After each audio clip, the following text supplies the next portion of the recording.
I don't own Harry Potter or Naruto. Harry looked up at the dark ceiling and sighed with a melancholic look on his face. I have nothing. I am no one. I'm shadowed by my brother's fame and hated by me parents. If I had power, I could do anything, he thought with a scowl. When I was 2 years old, my family went into hiding, mostly because they were under constant attack by a terrorist group known as the Death Eaters, which were led by the self-titled Dark Lord Voldemort. And because he was after my family, or more importantly after Derek, their favorite son, they didn't really care if he was after me.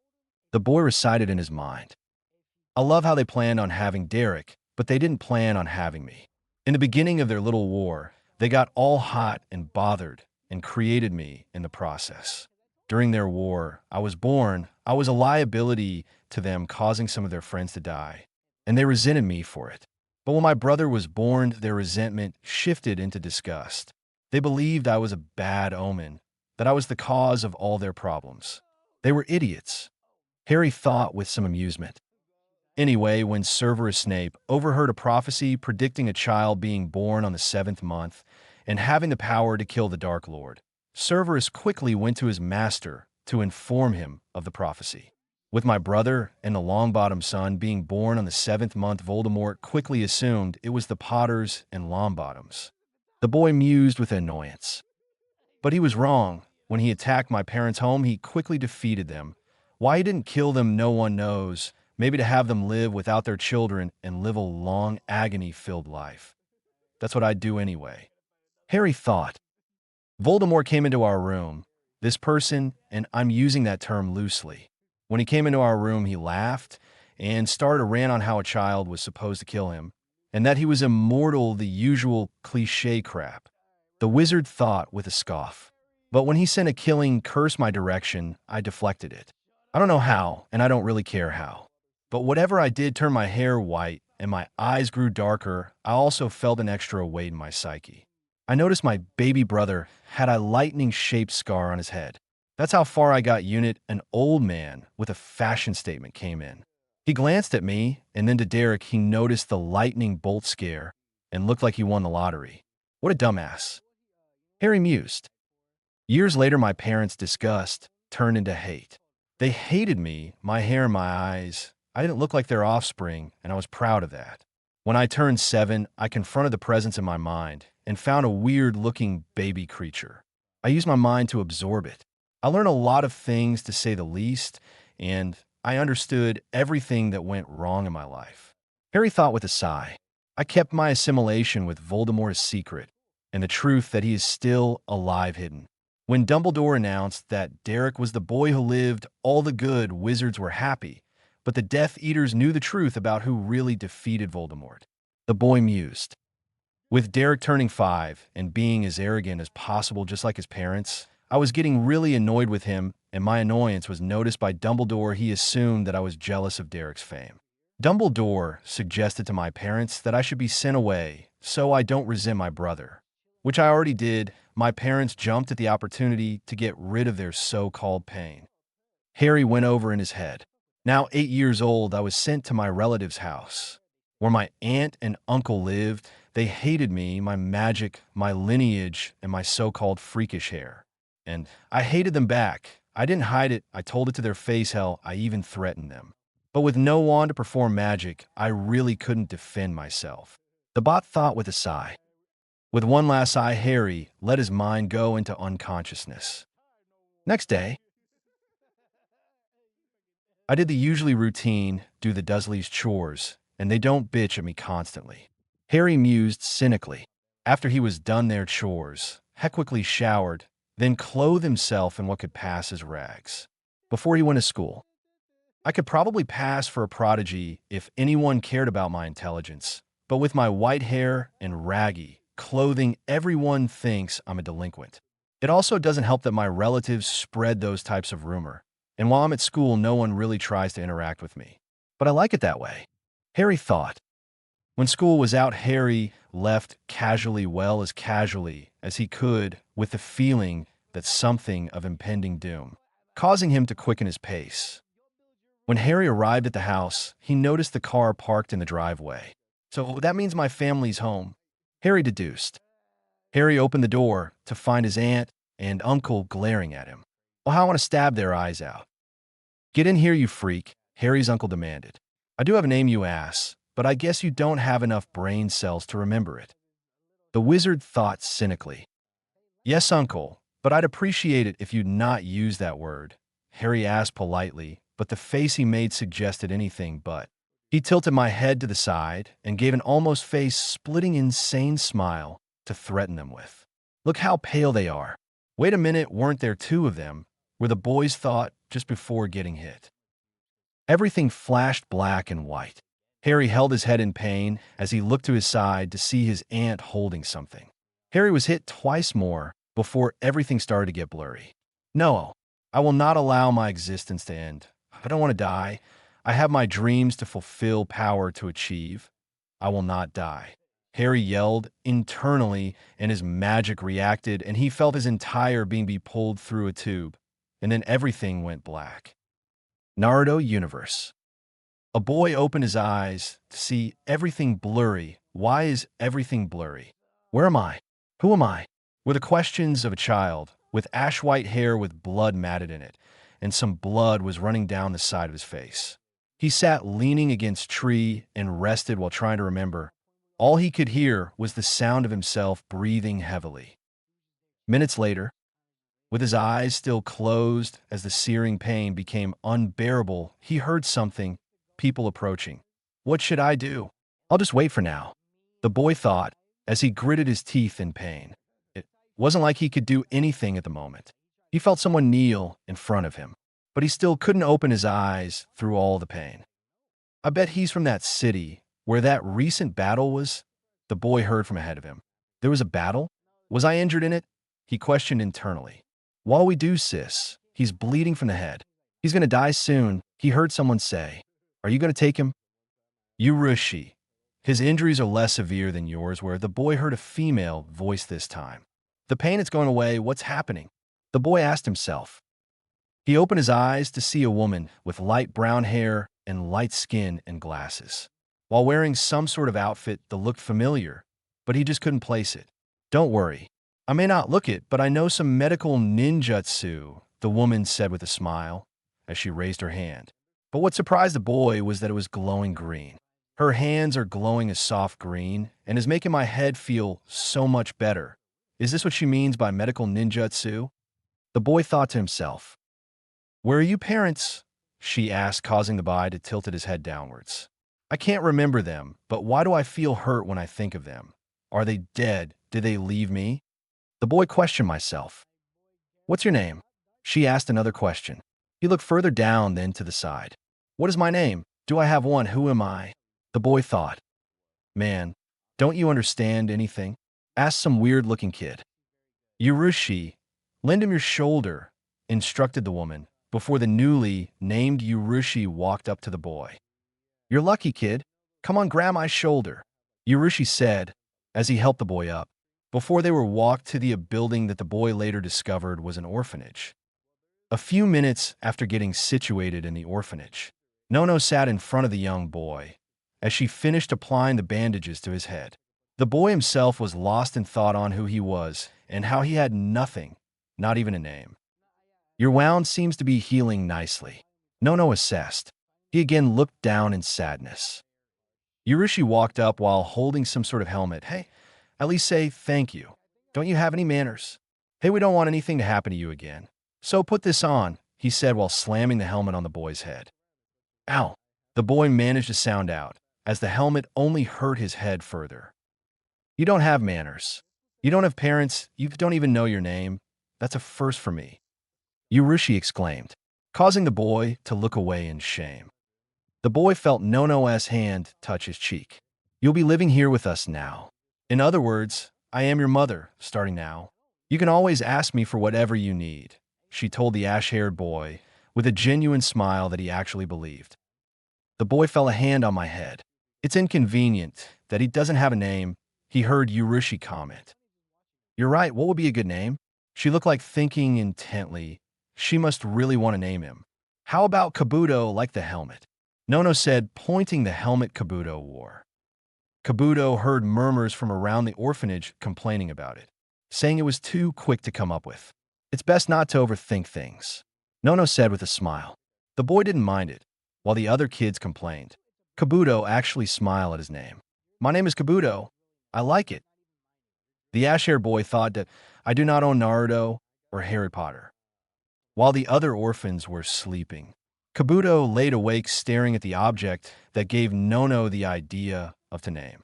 Thinking back on what happened today, and Urushi's words about him not even thanking Nono for her kindness, he decided that he would look for her and rectify that problem.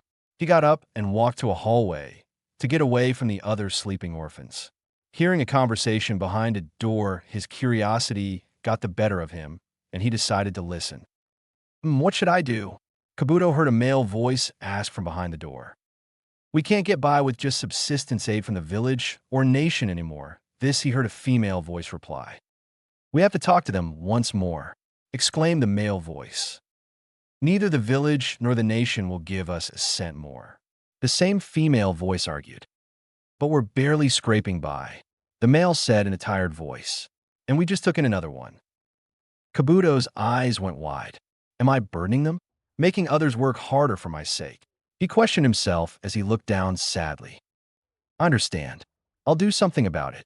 Kabuto heard a voice that sounded like no, causing him to slowly back away, but his foot slipped, making him trip. Ow! Kabuto turned to see the door open and saw a chubby lady exit it. When she turned to Kabuto, her face turned into an angry expiration. What are you doing at this hour? She demanded. You should be in bed, she informed. The boy started shaking nervously at the negative attention. But Nono came to his defense. He just got here and doesn't know about our curfews and rules. Please give him another chance, she pleaded. The pudgy woman's face softens and replies, You're too indulgent, mother, she commented. The three adults walked with Kabuto to the end of the hallway, where they found a doorway. And on top of the doorway is a clock. The pudgy woman pointed at the clock. Come here and look at the clock, she ordered. It's already 20 minutes past lights out time, she commented. Which makes lights out what time? She asked. Let's learn it right now, she insisted. Well, what time is it?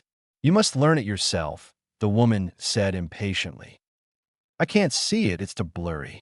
Kabuto tried to focus all, but everything was blurry. The boy could hear from the old man he's still young, but he chose to ignore the rest of what he was saying. Wait, I see clearly now why, Kabuto thought as his vision spontaneously cleared. But when he glanced at Nono, he noticed she didn't have her glasses. Nono put her glasses on me, Kabuto thought with amazement before he focused back on the clock. 9 o'clock. Kabuto answered, finally being able to see the clock. That's correct, Nono said kindly, causing Kabuto to smile. It seems it was just bad vision, the old man said amusingly. He's smart for his age, he complimented. But we must get him glasses, he informed. Huh, and where are we going to get money for that? The pudgy woman argued. Goodness, if you can't see, you should just speak up. Kabuto reached up to take off the glasses of only for Nono to stop him and put them back on. That action really surprised him. From now, you'll able to be on time, Nono told him happily. I just hope the lenses are right for you, she finished, still smiling kindly. She really wants me to have her glasses, Kabuto thought as his eyes started to tear up. Thank you, thank you, thank you, thank you, repeat the ash-haired boy over and over again. I'm so grateful for everything, Kabuto thought as could only cry and say his thanks over and over to the one woman being kind to him. He didn't know, but he could feel that this was the first time someone's been so kind. That's enough, he heard Nono softly say before she hugged him. In that moment, Kabuto realized he wanted to be like her and help people. Years later, after a major shinobi battle, Kabuto was helping his mother heal some of the injured Konoha shinobi, so they could get funds for the orphanage. Kabuto, are you able to keep going? Nono asked with obvious concern. Yes, mother, Kabuto quick replied, as he narrowed his eyes in focus as he continued to heal some of the shinobi. I know it's for the sake of the orphanage, but why do we have to help shinobi like them? Urushi asked from behind him. Doing nothing doesn't bring money. Urushi, could you get more bandages? Kabuto asked. Yes, sure, was Urushi's reply. Kabuto looked up at his newest patent and noticed something off about him. He was man abnormally pale skin, snake-like eyes, and long black hair. You're not a shinobi, yet you're quite skilled in medical ninjutsu, he commented curiously. My mother taught me, Kabuto replied, smiling slightly. You said your name was Kabuto, right? Why don't you become a shinobi? You'd make a good one. I'm sure of it, the pale man questioned with a smirk. I'm not interested in that. I just want to help to raise money for the orphanage and help mother there. She's done so much for me, but I've only been able to repay her with a pair of eyeglasses, Kabuto answered truthfully. He'd only been able to gather enough money to buy her a new pair of glasses, to replace the ones that she gave him. Really? What a shame, the pale man replied. Later that evening, the ash-haired boy heard several loud voices arguing, waking him up. What is going on? Kabuto thought to himself before he went to investigate. He moved through the shadows as he pushed himself up against a window and tried to eavesdrop. You were once known as the Wandering Nun, but now you're just a babysitter. It's been a while since I last saw you. But I have to say, you're looking a little tired, Nono Danzo said calmly. I cast aside that name-long age. The talks with the Leaf were for monetary aid only, and they are concluded. So why are you here now? Nono asked with narrowed eyes. It would seem the Root's former top spy stopped knowing things after she left the Foundation. We didn't come here in regard to financial aid, Danzo replied. In this time of war, we have obtained intel that the Hidden Stone is plotting some sort of large-scale operation. We want you to infiltrate the Hidden Stone and verify the validity of this intel. And if it does turn out to be true, you are to investigate what this operation entails and where it will occur and report back to us. This will likely be a long-term mission, debriefed one of the Root members. Then you have come the wrong person. I'm no longer. Nono began, but the old man interrupted her. You people don't understand just how essential Nono is to this orphanage and to the children, he exclaimed.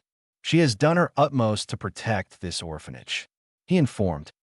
The Wandering Nun is the only one we can entrust this long-term mission to. There is currently no one in the Root that has her espionage skills. Most would likely break or end up switching allegiances. I know that she's a kunoichi who would never sell out the Hidden Leaf, Danzo proclaimed, causing Nono to scowl. From your expression, I can tell you've already guessed it, Nono. That if you refuse, this clinic will stop receiving funding, he informed calmly. You can't do this. We already have an agreement with the third Hokage, the pudgy woman exclaimed. This orphanage looks easy to break into and rob. You should hire bodyguards to prevent robbers from stealing your money. That is, if you can afford any, said the Root Guard in a monotone voice. While you're at it, make sure that your children don't get snatched either. Children with no past or family are worth something, Orochimaru commented in a disturbing voice. You're all rotten, the old man yelled. How dare you call yourselves shinobi? You're the ones who don't understand. Danzo yelled. It's a small price to pay to protect the Hidden Leaf, he finished. I understand, Nono replied as she looked down. It's come to this because you couldn't kill your emotions. You weren't suited for the Root, after all, Danzo claimed, before he looked out of the corner of his eyes, only to see a shadow listening by the window. Also, I've already lost a subordinate obtaining this intel. I'll be taking one of the children here to take his place, he informed. How far will you go? Nono demanded. I said I'd accept the mission, she informed. This is a separate matter. Your mission shall cover subsequent payment, but this current one is in exchange for the child, the Root member explained. Some children actually wish to become Leaf Shinobi. After all, you should ask them to choose for themselves, Danzo said. Kabuto looked down as he scowled slightly, before he looked determined.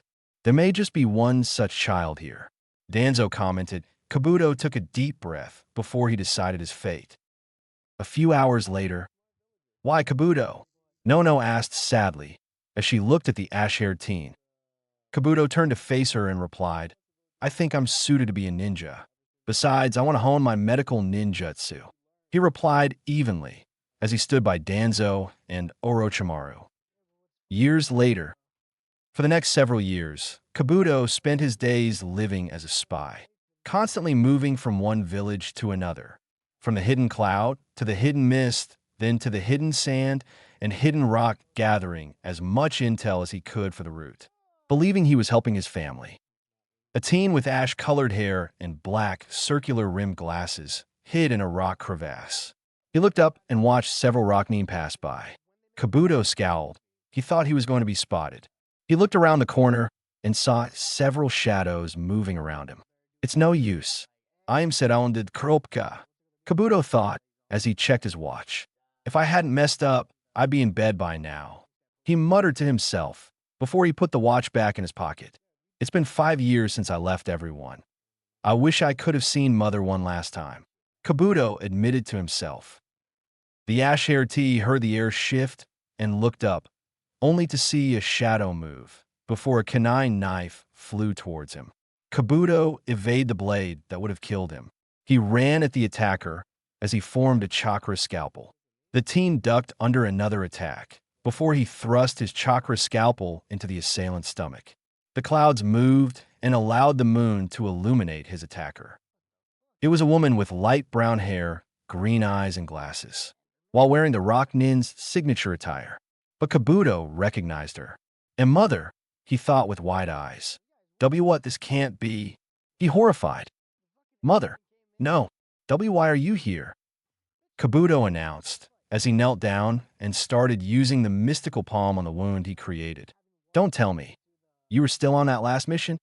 He thought with disbelief. Why are you healing my wound? Nono asked, genuinely confused. Who are you? She questioned. It's me, Mother, Kabuto said in a hoarse voice. He took off his glasses and put on her to try and help her see. It's Kabuto. Don't worry, I'll save you, he informed as he continued to use the mystical palm technique to heal her. Who are you? She questions again, getting woozy from the blood loss. Kabuto's eyes wide. As she doesn't know me? He thought. The ash-haired teen stopped the healing technique as he looked at the woman he thought of as a mother, before she eventually died, not knowing who he was.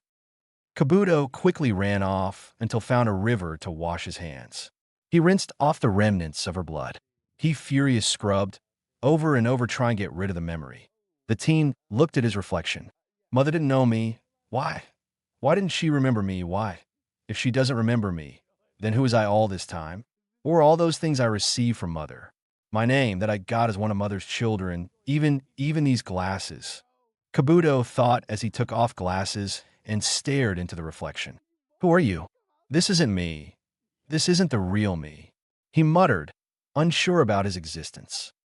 It seems you no longer see yourself clearly, Orochimaru said as surfaced from the water, casing Kabuto to stumble back as he stared into Orochimaru's yellow, serpent-like eyes. You've turned into a fine shinobi. I remember you, Kabuto, he informed. Aren't you? Kabuto managed to stutter out. I've been watching you this whole time, along with Nono. Come with me. Then I'll tell you everything you want to know, Orochimaru bargained. Well, I want to know. What does that mean? Kabuto demanded angrily. Why your mother targeted you, and why she didn't remember you at all. Don't you want to know all that? Orochimaru questioned. Kabuto looked down before he nodded. Orochimaru led Kabuto to an unknown location. That was a small factory near the edge of the ocean, one of his original bases. This is my hideout. No one knows about it, which means you're my very first visitor, Orochimaru said with a glee in his voice. Kabuto looked around to see a table full of scalpels. Why did you bring my here? What are you going to do with me? Kabuto asked, feeling an ominous energy linger about the area. You are becoming more and more curious. That's a good thing.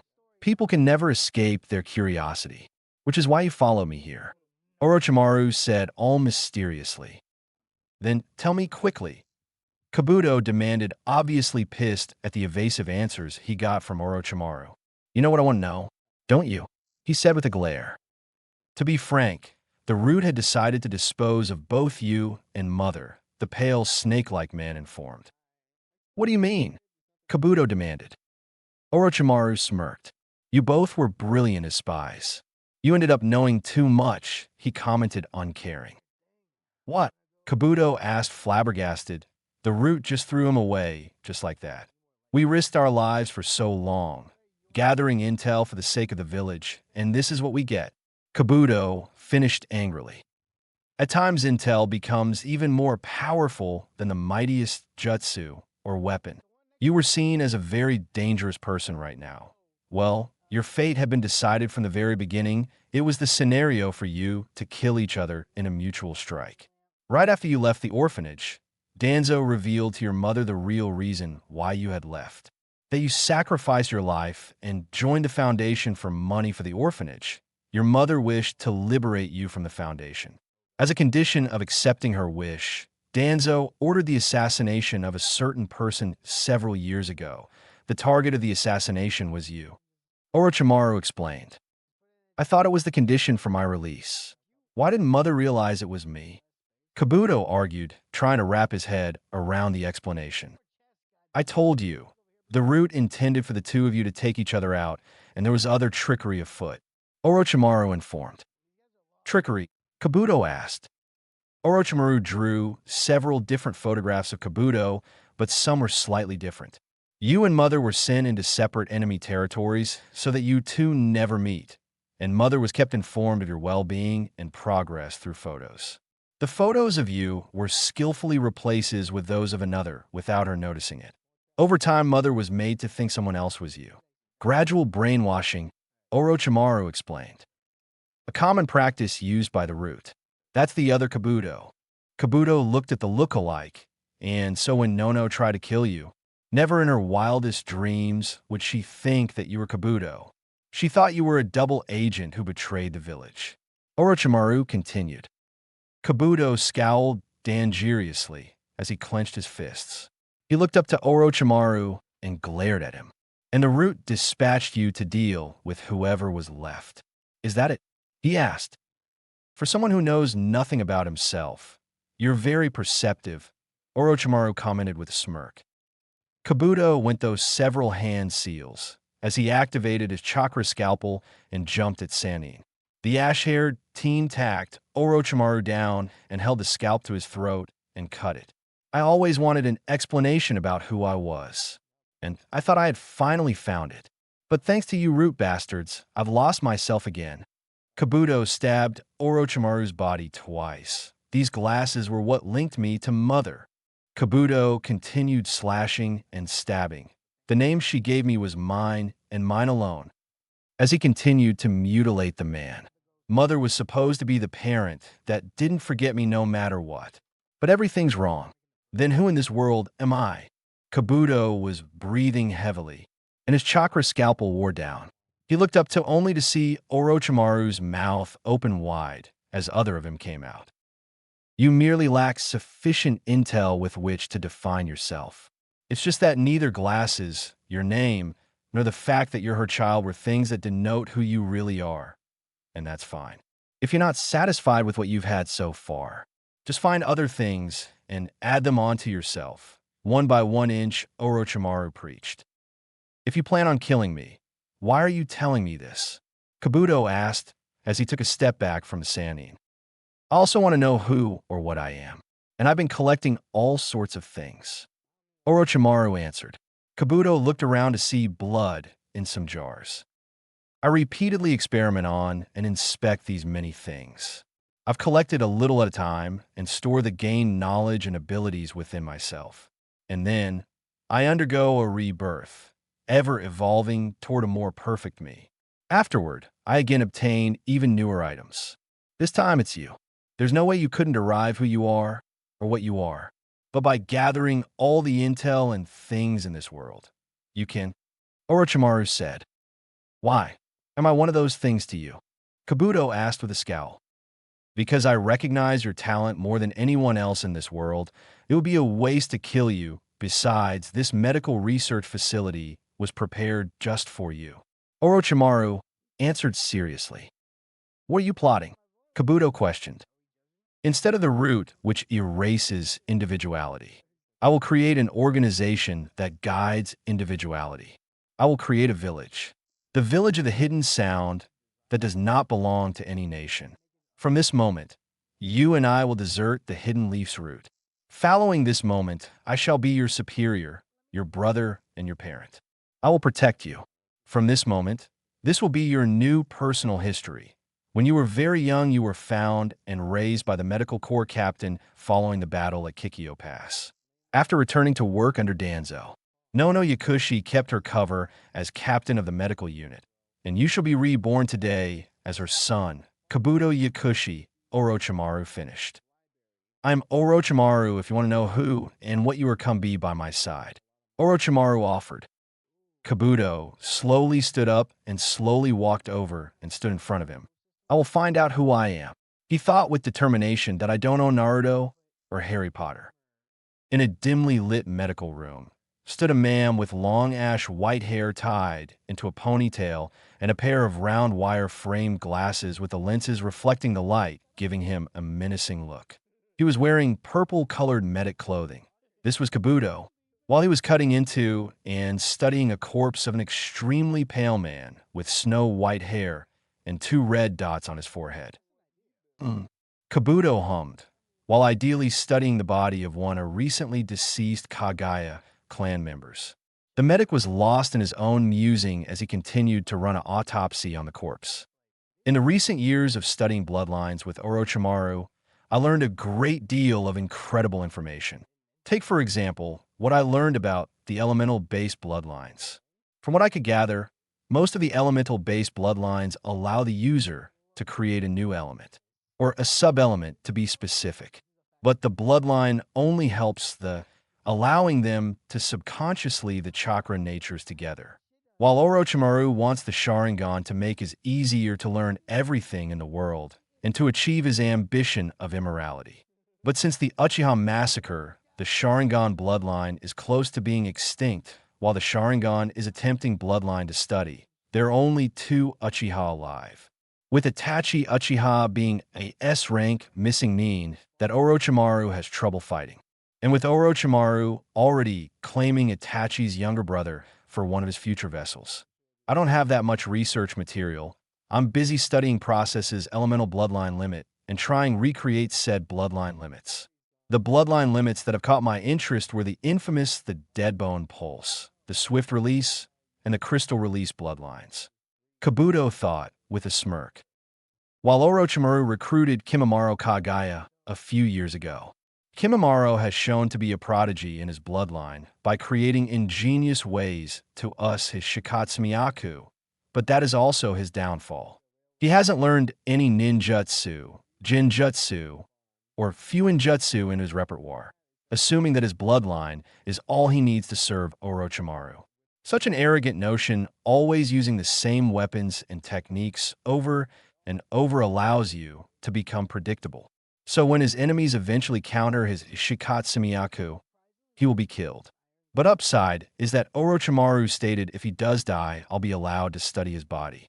With Kimimaro's body, I could probably successfully recreate his bloodline for myself, Kabuto mused with a sadistic glee.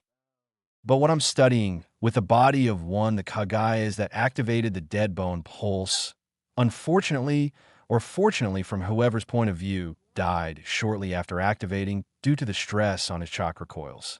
While the bloodline or the body didn't fully mature to get distinctive data, I've learned far more from this than just watching Kimimaro or using small amounts of his blood and tissue samples.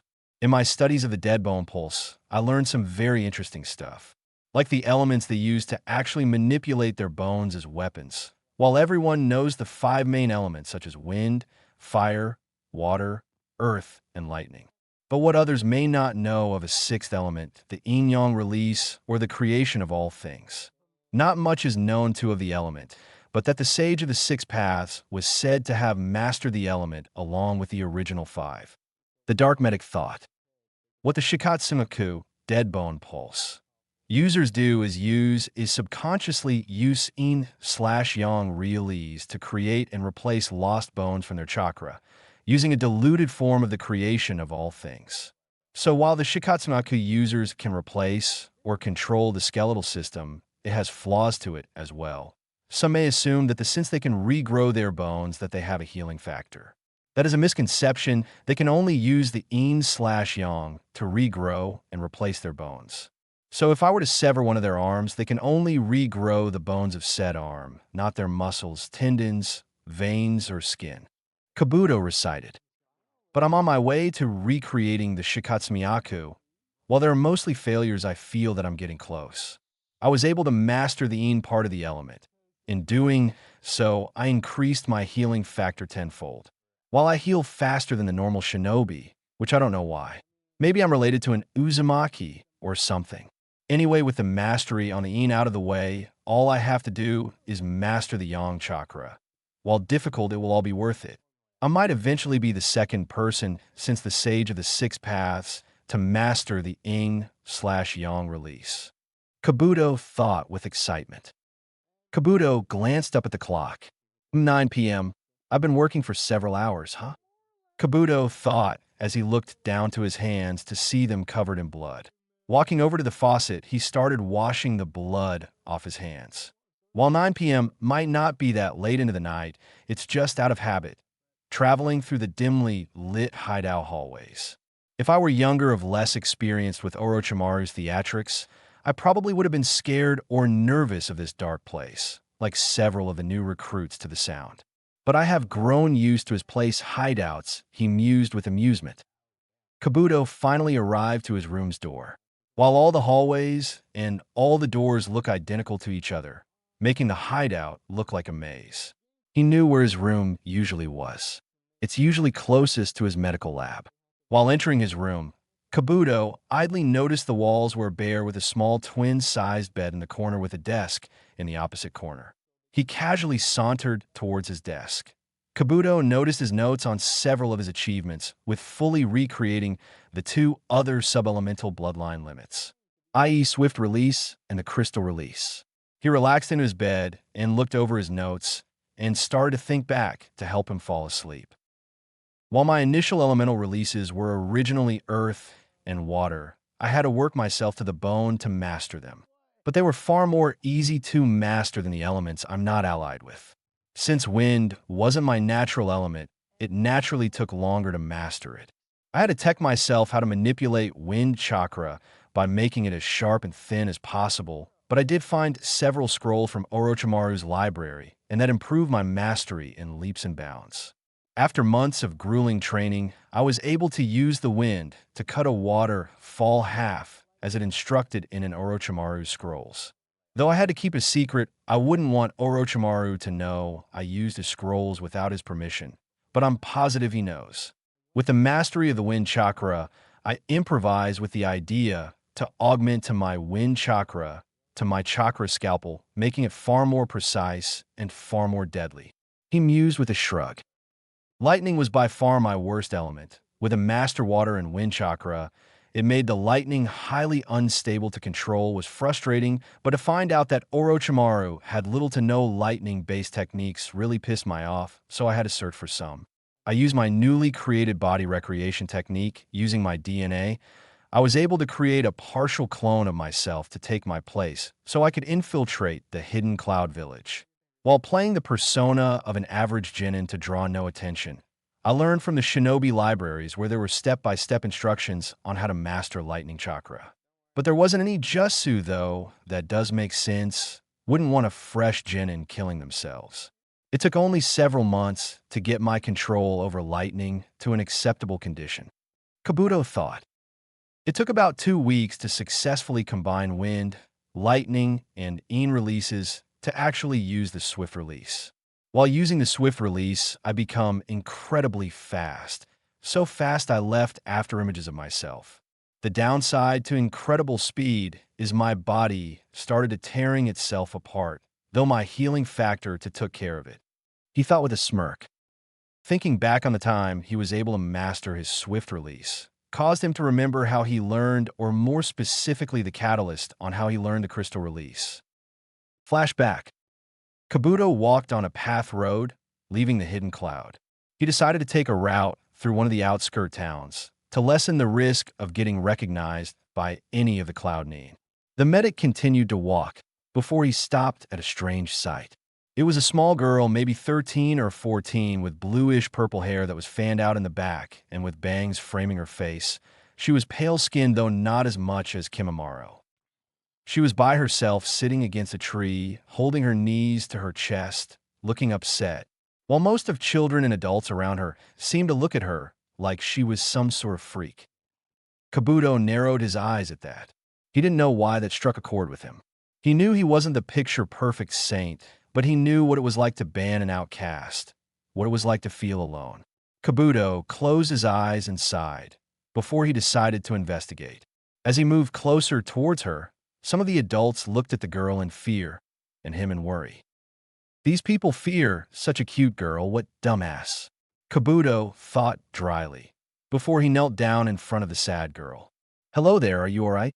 I noticed how everyone's looking at you, he commented as he tried to make his voice sound as kind as he could. They look at me like that because they think I'm a freak, the girl said with a sad and bitter voice. Well, I don't see a freakin', Kabuto replied. All I see is a lonely girl, he observed. If you saw what I could do, you'd be no different, the girl said angrily. Now what declaration caught the medic's attention? Try me, Kabuto rebuked. Come on, bloodline, he thought. She slowly nodded before Kabuto watched her put her hands together. She seemed to concentrate for a minute before she opened her hands, revealing a beautiful pink crystal flower. The crystal release, Kabuto thought with wide eyes as amazement shone on his face. The girl started smiling, loving the fact someone actually didn't hate her creation. Their happy moment was cut short by the sounds, the adults gasping and children were yelling insults. Kabuto looked at the girl and noticed she looked enraged. She worked really hard on trying to impress him, but it was ruined by the others. Kabuto had to admit the girl did impress him, and that in itself is hard to do. In the girl's anger, a pink crystal wall began to form a wall around too and push the surrounding people back. It would seem that if her emotions get the better of her, her crystals reacted, Kabuto observed. The ash-haired teen reached out and wrapped his arms around the girl in an attempt to comfort her. It seemed to work as she buried her head into his chest. Kabuto was surprised, not by the reaction of the girl, but that he allowed her to do it. He never let anyone willingly touch him. The pink crystals that blocked off the mobbing people seemed to move and enclose around the duo. The girl opened her eyes when she realized she'd been hugging a stranger before she took a step back. I am sorry, she stuttered out. It's all right, Kabuto replied with a slight smile to alleviate her nervousness. He turned around and looked at the pink crystal wall that surrounded them. I wonder if she could help me recreate the crystal release, maybe as I can't convince her to join me. He mused with a raised eyebrow. It's lovely, Kabuto commented as he looked at the girl, but that seemed to make her blush deepen. This is absolutely amazing. I don't see anything freakish about this. Where did you learn it? Or how do you do it? You don't mind me asking, he said curiously. And myself, I just think it, and it sort of happens, she admitted timidly. So her bloodline responds to her. Well, interesting, Kabuto observed. Do your parents know you can do this? He asked, before he noticed a dark look cross her face.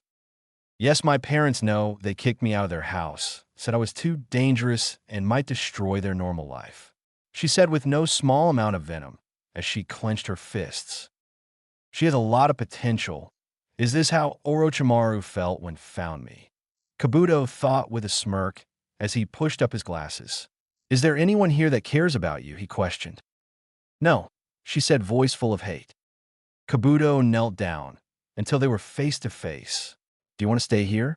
Where you're unprotected, where you're scorned, where your existence isn't acknowledged, where you're unloved and not wanted, and where you're hated? He asked seriously. With each question, the girl seemed to get more upset. Do you want to leave? Do you want power to protect yourself, to be cared for your existence to be acknowledged, where you're needed, and maybe even loved? Would you come with me? I could give you that, Kabuto questioned. Yes, she said with no doubt. Then what's your name? Kabuto asked curiously. My name is Girin, the newly identified Girin answered, causing the ash-haired teen to smirk. Then follow me, Girin. I'll give you all the power you could ever want. I'll protect you from those who wish to hurt you. I'll give you whatever you need, and as long as I breathe, I will acknowledge your existence. I'll be your friend. I'll be your partner, even if we have to be outcast together. Kabuto voiced as turned until his back was facing her. So, Girin, what do you say? He asked as he pushed his glasses up. Kabuto saw Girin walk towards him out of the corner of his eye until she was by his side. I'll join you, Kabuto, Girin said with no small amount of determination and admiration. He looked at the surrounding crystal, only see people grouping around it. Damn, these dumbass are getting annoying, Kabuto thought. How do you feel about the people in this village? The dark medic asked the young girl. I hate them, she said with a fair amount of venom in her voice. Then let me show you the strength you'll soon come to have. Watch me as I slaughter them all. Kabuto with a smirk. He turned to her as he saw her glaring at several of the villagers through her crystals. I think she's decided. I'm glad there isn't any cloud shinobi nearby, so maybe it can cut a little loose a bit. Kabuto thought. Yes, please show me that I haven't made the wrong choice. Girin said. Yes. Kabuto thought as he pushed his glasses up reflecting the sunlight, and he allowed a dark smirk slip onto his face. He activated his chakra scalpels and infused wind chakra in his left one and lightning chakra into his right. As Kabuto walked forward, Girin lowered the crystal wall before watched with an expectant look on her face. This is where the fun begins, Kabuto thought darkly. A few hours later, Kabuto and Girin walked, with a burning, destroyed town in their wake. Girin was looking at the ash-haired teen with no small amount of admiration. And if Kabuto was any other person, he might have used that against her. Kabuto had explicitly instructed Girin to keep her bloodline a secret. He didn't want Orochimaru to want her as a possible vessel, and she understood some abilities needed to be kept a secret. Just like my ability to talk to snakes. Kabuto mused. There was no telling how Orochimaru would react to that. For the week as they traveled, Kabuto and Girin would discuss some of each other's ambitions, with the ash-haired teen explaining his goal to recreate the crystal release. Girin was all too happy to help him with it. Eventually, the two arrived at the sound base, with Kabuto leading Girin through the hallways.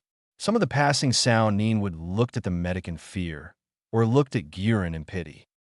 Kabuto passed his medical lab and arrived at his room with Girin nervously following him. That caused some people to look at Kabuto weirdly, assuming he was taking the 13-year-old girl to his room to take advantage of her. But they couldn't have been more wrong.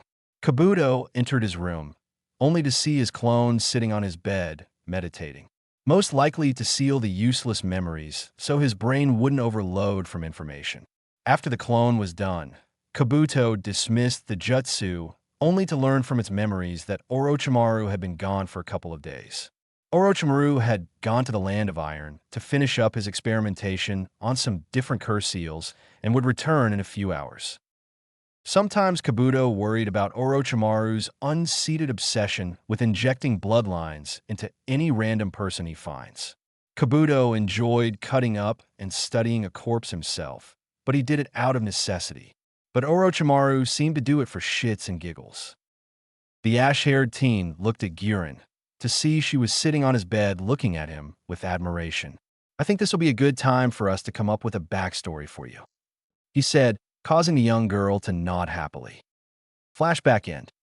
Kabuto relaxed in his bed as he stared up at the ceiling as the candle flickered aimlessly on his desk. The shadows danced across the walls to the rhythm of the candle flame. Kabuto began to remember how he introduced Girin to Orochimaru. Flashback. Kabuto stood at Orochimaru's door as he glanced back at Girin. He saw that she was holding herself, looking incredibly nervous, and was practically shaking. The teen knocked on the door before they heard a deep voice say, "I don't know Naruto or Harry Potter." Flashback. Kabuto opened the door to Orochimaru's study and entered with Girin nervously trailing behind him. As he walked in, Kabuto saw Orochimaru sitting on his throne-like chair, smiling his usual creepy smile. Orochimaru looked at Kabuto for a second, before his serpent-like eyes glanced away from him and zoned onto the girl behind her. Giran shook slightly under the man's state. I'd be nervous too if a man with abnormally pale skin, serpent eyes, and had a weird fashion sense stared at me with such intensity. Kabuto thought dryly. Kabuto-kun, what's the meaning of this? Orochimaru asked in a dangerously low voice, still smiling. Why, Orochimaru-sama, I believe that I've found an asset that would benefit Otoge-cure immensely. Kabuto answered uncaringly, like he wasn't asked in a threatening voice. And am I to assume it has something with the girl cowering behind you? Orochimaru asked, as he fixed his eyes onto Kabuto. Oh, she moved behind me. How wonderful. Kabuto thought dryly, before he reached up and fixed his glasses. Yes, Orochimaru-sama, when I felt some of the security seals that we placed pick up some cloud neen passing through our area. I went to investigate. I came upon them chasing Giran-chan here in an attempt to kidnap her. He explained, with Giran blushing slightly at the name. After I kindly told them to leave Otoge-cure, they refused and attacked, so I had no other choice but to defend myself. Kabuto said with a dark smirk. And being the good Samaritan that I am, I want to check on Giran-chan. Imagine my surprise when I saw her heal her own wounds with medical chakra subconsciously. He lied, but noticed the calculative look cross Orochimaru's eyes. Come on, take the bait.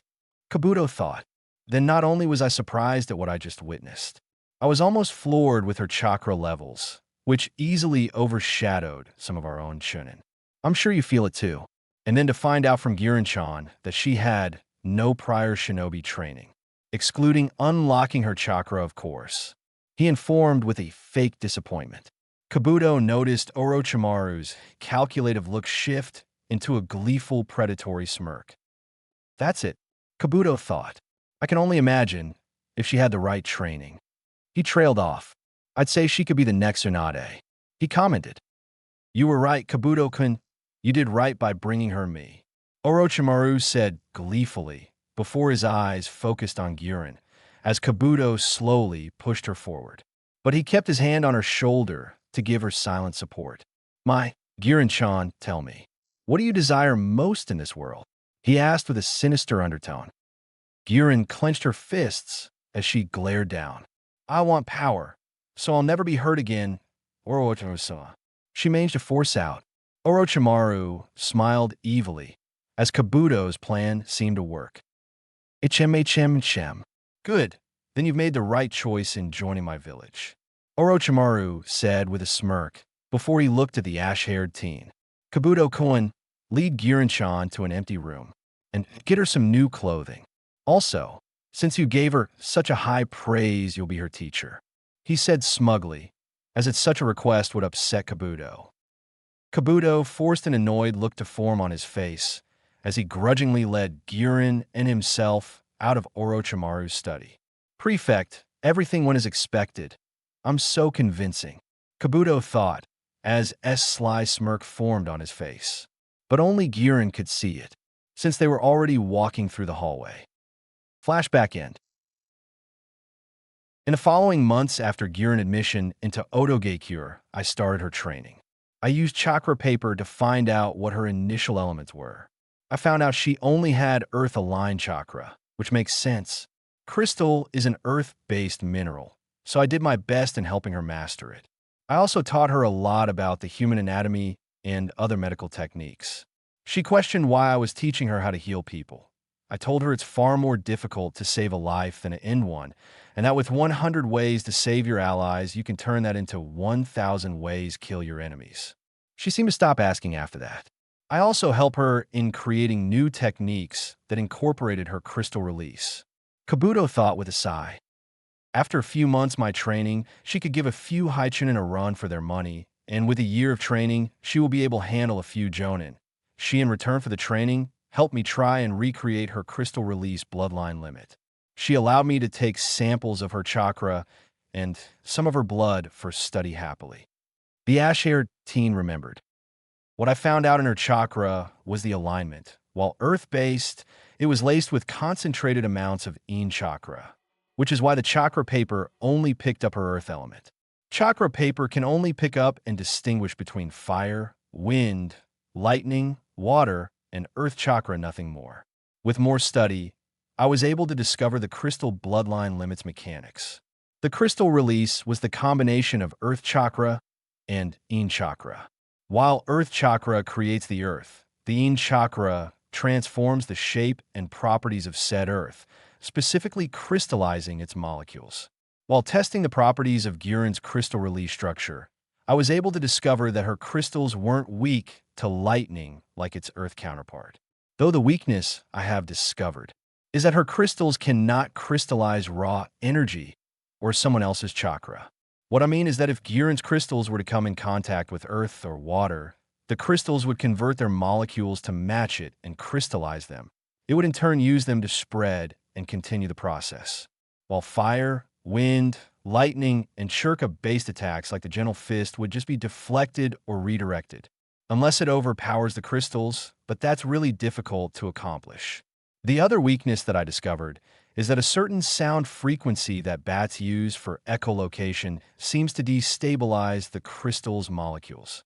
Kabuto thought with a scowl. With several months of experimentation, I was successfully able to recreate it. Though another interesting fact I discovered was the color of my crystals. While Guerin's crystals are pink-colored, mine, however, happened to be striking emerald green. He reminisced. As Kabuto stopped reminiscing about recreating the crystal release, he allowed his mind to enter the state of unconsciousness. Next day, early morning, Kabuto woke up as sweat rolled down his face. He got up, grabbed a towel and another pair of clothes, then walked to the door. Kabuto walked across the hallway to the bathroom where the showers were located. As he undressed and started the shower, he thought back to his dream. While I only remember bits and pieces, it revolved around a blood-red stone and some raspy voice demanding he needed it. Weird, Kabuto thought as he finished his shower, dried off, and threw on a new set of cloths. As Kabuto walked through the hallway aimlessly, he thought about the recent assignment Orochimaru assigned me. I'm supposed to check the progress of a new shinobi of the Hidden Leaf Genin, that is including Sasuke Uchiha, along scoping out the defenses the Hidden Leaf has, and if possible sabotage them, he thought with sigh. I'm a genin again, with a pair of Otoge Cure spies that have been in the Hidden Leaf for a few years. Yoroi Akado and Misumi Tsurugi are their names, while their abilities are interesting. They're not that interesting to actually learn from them. They're also annoying, arrogant, and question almost everything I do. I'm always contemplating whether to go through the effort of making them disappear or not. I wish Guerin was here so I can at least have an intelligent conversation. Kabuto mused. As Kabuto exited the hideout, he took a look around to double-check and make sure that no one was near to see him. With one final look, he launched myself onto the closest tree and started jumping across them. After a few minutes of tree jumping, Kabuto landed near the outskirts of the Hidden Leaf and traveled to the Shinobi Hospital. With his clearance as a Mednin, Kabuto could gather all their medical information he needed, especially on the rookie Genin teams and maybe some info on Sasuke. When he entered the hospital, several passing nurses and Mednin glanced at him, but then returned to their work as though he were unimportant to them. Kabuto continued down the bright white hallways, occasionally passing one or two patients' doctors. As he continued walking, he noticed a doctor walking his direction, and looking the other way, Kabuto accidentally bumped into the doctor. While the doctor was distracted, Kabuto snatched his ID card. Then Kabuto continued on like nothing happened until he found what I was looking for, a room with a computer directory filled with a collective of medical information on all active shinobi. After collecting the information on the rookie Genin, I'll sneak into the shinobi directory. Kabuto thought as he used the ID card that he swiped off of a passing doctor to enter the room, and he used the coding imprinted on the card to gain access onto the computer. Kabuto attached a USB disk into the computer and logged on and looked for the rookie Genin. The information here will not be as in-depth into their shinobi abilities, but more on their medical history, lineage, blood type, allergies, and phobias. That sort of stuff, anything we can use against them, the better. Kabuto smirked as he did a quick read-through of the files and downloaded them his USB disk. Kabuto wiped his presence clean and quickly left the hospital. He headed toward the Shinobi Registry building that was not too far away. As he neared the building, Kabuto quickly hid in a nearby ally. He did a tiger hand sign and activated his Maisegakure no Jutsu, hiding with camouflage technique, then quickly suppressed his chakra. While using a small amount of chakra to jump into an open window Kabuto was in, it was surprisingly easy to break into a shinobi building where most of their secrets are held. With a few years of peacetime, Konoha's security has become lax. Well, their incompetence is my gain, Kabuto thought with a dark smirk. After he searched around for a few minutes, Kabuto eventually found the Shinobi Information Repository. Since the codes are changed regularly, I need to use a passcode generator program to gain access to the repository. After uploading the program, Kabuto was able to gain access to the information and downloaded the Genin Shinobi files. Then, same as he did in the hospital, he erased his existence from this area and left. I need to sabotage their defenses and sort through the data I have recently obtained. Kabuto reminded himself as he hid in the alleyway again and dropped his camouflage. Susho Bunshin no Jutsu, Jade Crystal Clone Technique, Kabuto whispered as he went through several hand seals. When a crystal clone of himself was formed out of an emerald green crystal, he gave him a USB disk to take back to the hideout as he hinged into a civilian. Before he walked in the opposite direction. I wouldn't want to be caught with that on me, Kabuto thought as he exited the other side of the ally. While Orochimaru is planning to invade the Hidden Leaf next month during the final test of the Chunin exams, I have to sabotage several areas of the village to increase our chances of success. Areas like AMBU headquarters, the Shinobi Hospital, and the hidden watchtowers that watch the areas around the border of the village. Kabuto thought as he headed towards one of the hidden watchtowers and sensed two low Chunin leveled shinobi on station. He readied several high-grade camouflaged explosive seals and that integrated a combined form of fire chakra and wind chakra to increase the destruction capability, and then climbed up the side of the guard tower. Kabuto was able to sense that the two Chunin were off looking out into the forest surrounding the village. He went through several hand seals. Jintun, Musho, Swift Release, Shadowless Flight, Kabuto whispered as he used the swift release to move at blinding speeds. He was able to plant the explosive seals expertly before the Chunin could even realize he was there. Kabuto continued to repeat this action on the other 5 watchtowers, each of them far easier than the last. As he walked aimlessly, he noticed he hadn't eaten for a while and it was getting late, so he sat down at a local ramen shop. After he ate and paid for my food, he left to wander back into Orochimaru's hideout. As Kabuto entered the hideout, he felt his crystal clone dispel and felt his head rush slightly at the increase of memories. Most of the information his clone learned on the Genin is next to nothing extraordinary. The only thing I really learned is that the Leaf Genin that are attending the Chunin exams are a weird bunch. They're made up of 7 clan heirs and heiresses: Sasuke Uchiha, Shikorinara, Shino Aburame, Hinate Hyuga, Ino Yamanaka, Choji Akimic, and Kiba Inazaka, a taijutsu specialist Rock Lee, a Hyuga branch member that a prodigy in the Gentle Fist Niji Hyuga, a dead last Uzumaki, a girl with a weapons obsession, and a civilian-born fangirl. Kabuto thought as he shook his head. Like I said, weird bunch, and from what I learned, they're mostly terrible shinobi. Like being overly emotional, loud, and brash, those are bad shinobi qualities. A shinobi needs to know how to control one's emotions, keep quiet, and aware of your surroundings. These genin have none of these qualities. Kabuto signed at what passed as a shinobi these days, as he pushed up his glasses. It took only a few minutes to arrive at the location on where his clone dispelled. All that was left was emerald crystal on the ground. The clone must have run out of chakra to sustain itself and dispelled. Kabuto thought as he picked up the USB disk lying on the ground, as the remains of the crystals turned to dust and floated away. Though most of the data is useless to me, Orochimaru will be pleased by Sasuke's progress, he mused. Kabuto bit his thumb before he went through several hand seals. Kuchios no Jutsu, summoning technique, he muttered as he slammed his hand on the ground. Before seal-like lines appeared, and so did a puff of smoke. The smoke cleared to show a pitch-black, 3-foot-long snake with glowing green silted eyes. The snake seemed to look around until her eyes zoned onto mine, and then the snake bowed her head to me. "Section, what do you require?" "Master section," she hissed in her own snake-based language. Kabuto handed her the USB disk that contained the information on the genin and the layout of the defenses that he was able to scope out a week ago. She wrapped her tail around the USB disk. "Section, deliver that to Orochimaru as fast as possible." Section, Kabuto hissed out in the snake language. She quickly bowed again and vanished in a poof. Kabuto signed as he walked to his room. Today was a boring day, and in a few days the Chunin exams officially begin. Oh joy, Kabuto thought dryly. Kabuto walked toward the Hidden Lead Shinobi Academy with his team trailing behind him, so they could register for the Chunin exams.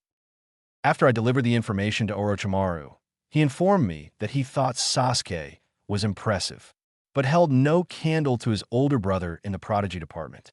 And with Sasuke's team composed with a dead last and a civilian-born fangirl, his chances of passing the Chunin exams will be lowered significantly. So I have to make sure that Sasuke has a better chance at passing, and that means give him information on the competition, give his team advice. And from what I learned from Arakumo's sleeper cell, is that the second test of the Chunin exams would be held in the Training Ground 44, or otherwise known as the Forest of Death. Kabuto thought before he fixed his glasses. Boy, won't this be a fun day, he thought dryly. After Kabuto and his team were finished registering, they walked to the designated room 301 for the first part of the test. As Kabuto traveled towards the third floor, they passed a room with a D-rank Jinjutsu over the room number 201, stating it was number 301. When they arrived at the room 301, Kabuto noticed the famous or infamous Sharingan no Kakashi, Kakashi of the Copy Wheel Eye, leaning against a wall reading porn. Probably waiting for his team, Kabuto thought. When he entered the first exam room with his team, he noticed a fair amount of out-of-country nin glaring in his direction. If he were in any other situation, Kabuto would probably slaughter them all, but he'd control himself for the time. As Kabuto scoped out the competition, he noticed to the far left of the room the Sand siblings, aka the children of the Kazekage. The Kazekage sent his Jinchuriki daughter to help aid Orochimaru in destroying the Hidden Leaf from the inside out. My first meeting with her was strange to say the least, but so has every meeting after that, Kabuto thought dryly. Flashback. When Orochimaru, Kimimaro, and Kabuto traveled to the village hidden in the sand to solidify the alliance between the Sand and Sound villages. Orochimaru and the Kazekage had their meeting in private, with Kimimaro following the Sannin like he usually does. Kabuto waited outside of the building for their meeting to finish. He was outside because the Sannin only allowed Orochimaru to be near the Kazekage with only one guard, and Kimimaro wouldn't take no for an answer. The ash-haired teen waited around for a few minutes before he felt a large chakra signature approaching him from the left. He turned his head in the direction the power was coming from, only to see a petite girl with maroon-red hair that fell past her shoulders but obscured the right side of her face. She had blank sea-green eyes with black rings around them.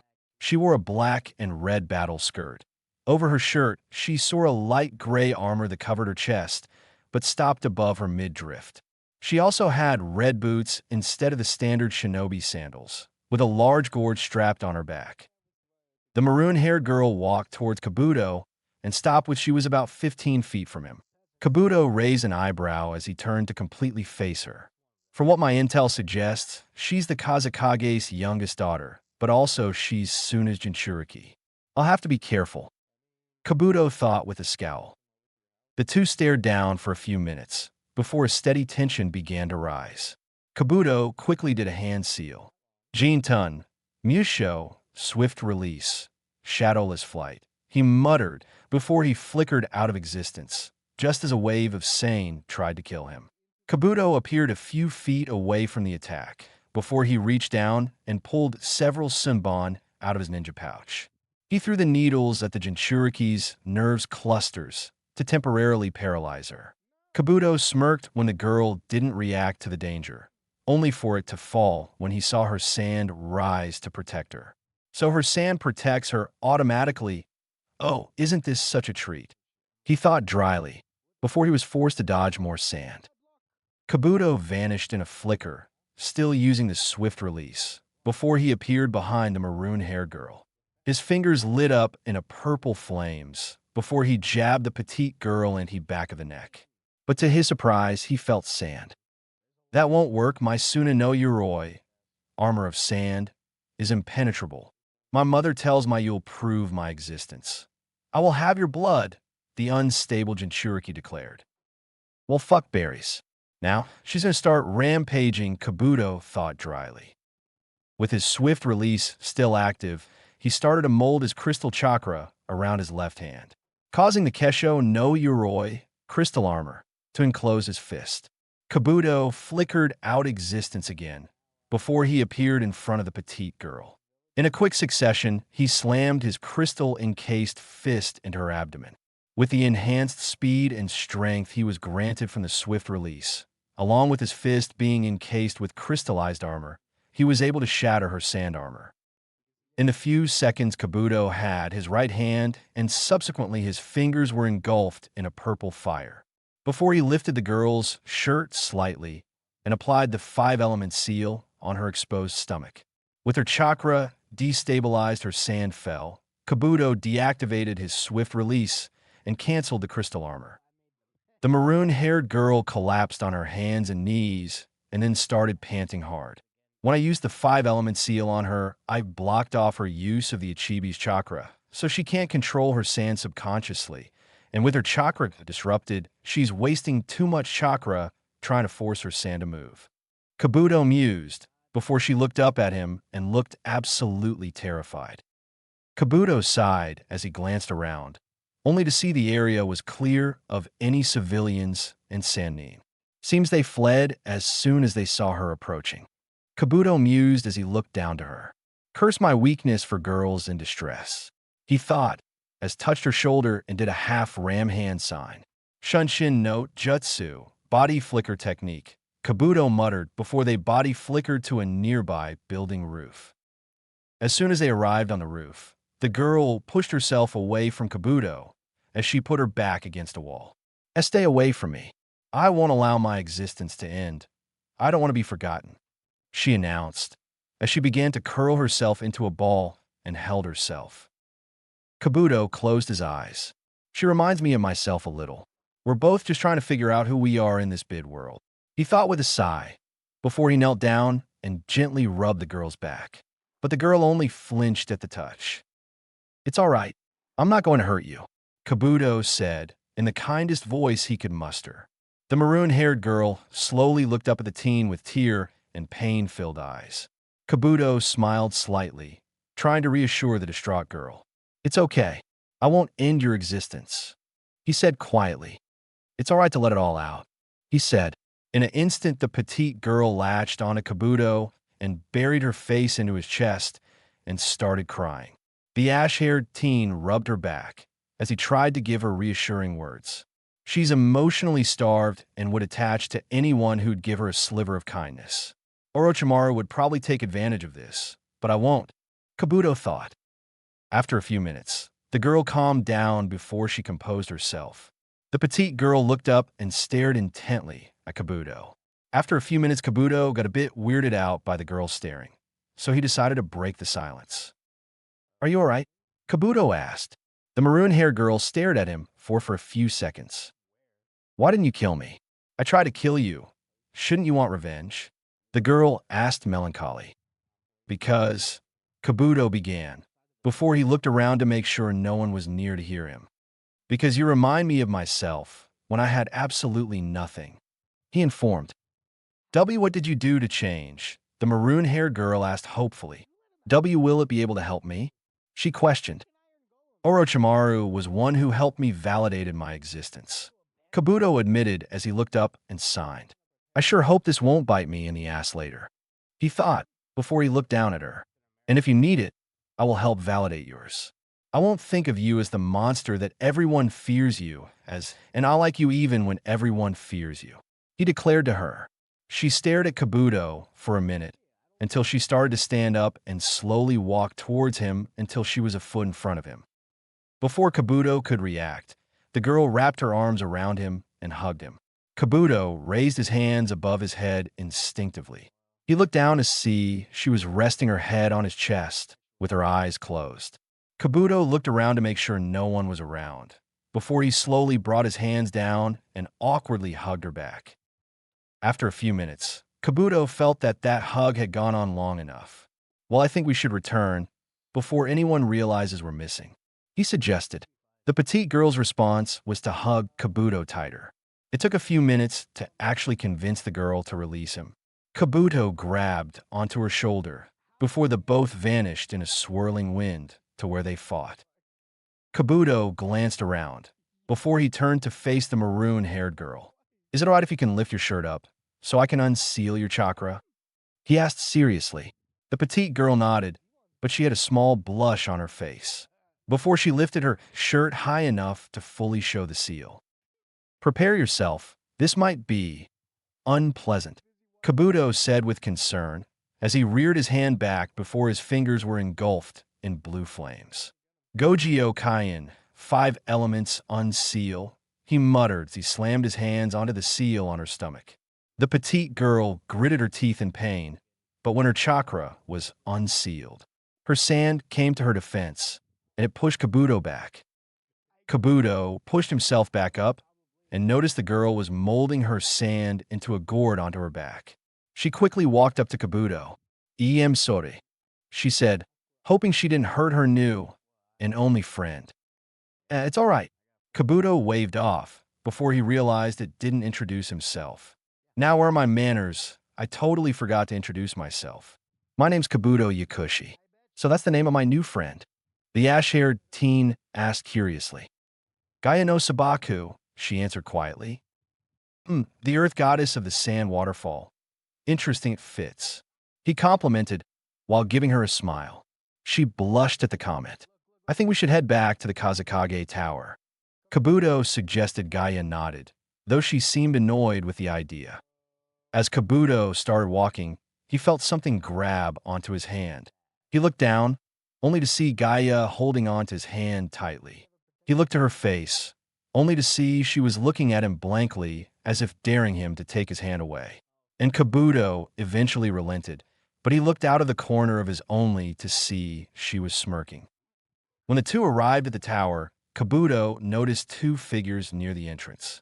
One was a male dressed in a cat suit, along with white and purple war paint, with a bundle on his back with bandages around said bundle. Of course, Kabuto recognized him as Kankuro, the Kazakage's son. The other was a female with sandy blonde hair, tied in 4 different ponytails. She had a purple shirt that extended into a skirt and had the standard shinobi sandals with a large fan on her back. This is the Kazakage's firstborn Temari. When the two noticed them, Kabuto felt Gaia was now walking slower. He turned to look at her, only to hear the voice of Kankuro stutter her name. Kabuto looked at them, only to see the Kankuro and Temari frozen in fear by Gaia's presence. The ash-haired teen felt Gaia's hand shake slightly, causing the medic to give her a reassuring squeeze. Kankuro and Temari noticed Kabuto near Gaia before they gave him variations of sympathy, or maybe it was pity. That caused Kabuto to scowl slightly. "Okay, now I'm starting to get a little pissed," he thought with narrowed eyes. It took the two to notice Gaia was holding on to Kabuto's hand before they turned their gazes to her, and then back to the hand, and then to the medic. Kabuto just shrugged at them. Kabuto let go of the maroon-haired girl's hand, getting a pout from Gaia. He just ruffled her red hair. "See you another time, Gaia," the medic said with a slight smile, getting a small smile from the girl. Kabuto turned around and began to walk away. As he walked through the desert village, Kabuto scowled. That cockbite better not have left me here, he thought, hoping Orochimaru didn't leave him in a desert. Flashback end. Kabuto quickly noticed Gaia was looking in his direction before he sent a slight nod in her direction. getting a smile from the maroon-haired girl. While Kabuto was reminiscing, he noticed 3 out of 4 of the Hidden Leaf shinobi had arrived. Team Guy, with Niji Hyuga, Rock Lee, and Tenten. Team 8, with Shino Aburame, Hinata Hyuga, Kiba Inazaka, and his partner Akamaru. And Team 10, with Choji Akimichi, Shikamaru Nara, and Ino Yamanaka. Now all I need is Team 7 to make an appearance. The medic thought dryly. After a few minutes, Kabuto saw the door open up, with Team 7 barging in. Now to play the waiting game. He thought with a sigh. Sasuke, you're late. Kabuto heard the voice of Ino Yamanaka yell. He watched as the blonde practically jump on Sasuke's back. What a weirdo. Honestly, who dosed that? He mused. I thought I'd be able to see you for the first time in a while. So I was waiting in excitement. Ino announced. So she came to the Chunin exams for him. So she basically wants to die for him. Wow, now that's committed. Kabuto thought dryly. More like obsessed. He added. Kabuto watched as the pink-haired girl, he remembered her name, being Sakura. He watched as Sakura's pupils and iris completely disappear and shriek out, "Get away from Sasuke." Ino pig. She yelled comically. Oh my, it's Sakura. Ino commented uncaringly. Your billboard brow hasn't changed. Ugly. She insulted. Really, they think these are insults? Ugh, what idiots. Kabuto thought with annoyance. What did you say? Sakura said in apparent outrage. So, they're not only are they idiotic, they're partially deaf as well. And what's with all the yelling, aren't shinobi supposed to be quiet? Kabuto thought, as he watched Ino pull down her on her eyelid and stick her tongue out. He sighed and shook his head, so childish. He mused. Kabuto saw Ino's 2 teammates come up behind her. What's up with this? He heard Inara ask, and Naruto's reply was, huh.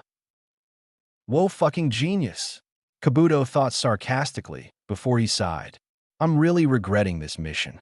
He added, are you guys going to take this bothersome exam too? Shikamaru asked. Kabuto sighed again. I hope he realizes that the Chunin exams are optional, right? You don't have to take them. He thought dryly. Oh, it's the idiot trio, Kabuto heard Naruto say. Isn't that like the pot calling the kettle black? The medic asked himself. Quit calling us that. Shikamaru practically yelled, but was too lazy to. Man, this is a freaking bother, Shinkamera finish. Why is Naruto space out for no reason? Kabuto thought when he noticed the idiotic blonde zone out. Sasuke is mine. Bleep, Ino claimed and started sticking her tongue out again. Honestly, I have to befriend and help these people. Well, fuck. The medic thought before he noticed Team 8 approaching the group. Yahoo, I found you. Kabuto heard the brash Inazaka air yell. My, everybody's here, he finished. He could hardly hear what the Hyuga was saying. She was talking so quietly. Kabuto sighed. Do these people not understand the art that is subtlety or awareness? They haven't even noticed that almost half of the room has been glaring at them, he thought. I guess it's my big debut. He mused as he started to walk towards them and ignored the rest of their antics. Hey, you guys, Kabuto said as he walked towards them. You should be a little quieter, he suggested. And what I mean by that is, shut the hell up. But he kept that last part in his head. You guys are the rookie 9 fresh out of the academy, right? He asked, carrying on like that with cute faces. Mun, this isn't a field trip, he finished. Who are you? Acting all haughty. Sakura yelled at him, and he had to suppress the urge to tear out her vocal cords. Haughty. Haughdy. The fucking bitch. I'm trying to help, and she says I'm acting haughty, Kabuto thought with a scowl. I am Kabuto Yakushi. Anyway, take a good look around you, he informed as he glanced around. That's right. Look at all the people who want to kill you, he thought as they looked around the room and caught on to what he was talking about. Behind you, they're from the Rain Village. They're hot-tempered. Everyone's tense before the exam. I thought I'd warn you guys before you get your butts whipped, he informed. I guess it can't be helped. You're rookies who don't know left from right. You remind me of my old self, he told them, which is a lie. My old self would kick all your asses, he thought. You're Kabuto, right? Sakura asked me. Wow, I thought she had the top of her class, my bad. He thought sarcastically. Yes, he answered. Then, is this your second time? She asked. Okay, I admit that actually is a reasonable question. The medic mused. Nope, it's my seventh time. Kabuto answered quickly. This exam is only held twice a year, so it's now my fourth year. He informed them. Then that means you know a lot about these exams. Sakura exclaimed. Excellent, it's working. He mused. Kind of, was his reply. No kidding. Kabuto, you're pretty awesome, huh? Naruto announced. It must be so easy to earn that kid's praise. Kabuto thought dryly. But you haven't passed, Shikamaru stated. Yeah, well that is the case, yes, Kabuto said, as he attempted to look sheepish. Is the Chunin exam that high a hurdle? He asked himself pathetically. Man, this is utterly bothersome. I'm tempted to tell him the exams aren't mandatory, but where's the fun in that? The medic thought with smirk. Now to go in for the kill. He thought.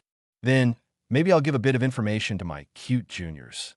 He said, as he reached into his shinobi tool pouch and grabbed his ninja info cards. Kabuto then pulled them out. For some weird reason, I have the urge to say it's time to duel. Kabuto thought curiously, before he focused on the task at hand. With these ninja info cards, he informed. Ninja info cards, Sakura questioned. Did I stutter? I guess I'll have to dumb it down for them. The ash-haired teen thought.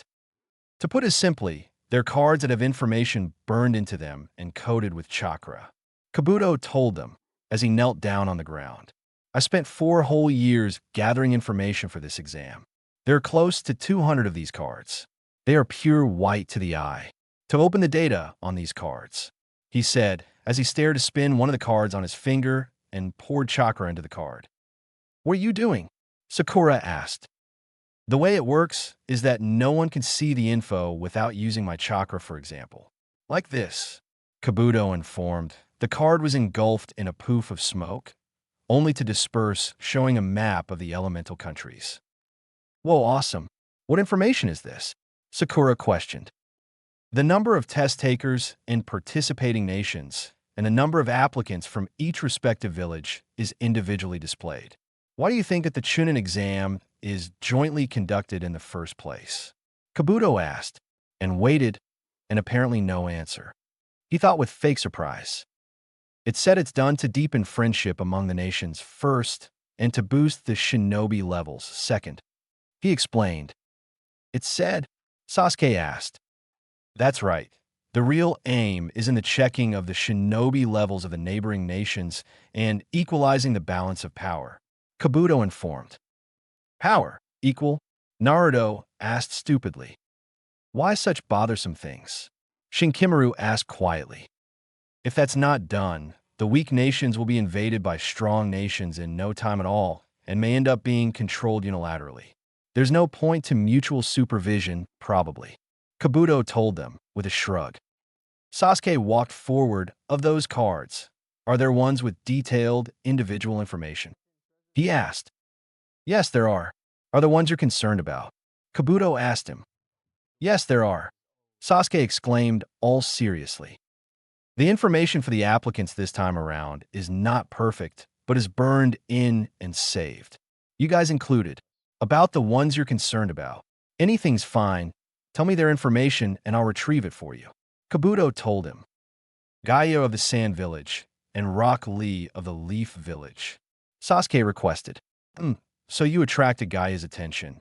Though I have changed her killing for her existence outlook, she still enjoys killing strong people to please Shikaku. Man sucks for you, Sasuke. He thought while keeping a straight face. Oh, you even know names. That makes it quick, he said as he dramatically grabbed 2 cards and held them up. Here they are, Kabuto said. Please show me, Sasuke asked. Well, at least he's polite. The medic thought dryly. Well then, first is Rock Lee. He's 1 year older than you guys. His mission experience, 20 D ranks and 11 C ranks. His squad lead is Guy. In just this year, his taijutsu has drastically improved, but his other skills are next to non-existence. Last year, he attracted attention as a genin rookie with his ability, but didn't participate in the Chunin exam. This is his first time taking the exams, same as you guys. Tintin and Niji Hyuga are on his team, Kabuto informed. Next Gaia of the desert. Her mission experience, 8 C ranks, B ranks, wow, 1 B rank as a genin, She's a kunoichi from a different land and is a rookie, so there is no further detailed information. But it seems she has returned from all of her missions uninjured. The medic informed them. B ranked as a genin, but uninjured, Shimamaru stumbled out. Leaf, sand, rain, grass, waterfall sound there are lots of exceptional genin from those villages who have come to take the exam this year as well. As far as the village hidden in sound goes, it's a village of a small nation sprang up in recent years, so there isn't much information. At any rate, they're all hidden villages with nothing but crackerjacks. He finished. The 3 females stared talking, so I blocked them out until Sakura said something smart. In other words, all of the applicants who have gathered here, she said, trailed off. That's right, not just Lee and Gaia, but they're all choice top elite genin from each nation. This isn't going to be easy. He finished for her. After a few minutes, Kabuto noticed Naruto spazzing out only to yell out and point his finger at the other genin. My name's Naruto Uzumaki. I won't lose to any of you. Got it? He declared. Man, what an idiot. He just painted a large target on his back. Kabuto thought, as he just started to ignore most of their conversations while forcing a smile on his face. As he waited for the sound genin to attack, he prepared to force his healing factor down. When they attacked, Kabuto dodged accordingly and switched out his glasses for fake ones faster than anyone could perceive. As the sound shinobi hit and missed, he stood up and saw his fake glasses break. Kabuto reached up and took them off. Before he felt the vertigo effect of the sound shinobi's melody gauntlet and vomited. Kabuto glanced out of the corner of his eyes to see several of the genin competitors staring at them in confusion, or in Gaia's case, glaring murderously at the sound shinobi. Well, I guess they'll die soon. Assholes that fucking hurt. The medic mused.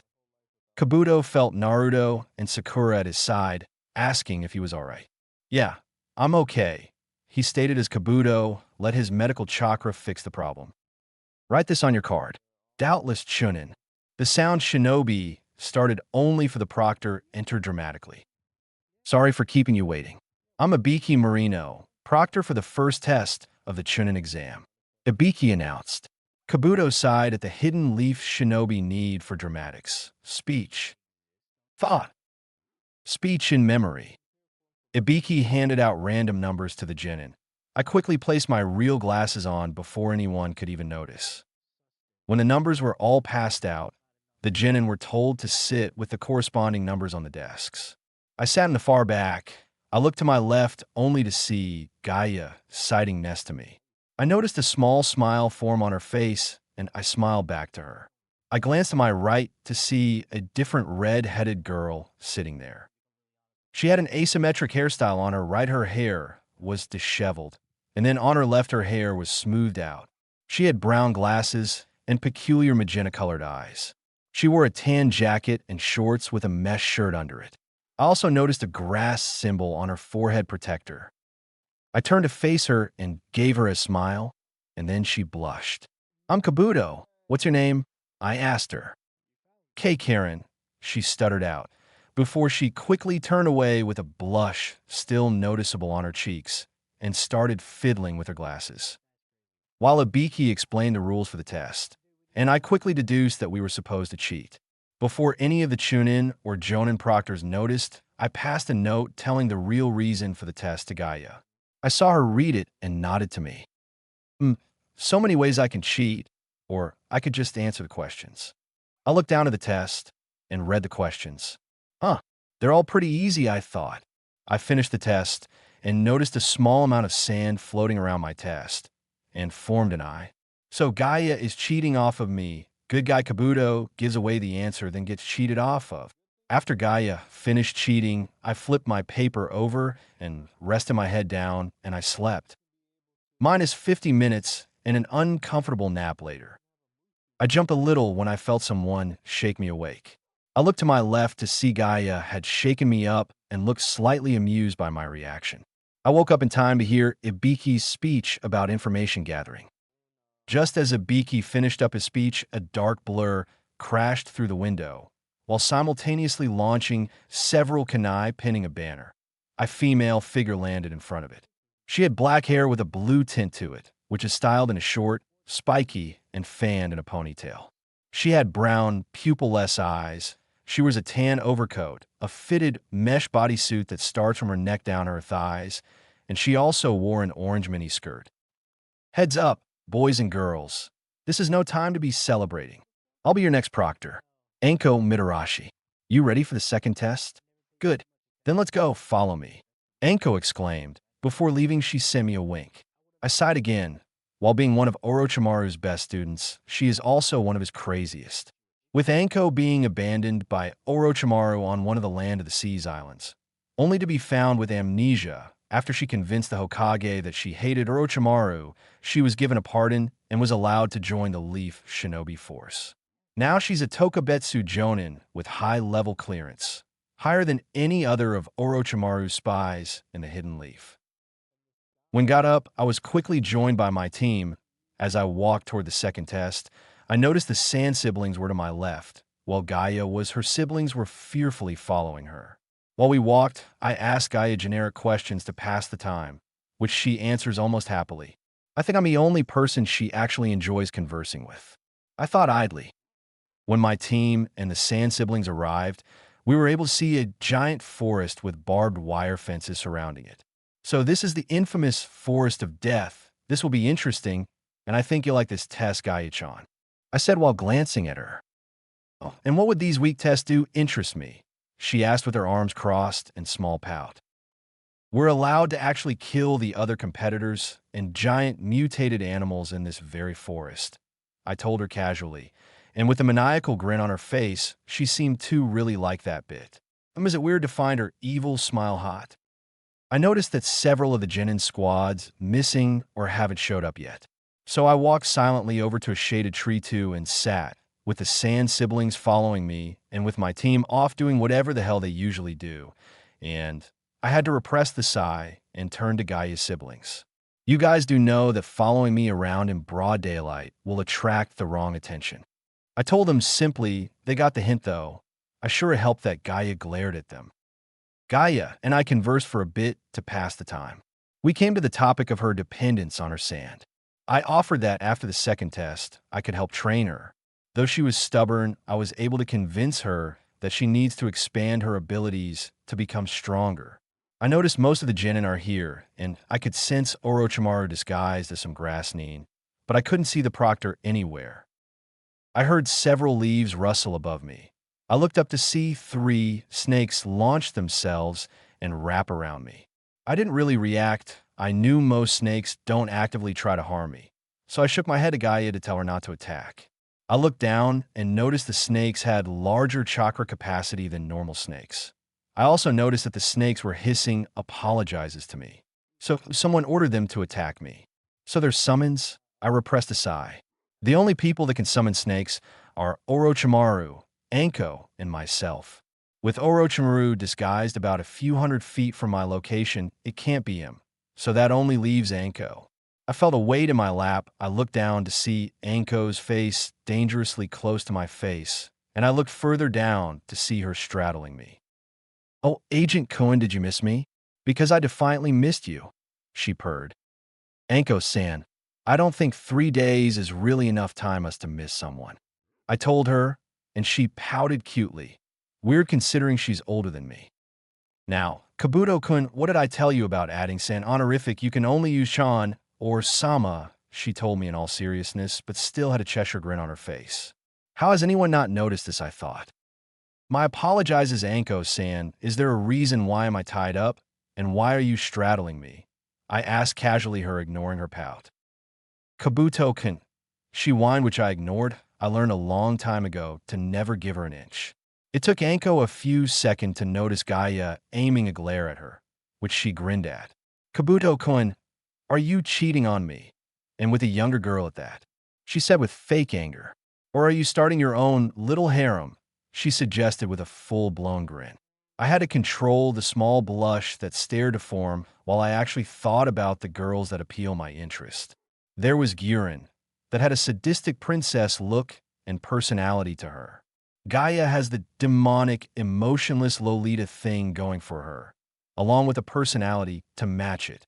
Then there was Anko with a temptress body and had bunch of fun personalities that counteract my dark personality. And all of them are attracted to me. Maybe I might have unknowingly started my own harem. I thought to myself, it's okay, Kabuto-kun, I don't mind sharing you. She whispered, loud enough for Gaia to hear, judging by her blush. With my blush controlled, Anko-chan, is there a reason for the snakes and this compromising position? I asked her again. Oh, I just always wanted to this, and so I could give you some new information. She said the first part mischievously, then switched to serious in mid-sentence. Now, that had my attention, and I nodded to her to continue. I heard in the grapevine that the Gamma Senin, Toad Sage, Jiraiya is on his way to the village. Though his reasons are unknown, I think he knows something about the invasion. She informed me. I agree. I think Jiraiya has several spies located in Suna, and any of them could have informed him.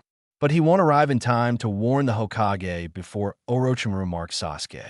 The invasion is mostly a distraction for Orochimaru to test Sasuke and possibly tempt him to join Oda Geikure. I said absently, and I trusted Anko and Gaia not to spread that information. So if you could kindly untie me, Anko, so I can give Orochimaru the new information. I asked her. She agreed, though she seemed annoyed by it. When the snakes unwrapped themselves from me, they bowed their heads and disappeared back into the snake summons world. I stood up, brushed the dirt on my pants, and sauntered my way towards Orochimaru, disguised as Genin. I quickly wrote the new information on a note. While passing Orochimaru, I quickly put the note in his pocket, where I knew he would see me place it. As I walked away, I glanced at the disguised Orochimaru to see him finish reading the note. I saw him glance at me, and he nodded his head slightly. I noticed Anko walk up to the front entrance of the Forest of Death, probably ready to give the rules of the second test. I met up with my team that was near Sasuke's team. This place is called the Forest of Death. You'll soon realize why, Anko said with a smile on her face. I looked to me left to see Naruto doing a shitty impersonation on Anko. This place is called the Forest of Death. You'll soon realize why, he said in a high-pitched voice while doing a creepy dance. That kind of threat won't work on me one bit. I'm not scared, he declared to her. Really, Anko said innocently. Now Naruto is going to get it, I thought to myself. You've got a lot of energy. As soon as those words left her mouth, she threw a kunai at Jonin level speed and appeared behind him.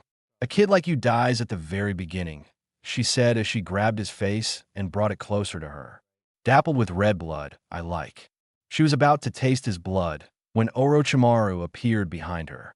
Holding the kunai, Anko threw with his tongue.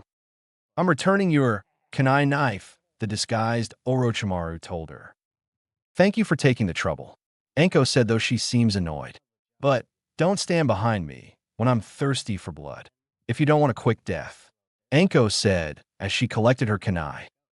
Well, it's my nature to act up at the sight of red blood, and my precious hair was cut, so I got excited. I'm sorry, Orochimaru said as he walked away. Evidently, we've got a lot of hot-blooded kids this time, Anko said with a grin.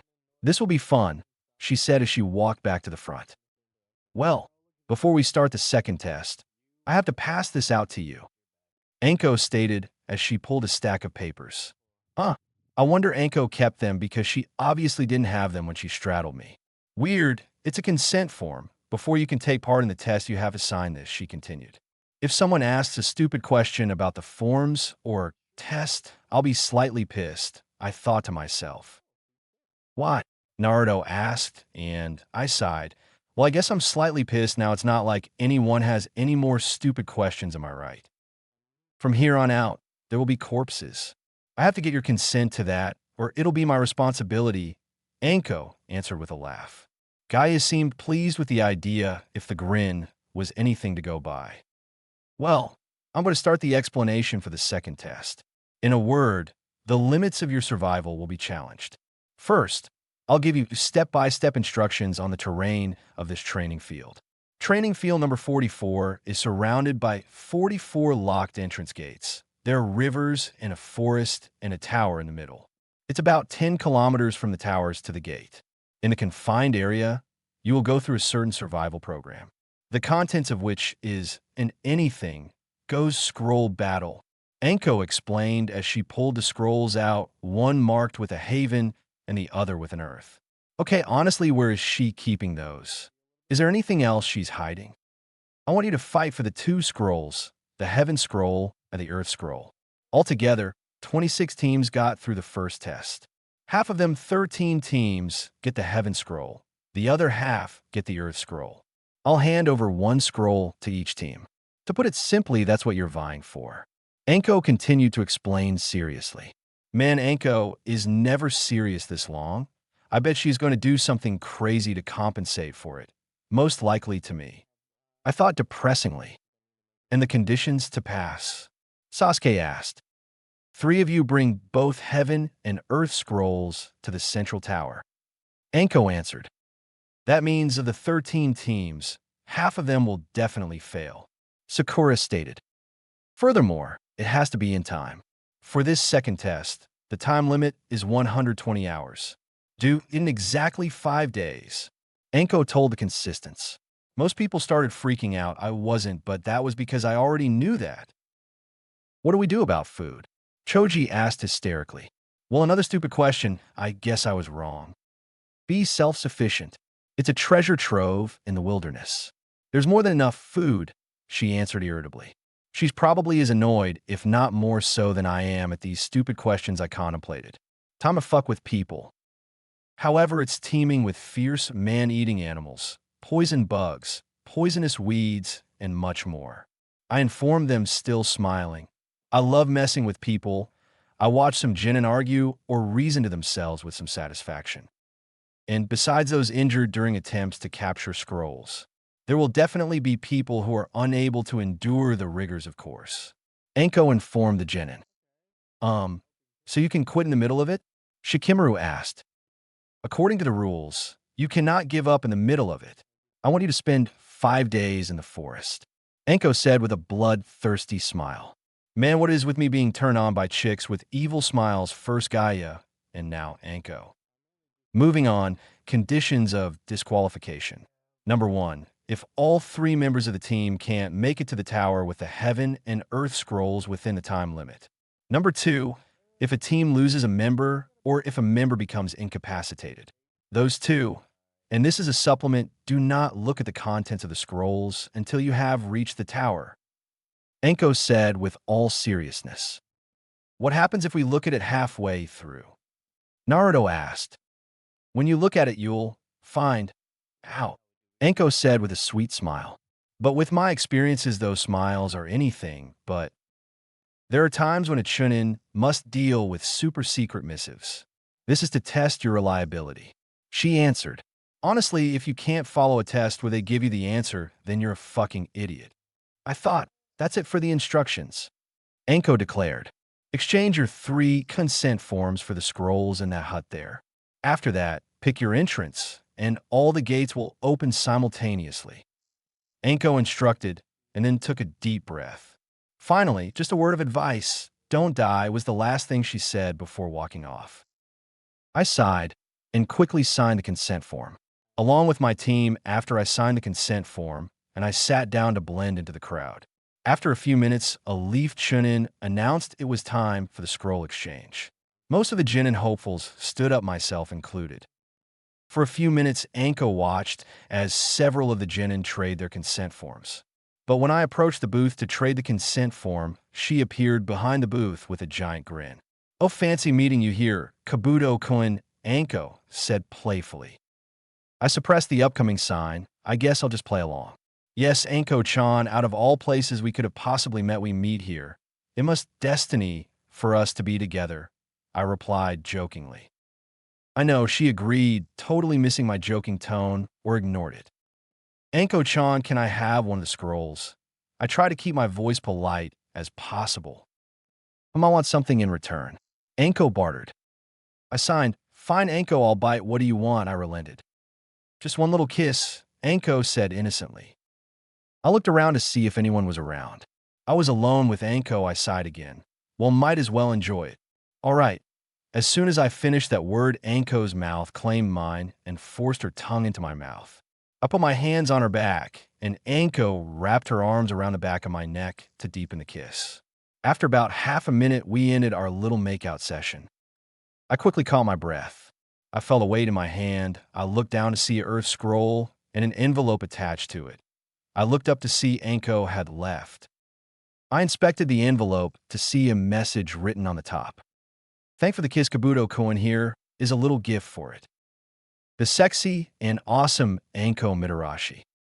P.S. Don't let other people see, it's just for you. I checked the area again as I hid the scroll and a seal on my wrist. Seeing the area clear, I opened the envelope. Oh my, I thought while blushing. I had several pictures of Anko in provocative clothing and tempting poses, and a note stating if I wanted the real thing, all I have to do is ask. Now I'm sure I'm blushing. I put the pictures back in the envelope and put them in a secure place in my ninja pouch. I did my best to compose myself and join my team at gate 38. After everyone was in position, the Chunin walked around unlocking the gate entrances. I noticed Anko's voice announce over the megaphone. Well, everyone, the second test of the Chunin exams starts now.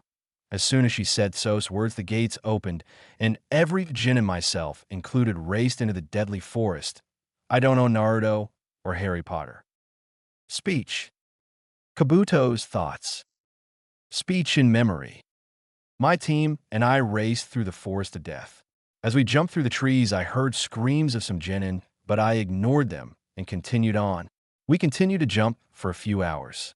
I turned to face my teammates and told them to split up, then meet at the tower, and sped off again.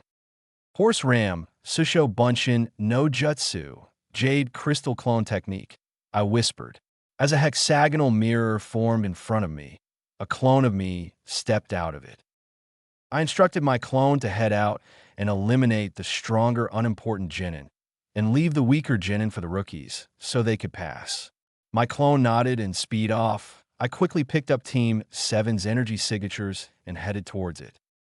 When I arrived at Team 7's location, I watched as Naruto go to the bathroom, only to get his ass kicked by a ranged shinobi. The ranged shinobi incompletely hinged to look like Naruto and failed to convince Sasuke who he was. Then Sasuke attacked him only for the ranged shinobi's hinge fail. The ranged shinobi fled and Naruto came back, only to be blasted away by a wind jutsu. I watched as the disguised Orochimaru reveal himself to Sasuke and Sakura. Orochimaru aimed Jonin level-killing intent to Sasuke and Sakura, making both of them freeze up. Orochimaru lazily pulled out 2 kunai and casually tossed them.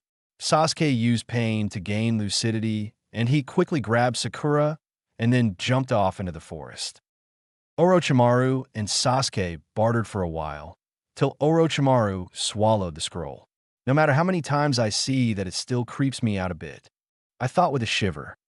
When Sasuke, scared to give up Naruto, came out of nowhere, cooked up on the Kyuubi's chakra.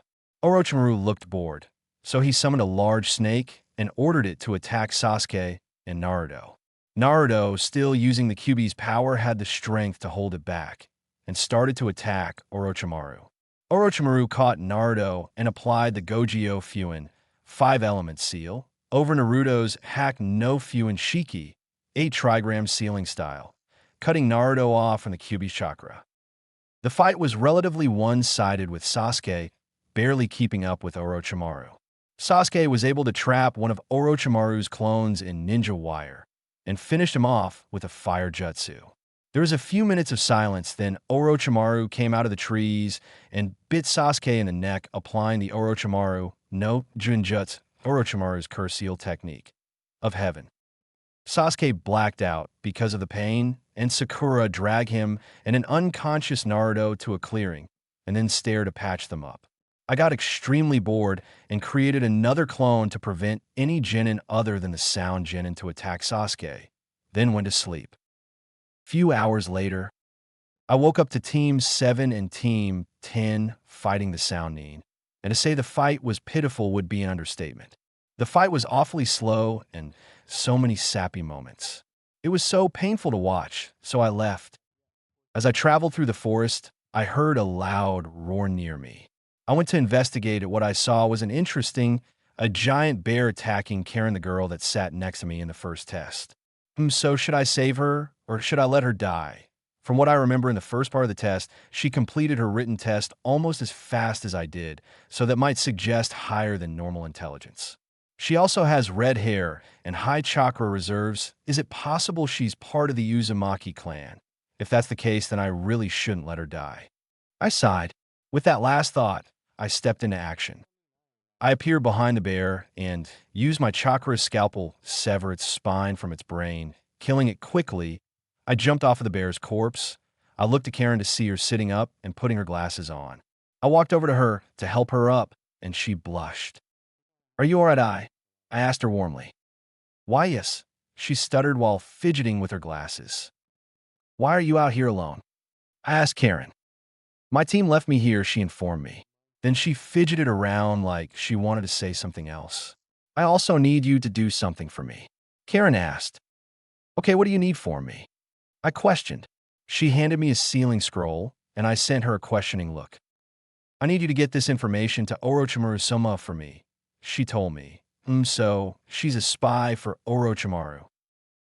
How would I get this to a S-ranked traitor of the Leaf? I asked her, pretending to be confused. Because a few years ago, Orochimaru-sama took me to Otoge-cure. When I was there, some of the shinobi talked about you and said you were Orochimaru's second in command. Also, I saw you there a few times working with your apprentice in the medical labs where I was being tested. Karen explained. I sighed. Fine. All right, I agreed as I pocketed the scroll. I looked around the forest and then back to her. Do you need help finding your teammates? I asked Karen. Yes, please. I'm not much of a fighter. I work better as a medic, she stated as we started tree hopping to the tower. So she's a medic? I snuck a glance at her, and I didn't notice any medical tools. How would you judge your current medical abilities? I asked her as I ducked under a low branch. Not that good per se, but by having people bite into my skin, they can suck out my chakra and heal themselves, she informed me. I took another quick glance at her and noticed several bite marks on her arms and neck. Are the bite marks permanent? I questioned myself. Maybe I could help her a bit. If we are ever in the same base for a while, I'll help train to you, expand your medical attributes. While your ability is impressive, I can't help but think that it's too dangerous for you. If you were to use your healing bites more than once, it could exhaust you to the point it might kill you. I thought out loud, and Karen listens intently. And when you're up to speed on more medical techniques, I'll have to start teaching you to fight as well. I continued to think out loud. I glanced at her, only to see Karen beaming happily.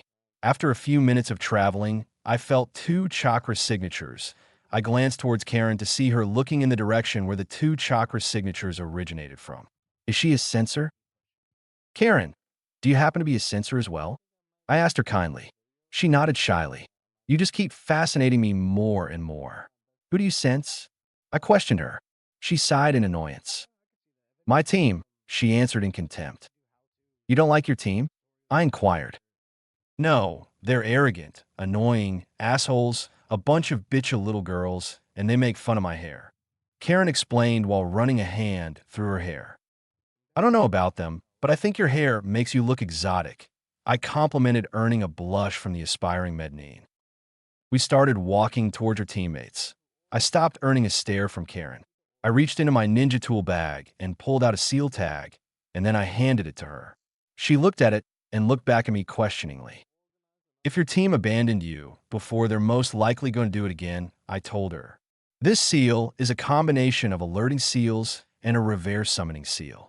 If you're in trouble, channel your chakra into it, and I'll summon you to my location, I informed her. She nodded her face in amazement. I gave her one last smile and waved before launching myself into the forest. -2 hours later, I continued to jump till I felt 2 very familiar chakra signatures. I headed to their location to investigate. When I arrived, I stumbled onto a scene that was refreshing. The chakra signatures were Anko and Orochimaru fighting. most likely to convince the Hokage that Anko is still hates Orochimaru. Their fighting style was interesting, but like with Sasuke, Anko barely kept up with Orochimaru. I saw them preform mini snake-based ninjutsu and summoning calibration jutsus. I wrote most of them down to try and recreate and maybe improve them later. The way Anko fought was alluring to say the least. She was precise in her attacks, never wasted a move, and was ruthless exactly how a real shinobi fights. I noticed Anko quickly becoming exhausted. Then she grabbed her curse's seal in pain, and I sighed. While Anko survived the processes in getting the curse's seal applied, the curse's seals in general at that time were but prototypes, and that means still had bugs in it. So while Anko has the curse's seal, she can't activate it. Any attempt to activate it results in pain. I'm still working on a way to fix that problem. Maybe I can recruit Karen's help. I continued in thought. Anko blacked out from intense pain, and Orochimaru had to quickly flee before any leaf shinobi came. But knowing Anko, she'll be up in about an hour, I thought to myself.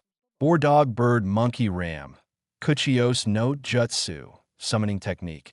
I said as a giant poof of smoke eclipsed me. The smoke cleared to reveal a giant black snake with a green tint to its scales and had blood-red silted eyes. For some reason, I always summon black and green-colored snakes, and they're always female. I felt the snake wrap her body around me. Section Hello, my master. Is there something you need? Section the giant snake hissed. I rubbed her nose. Section Hello, Nagini. I need you to watch over Anko over there until she wakes up. Section when I first performed the summoning jutsu. Nagini was who I first summoned, though she was a lot smaller. Section, and the next time I summon you, it will be in a big battle with lots of blood. Section, she's also very bloodthirsty. She nodded happily and uncoiled herself from me, and then slithered towards Anko's unconscious. Nagini then coiled around Anko's body protectively. With one last nod, I speed off. A few minutes later, what was that? I focused my sensing ability towards the dark presences, and I felt it originate from Team 7's location. So that's what the Heaven Curse seal feels like. If I were anyone else, I would be terrified by it. I focused on the dark presence location and headed in that direction. After a few minutes, the presence dissipated, but I had the general idea on where it was located and speed off towards it. A few hours later, I walked over to the river where I felt Naruto's immense chakra stand out like a beacon. I noticed Naruto and Sakura about to open their scroll, and if they did that, then Sasuke would be disqualified. Right before Naruto opened the scroll, my hand stopped him, and I landed right next to him in an awesome pose. You shouldn't do that. Did you forget the rules? I said as I glared at them from the corner of my eye. Honestly, is he being stupid on purpose? An enemy? I heard Sasuke yelled. After I explained that Naruto was going to open the scroll, Sasuke understood. Geez, what were you thinking? Sasuke asked Naruto and Sakura. Naruto said nothing while Sakura apologized. That was close. Those that ignore the rules are put in a condition that forces retirement. In a previous exam within the scroll, there was a set-up hypnotism-type jutsu. Those that saw it would be knocked out here until the end of the exam. I informed them. By the way, you're Kabuto, right? What are you doing all alone out here? Sasuke asked me suspiciously. It's not like I'm after your scroll, I told him. If you were, you could have just taken it for Naruto just then. Sasuke stated. So you're also after the Heaven Scroll? Sasuke asked. No, I already have both. I informed him. I held up a Heaven and Earth Scroll that I got from my crystal clone that guarded Team 7 when they were incapacitated. Something's happened, and I'm on my way to the tower to meet up with my teammates. I turned and started walking away. Well, I'm off. Wait, I heard Sasuke yell behind me, fight me. Sasuke demanded. Fight? I turned my head a little. I heard Sasuke's teammates argue with him. Turning to face them, I saw Sasuke glaring at me. You're serious? Sorry, we don't have any time left, I stated. Team 7 argued once more. This is really getting annoying, especially with that Rainin spying on us. We don't have a choice. I said it before. This is only way for us to survive in this forest. Sasuke declared to his team. My, what a passionate speech. Too bad it's all bullshit, though, I thought. You're lying. You aren't as cold-hearted as you say. If this test had really turned you into that, then why would you even ask to challenge me? Instead of doing that, you could have just attacked me and tried to take the scrolls. That's a ninja, I said as I pushed up my glasses, causing a reflection glare to form. So, I'll tell you the path you should take. I spoke. But I'll tell you as we move. The smoke from your fire, the smell of fish can be sensed from far away. Wild beasts and enemies could be on the way. I informed them as I glanced at the hidden range shinobi. After I noticed the range shinobi gone, I shot into the trees with Team 7 following me. I don't know Naruto or Harry Potter. Speech. Kabuto's/Harry's thoughts. Speech in memory. I lead Team 7 through the trees. I zoned out until I heard Sasuke start asking me stupid questions. Are there really enemies left? Sasuke asked. Yes, no doubt about it. I answered truthfully. Sasuke seemed genuinely surprised by that. Just think about it. Do you know the smartest fighting tactic in a large area like this jungle? I questioned. I got no answer. Geez, do I have to spell it out for them? The goal to this test is the tower, right? So when there's only one day left, the easiest place to get the scroll is near the tower. I finished. If they don't get it after my explanation, then they're a lost cause. Oh, I see an ambush, Sakura yelled. Finally, but did you have to shriek it? So basically we go after a team that has assembled both the heaven and earth scrolls and is heading for the tower. Sakura finished while yelling again. I wouldn't be surprised if half the forest heard that. You're 1/3 correct. I told them. I noticed their questioning stares. I mean that you guys aren't the only ones thinking that. There should be others in your situation already waiting as the tower with traps set. I told them. Then Naruto stared yelling, so I ignored him. Kabuto-san, what's the remaining 1/3? Sakura asked. People I call collectors that appear in this time in the test. Even though the tower is right in front of their eyes, the difficulty of the forest of death increases. That special situation gives birth to them.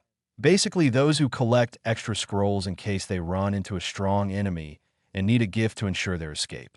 Or those that try to receive a favor and information by delivering an extra scroll to a team from their own village. I explained. You should realize without me telling, these ones are strong and confident in their abilities, the worst possible enemies. I finished. I see. I finally understand why you appeared in front of us. Sasuke said smugly. I looked at him. You're scared too, Sasuke declared with a smirk. Not in your life. Exactly, I said with a forced smile. A few minutes later, I noticed the tower in the distance. Now I can finally see the tower. We must be careful from here on out. I suggested to Team 7. All right, let's go, Naruto screamed, but everyone's danger sense went off. Naruto quickly threw a kunai to his left, effectively hitting and killing a giant centipede. Everyone breathed a sigh of relief. Naruto-kun, I'd like to avoid unnecessary actions and noises from here on. Moving through the forest like an elephant will only tip off out enemies, and they do not have a fun welcome party plan for us. From this point on, let's move as slowly and safely as time allows. I told them, and they agreed. Few hours. We have been walking in a Jinjutsu for a while now, and Team 7 has yet to realize it. Man, these kids are idiots, were my thoughts as we continued to trek through the forest. How long have we been walking? We aren't getting closer to the tower at all, Sakura asked. It seems right in front of us. This is weird, Naruto said. Seems like we've already arrived at our welcoming party. See, look right there, I commented, as I pointed towards a tree where the centipede was killed. Team 7 started to freak out. Jinjutsu, Sasuke questioned. Looks like it. We have totally fallen into a trap. Seems like they took advantage of our worries and made us walk around in circles. I informed them. They're watching us, Sasuke said. They probably plan to tire us out and use that opportunity to get us. I theorized. Then it's going as they planned, Sasuke stated. So, they should be ready to attack? I stated as well, and Sasuke agreed. Then hundreds of illusionary clones melded from the shadows. A lot of them. And are these clones? I asked to keep on my facade. I watched as Naruto slam into one of the clones, only for it to regenerate itself. That surprised Team 7, but me not so much. Sasuke activated his two-tome Sharingan and helped Naruto fight the clones. I watched as Sasuke freeze in pain, most likely because of the cursed seal, as a rain threw a kunai him. So I had to tackle him down to prevent him from getting killed. I picked up the kunai knife and inspected it. There's no doubt about it, it's real. It isn't an illusion. So the rain are hiding in their illusion and blending their attacks together in genius. Give us your scroll, the rain demanded.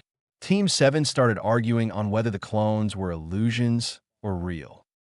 They're illusions, Sasuke said with a Sharingan active. This is enemy Jinjutsu. But Kabuto-san's injury is real, Sakura stated. Oh, now you care about my injury. You were inspecting Sasuke minutes ago, but not my injuries, you bitch. I ranted in my mind. No, Sasuke-kun is correct. The enemy is most likely hiding somewhere and matching their attacks with the movements of the fake shinobis, so that it will seem like the illusions are attacking. I informed Team 7. Then Naruto started yelling again, declaring he was going to kick their asses. But this confuses us to where the kunais are coming from and prevents us from accurately locating the enemy, which was exactly what they planned to do. Their type prefer these kinds of attacks and are weak at taijutsu and close-range fighting. The real enemy won't reveal themselves until we can no longer move. All we can do is dodge their attacks, at least for now. I told them. Then they jumped into action. There's no end to this, Sakura yelled. Then I'll do this. I watched as Naruto form a cross-hand sign. Stop, Naruto-kun. Don't waste your chakra. Attacking them is pointless. I yelled to Naruto, only for him to ignore me. Kage Bunshin no Jutsu, shadow clone technique. Naruto yelled as a few hundred clones of himself appeared. Then he started to tear apart the rain's illusionary clones, but eventually Naruto lost. The rain shinobi came out of the forest and started to taunt us, or in the real case, Naruto's henge clones to look like us. Naruto, you've used too much chakra. I'll take over from here, Sasuke said, only to be ignored. When Naruto rushed at the rain, shinobi head butted them in the gut. Man, that was weird. I'm damn sick of letting you always stealing the juicy parts, Naruto declared. Am I the only one who could hear the innuendo? But what I noticed was that Naruto was still standing, and I was slightly impressed. Even with the Kyuubi's chakra cut off, he can still stand. Wow, what chakra stamina. A major technique combining many shadow clones and transforming into 3 people, all that, and he still can move, and this is the 5th day. If this kid masters his chakra, he'll become a monster. Maybe. I zoned out in thought. I watched as the rain shinobi form illusionary clones again. Sasuke and Naruto argued again. Then Naruto charged head-on again and tried to dispel the clones. Naruto-kun, stop, I yelled to him. Sakura yelled to Sasuke to stop using his Sharingan, which distracted Naruto. I had to tackle him out the way from the rain shinobi's attack and got hurt again. God damn, I do not get paid enough for this, I internally ranted. As I was getting up the rain, shinobi came out from underground and hit me, knocking my glasses off in the processes. No, I'm officially pissed. I glared hatefully at the rain shinobi, releasing a high amount of killing intent, freezing everyone. With the rain shinobi frozen, Naruto used the distraction to attack them. Phew. Thanks, Naruto-kun, you saved me. I forced out. Watch your backs, rain shinobi, because when I find you, you'll wish you never existed. I internally threatened for nearly breaking the glasses my mother gave to me. I forced myself to calm down. I looked to see Sasuke's curse mark spreading across his shoulder. Faking ignorance, I asked, "What is that thing? An injury?" "It's a horrible mark." I questioned Sasuke. "It's nothing," Sasuke forced out while gripping his shoulder. I looked to Naruto to see him cheering to Sakura that he found scroll. About a half an hour later, when Team 7 and myself arrived at the tower, I heard a rustle in the bushes. I turned to the sound only for it to be my team. "Oh, you guys," I said dismissively. "You're late, Kabuto," Misumi chided. "We ran into some trouble, sorry," I replied casually. But, but, thanks to you we got the scrolls. Naruto yelled. No, it was all because of you guys. You were great at the end, Naruto-kun, I said while turning around, blocking Team 7's view of me as I pulled out a vial of crimson liquid from my ninja pouch and inspected it for a split second. Yes, Naruto, you were great at the end. You may have limitless potential, but no drive to achieve it, while I, on the other hand, won't pass up on such an opportunity. I thought as a dark smirk formed onto my face, and I sealed Naruto's blood into my left wrist. I turned back to Team 7 and saw them staring in my team's direction before I joined back. We're going to go through this door. Good luck to both of us, I announced to them. As I walked through the door, I heard Orochimaru ask me, how was the harvest? Yes, it was above expectations. I've written down all of his data from the second test. You want this right, I said as I held up Sasuke's ninja info card that I updated throughout the exams while I was tailing him. So how was it? Orochimaru demanded. So you're that interested, Orochimaru-sama, I stated as I handed Orochimaru the card. I want to know your opinion as our spy. Orochimaru asked me. You don't want my opinion. That's unnecessary, since everything will be decided by you, I told Orochimaru. Yeah, I like that intelligence of yours. Good work, was the last thing Orochimaru said before he disappeared in a body flicker. I walked out of the area and looked for Anko, Gaia, or Karen to talk to. Few hours later, I looked around the area and found the genin that passed, which consisted of Team 7, Team 10, Team Guy, and Team 8 from the Hidden Leaf, the genin from the Sound, and the Sand siblings. I noticed that Karen wasn't here. That must mean her team was disqualified. Well, that sucks. Hokage-sama will now explain the third test. Listen carefully. I heard Anko's voice from her microphone. Now, Hokage-sama, please. Anko told the Hokage. For the coming third test, but before I explain that, there is something I'd like you to know. It concerns the true reason for the exam. The Hokage said seriously. To promote friendship among the countries. To raise the level of shinobi. I don't want you to be confused about the true meaning. This exam is a replacement for war among the allied countries. I listened as the Hokage explained the true reason, even if I already knew it. I heard some of the genin complain in the background. If you go back in time, the current allies were enemies who fought over who would rule. In order to prevent wasteful fighting, this stage is where these countries chose for battle. That is the origins of the Chunin selection exam. The Hokage finished. I heard Naruto yell about what that had to do with anything, and the Hokage answered. It is a fact that this exam decides which shinobis have what it takes to become Chunin. But on the other hand, this exam has another side, where each country's shinobis risks their own life to protect their land's prestige. Watching this third exam will be leaders and influential individuals from many countries that make up the clients of the shinobi, and the leaders of the countries will also be there to watch each of your battles. The Hokage explained.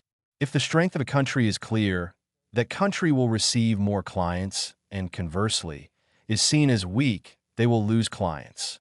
The Hokage finished. How the hell did he say all of that in one breath? I watched as the Hokage took his pipe out of his mouth and take a breath. And this will signal to potential enemy countries that our village has this much power.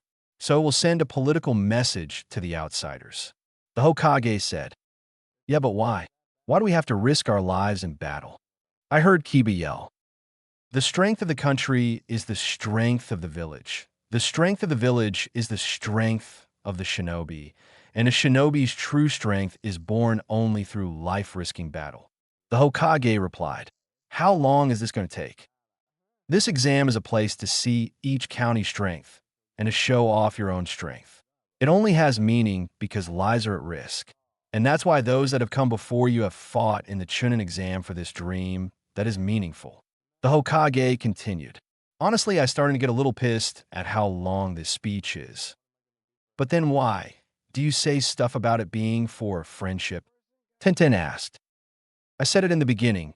I don't want you to confuse the purpose of this by losing life and establish imbalance. Before we begin the third test, I will tell you one more thing. OH, come on. This is not just a test. This is a life-risking battle. With your dreams and your country's prestige on the line, the Hokage finished. Well, thank God it's over. I don't care what it is. Just hurry up and tell us what this life-risking battle entails, Gaia demanded. Yes, I can now explain the third test. The Hokage said, no, please no, he talks so fucking slowly, I internally begged. I apologize, Hokage-sama. From here on, as the referee, will you please allow me? A sickly-looking Jonin asked. By all means, the Hokage said. Before the third test, there's something I'd like to do. It's a preliminary for the third test to decide who gets to participate in the main event. The Jonin stated. This got many protests and questions. Because the first and second test may have been too easy this year, we have a bit too many people remaining. According to the Chunin exam rules, we must have a preliminary and reduce the number of participants for the third test. As the Hokage-sama indicated earlier, there will be many guests at the third test. So the fights could take too long. We are limited in time. So anyway, those who are not feeling well, those who feel like quitting after these explanations, please come forward now, since we will be starting the preliminary immediately. The Jonin instructed. Finally, I don't want to hear any more speeches, goddamn. I gotta quit, I announced as I raised my hand. You're Yakushi Kabuto-kun from the Leaf, right? The Jonin questioned. I nodded in response. You may leave now. Does anyone else want to retire? I forgot to tell you that from now on it will be individual battling. You may raise your hand based on your own judgment. The sickly Jonin explained. I noticed Gaia glancing at me, and I shot her a reassuring smile. Kabuto-san, why are you quitting? Why? Naruto yelled out question. I am sorry, Naruto-kun, but my body is all beat up. Actually, I haven't been able to hear out of my left ear from the time when I got attacked by the sound neens before the first test. I told Naruto as I turned and walked away. Naruto, Sasuke, I would have liked to play with you a little longer, but any more and the old blood will start boiling, I thought as I pushed up my glasses, causing a glare. I'm a spy after all. I can't reveal my true face here. I glanced at the Orochimaru, disguised as a sound Jonin. Perfect, if you'll be watching them, my job of gathering information is done. Don't take selfish actions. Have you forgotten Orakamo-sama's orders? Misumi demanded in a whisper. I'll let you guys handle it. Especially you, Yoroi-san, with your ability, there should be no problems, I told him with a condescending smirk. I know you are frustrated that I have surpassed you. This is your chance to show your true strength. I finished and turned to continue walking. I'll save the fun for some other time, Sasuke, and you to Naruto, were my thoughts as I left the area. A few minutes later, when I found my way out of the tower, I checked my surroundings, and when I noticed no one following me, I created a crystal clone. I order it to watch the area, and when Sasuke leaves, tail him, and then to dispel. I went through the boar hand sign, Jintan, Harinkyaku, swift release, flying screen step, and flashed out of the forest. The difference between shadowless flight and flying screen step is the combat effectiveness. Flying screen step enhances my speed to the point where people can only see a flash, but in its place enhance my strength and awareness is lowered drastically, while shadowless flight enhances both my awareness and my strength by dividing my max speed, but that makes me far more combat effective. I quickly phased into existence outside of the forest. I turned towards the village's location and flashed towards it. I appeared on top of a building and sensed around for any followers just in case. Sensing none, I jumped to the ground and deactivated my flying screen step. I walked casually towards the Hokage Tower. With all my wounds healed, I didn't stand out. With the Hokage and most of the Jonin at the Chunin exams, I can move freely and sabotage the AMBU headquarters. With most of the AMBU out watching either the borders or the Hokage, I can sabotage their headquarters and steal their unprotected jutsu. Maybe I can steal and replace the scroll of sealing as well, I schemed. With those ideas, I headed towards the AMBU headquarters only to sense 12 signatures inside the building. There should be at least maybe 15 to 20 AMBU guarding this place. With that thought, I went through the boar hand sign and Jintan, Musho, swift release, shadowless flight. I whispered as I faded from the area. I appeared inside a room of the building that housed several ANBU operatives before they knew I was even there. I was gone. I was moving impossible fast for them to even sense my presence, and the only anyone could see me would be for them to have a fully matured Sharingan, and there are only 3 people who have or can achieve it. I quickly appeared and disappeared around the building, placing the enhanced explosive seals in the areas that would be most effective, like support beams, weapons cache, living areas, structural weak spots, and under their basement. With everything set, I quickly left the ANBU headquarters. Appearing on top of the building across from the ANBU headquarters, I took one last glance at it before I sped off towards the Hokage Tower. A few minutes later, I stepped through the entrance of the Hokage Tower and sensed a few Chunin-level Nin around the area. I can't kill yet, because if anyone is noticed missing, they might tighten the security of the village. I passed a few Chunin, they didn't give me a second glance. They're probably assuming I'm on their side. They're probably thinking an enemy would never just walk in the front door, so naive. Passing a few more Chunin, I quickened my pace toward the Hokage's office. I noticed that there were no guards around the door. I bit my thumb and went through the boar, dog, bird, monkey, ram hand signs and put my hand on the floor. Kuchios no Jutsu, summoning technique. I whispered as I summoned several small black and green tinted snakes. Section, go under the door, scope out the area, and make sure there are no traps. Section, I hissed out an order. The snakes nodded and slithered under the door. After about a few minutes of waiting, the snakes came back. Section, the room was empty, though there were some security and alerting Celials, but we took care of them. Section, the largest of the small snakes, informed me. I nodded and thanked them for their help before I dismissed them. I started to lockpick the door. When I picked the lock, I slowly opened the door and entered the Hokage's office. I checked the hallway one more time before closing the door. While looking around the office, I quickly checked through the desk. I found papers, seals, hidden compartments for kunai, and a porn book. I sighed at not finding a lead in the desk. I hurried my way towards the bookshelves to my left. When I pulled on a book, the bookshelves moved, revealing a secret room full of several scrolls. But in the center of the room was the scroll of sealing. From what Orochimaru told me, is that the scroll of sealing can only be opened by the Hokage or a relative of the Hokage. He was lucky that he was able to copy the Edo Tensei Impure World Reincarnation before the new system was installed. I looked toward my left wrist seal containing Naruto's blood. I could use the blood to open it, but I have a very big plan for this. But when it's done, I'm sure it could open it. I thought. Horse Ram, Susho Bunshin no Jutsu, Jade Crystal Clone Technique. I whispered as 2 clones form a crystal mirror. Look through all the scrolls. If there is anything interesting, copy it, then put it back as if we were never here. I ordered the 2 clones. They nodded and went to work. While I sealed the scroll of sealing in my right wrist seal, I opened an empty scroll and wrote several seals inside of it, a chakra storage seal to seal some of my chakra, a holographic genjutsu to project the image of the real scroll of sealing, and a senjutsu collecting seal. Using my chakra sealed into the scroll to activate the genjutsu seal, the senjutsu collecting seal collects the residual nature chakra to enhance the genjutsu. So simple yet so complex. I'm such a genius. The whole process of creating the seals took about half an hour.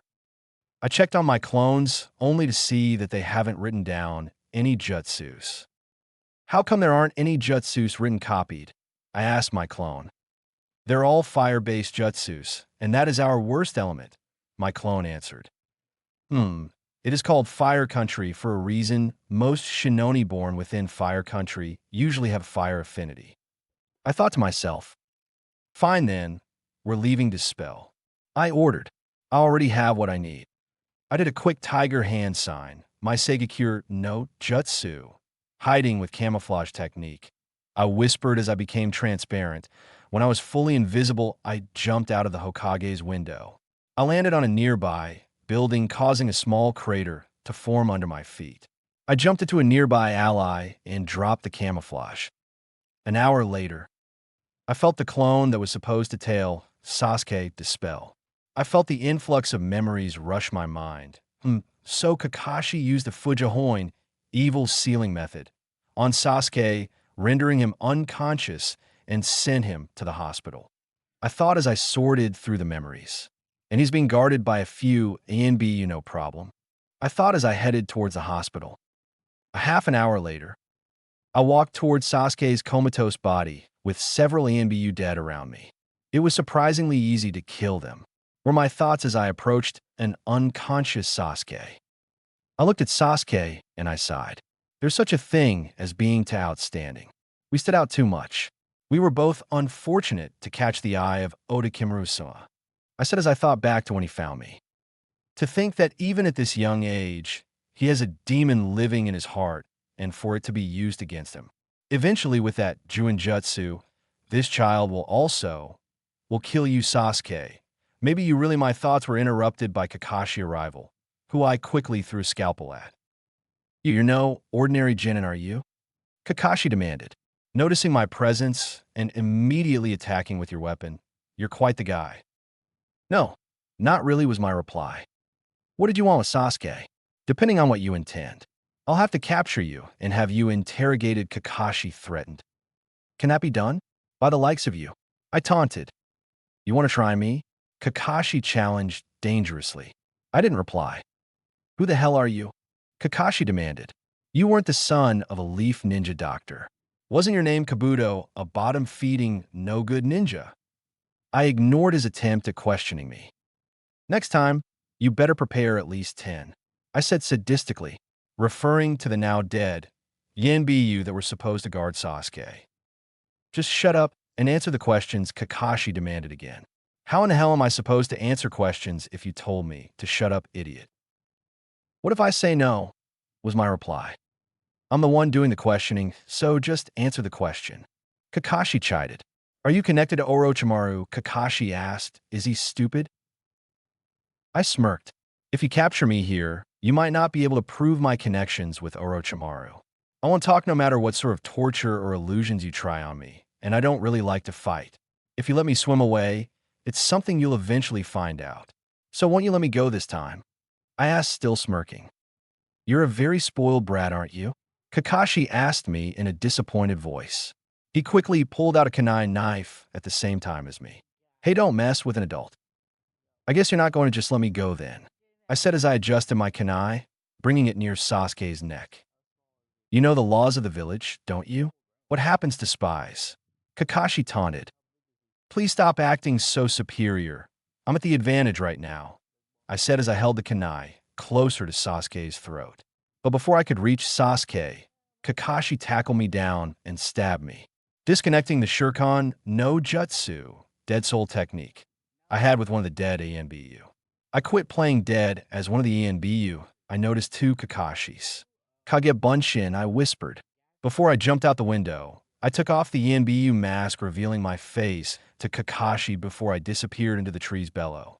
As soon as I touched the ground, I did a boar hand sign, Jin-tun, Hirenkyaku, swift release, flying screen step.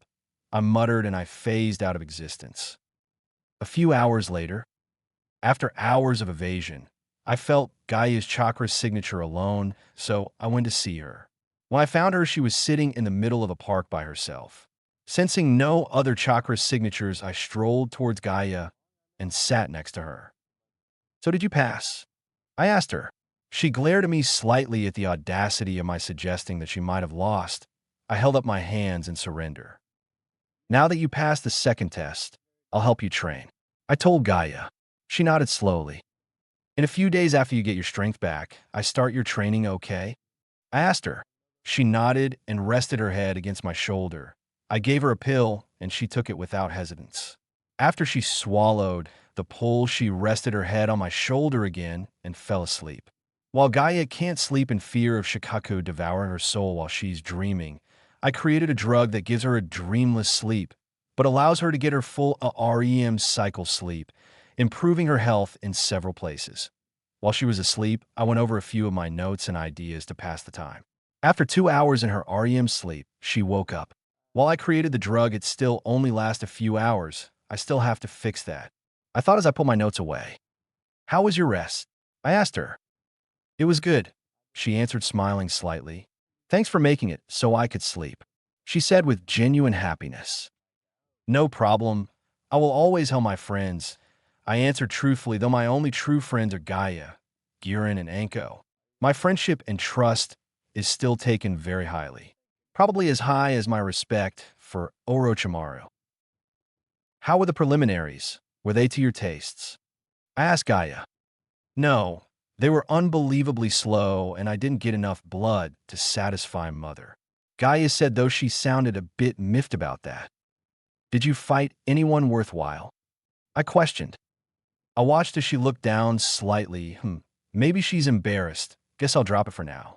I felt several Leaf shinobi approaching the area. They're either searching for me or checking on Gaia to make sure she isn't killing anybody. I quickly informed Gaia about the problem. She gave me a quick hug before I disappeared into the tree lines. Later that night, I went to meet up with the Sand Jonin to inform him of my status and to update him on our plans.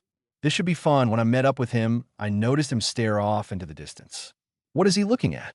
I questioned myself. I looked to where he was staring at. It was Gaia staring at the full moon. I remember Gaia saying that the Shikaku gets far more bloodthirsty during the full moon, so it's hard for her to control herself. I then noticed the sound genin that attacked me during the first test walking up to her. I couldn't hear what they were saying, but it apparently pissed Gaia off. She went into her partially transformed Shikaku state and decimated the sound genin. Serves the asshole, right? I watched as Gaia turned back in her normal self. I turned to Baki. Wow, so that's her true identity, I said as I hid the fact that I knew of her Jinchuriki status. But is that all right? He was a sound nin? Baki questioned concerning the now dead sound genin. I honestly don't care if he was sound, and besides it made Gaia happy. I thought, it's fine. He was no longer useful. I told him. I thought he was supposed to measure the strength of that Sasuke kid. Baki replied, no, there's no need for that anymore. Actually, I was already given the orders to abduct Sasuke, but I failed. I forced a smile and laughed sheepishly. What? Baki asked, surprised. Yeah, they discovered I'm a spy for the Sound too. I continued happily. Then if they find out that you're meeting with me here, our plans to crush the Leaf, everything will be ruined. Baki said almost hysterically, how the only way for someone to follow me with my speed would be if I let them, just like the Jonin that is spying on us now. I had heard you were Orochimaru's right-hand man. You're uncovered by the Leaf and then show up to meet me like this. And this isn't what I was expecting. Baki stated in disbelief. I gave him a dangerous smirk and glared at him from the corner of my eyes. Well, to be accurate, they didn't uncover my identity. I uncovered it myself. I corrected. I wanted to see how the Leaf would react with that information. Taking Sasuke, after that won't be a problem. I continued confidently. If it appears you are failing, then we will withdraw. You came to us with this plan in the first place. Baki set down his ultimatum. The sand will stay in the background until the very end. This is Kazekage-sama's will. Baki finished. I unsealed a scroll and handed it to Baki. Here are our plans. Also, it's about time they know about this plan, so please inform them. I told Baki, referring to the Sand siblings. Even though I informed Gaia, already we still want to keep the illusion that we barely know each other for now. Yeah, was Baki's reply. I'll excuse myself then. I stated. Oh, one more thing. I'll clean up here. I'll test what kind of guys they have moving around. I said, referring to the eavesdropper. No, I'll do it. As a partner of the Sand, should do something too, plus it's only one rat, no problem. Baki declared before disappearing in a body flicker. When he was gone, I headed towards Gaia's location to help her deal with Shikaku. A few weeks later, during the few weeks building up to the invasion, I did several things. One thing I did was find Karen. When I discovered that she was still inside the village walls, I looked for her. When I found her, she was still in her Kusanine disguise, and that her assignment to spy on the grass village was almost over. But with her team failing the Chunin exam's second test, she had to follow her team back to the village hidden in the grass. So before Karen left, I gave her a few training scrolls I wrote myself. They included some chakra control exercises, low-level medical techniques, and a mapping of the human anatomy. After I gave them to Karen, she hugged me and thanked me profusely before she left. Then I want to start training Gaia. I had a hard time deciding on what to train her in first, but I started by giving her some chakra paper to discover her nature affinity. It turned out she has a wind affinity, a very common element in wind country. I didn't have months to help her master her affinity, but I did get her started on the leaf cutting exercises. Gaia was able to cut the leaf in half after a week, completely blowing my month and a half record out of water, and she was able to repeat that action several times. After Gaia got a solid grip on her wind element, I applied the Gogyo Fuin 5-element seal on her. With her chakra disrupted, I had her retrain herself in chakra control and had her try to control her sand. It was amusing to see her try and run up the tree, only to fall and then glare at the tree in bloody murder. I quickly healed her bruises and cuts, which she was thankful for. Gaia's training with her sand was another matter entirely. She was only able to move about a handful of sand before she lost focus. I was trying to improve her sand control by transitioning her control of the sand from a subconscious level to instinctual level. That's what we did every morning. While during the afternoon I taught her my self-made taijutsu style, though I was adamant on teaching her my specific style since it revolved around my usage of my chakra no mezu, chakra scalpel, and my knowledge of the human anatomy. Gaia stated that she didn't need to master the style, she just needed it as a fallback plan in case someone could get past her sand. After some more good points and an adorable pout, I relented and taught her some of my taijutsu katas. After I unsealed the 5-element seal, I'd say Gaia's chakra control improved tremendously. She was able to suppress about half of her chakra and recall her sand far faster than before. Though she wasn't on the level of instinctively controlling her sand, her control improved immensely. Even though Gaia was on a higher level than the other genin in the exam, she knew that she was supposed to get injured by Sasuke for the invasion to start. So for the last week of training, I tried to improve her pain tolerance.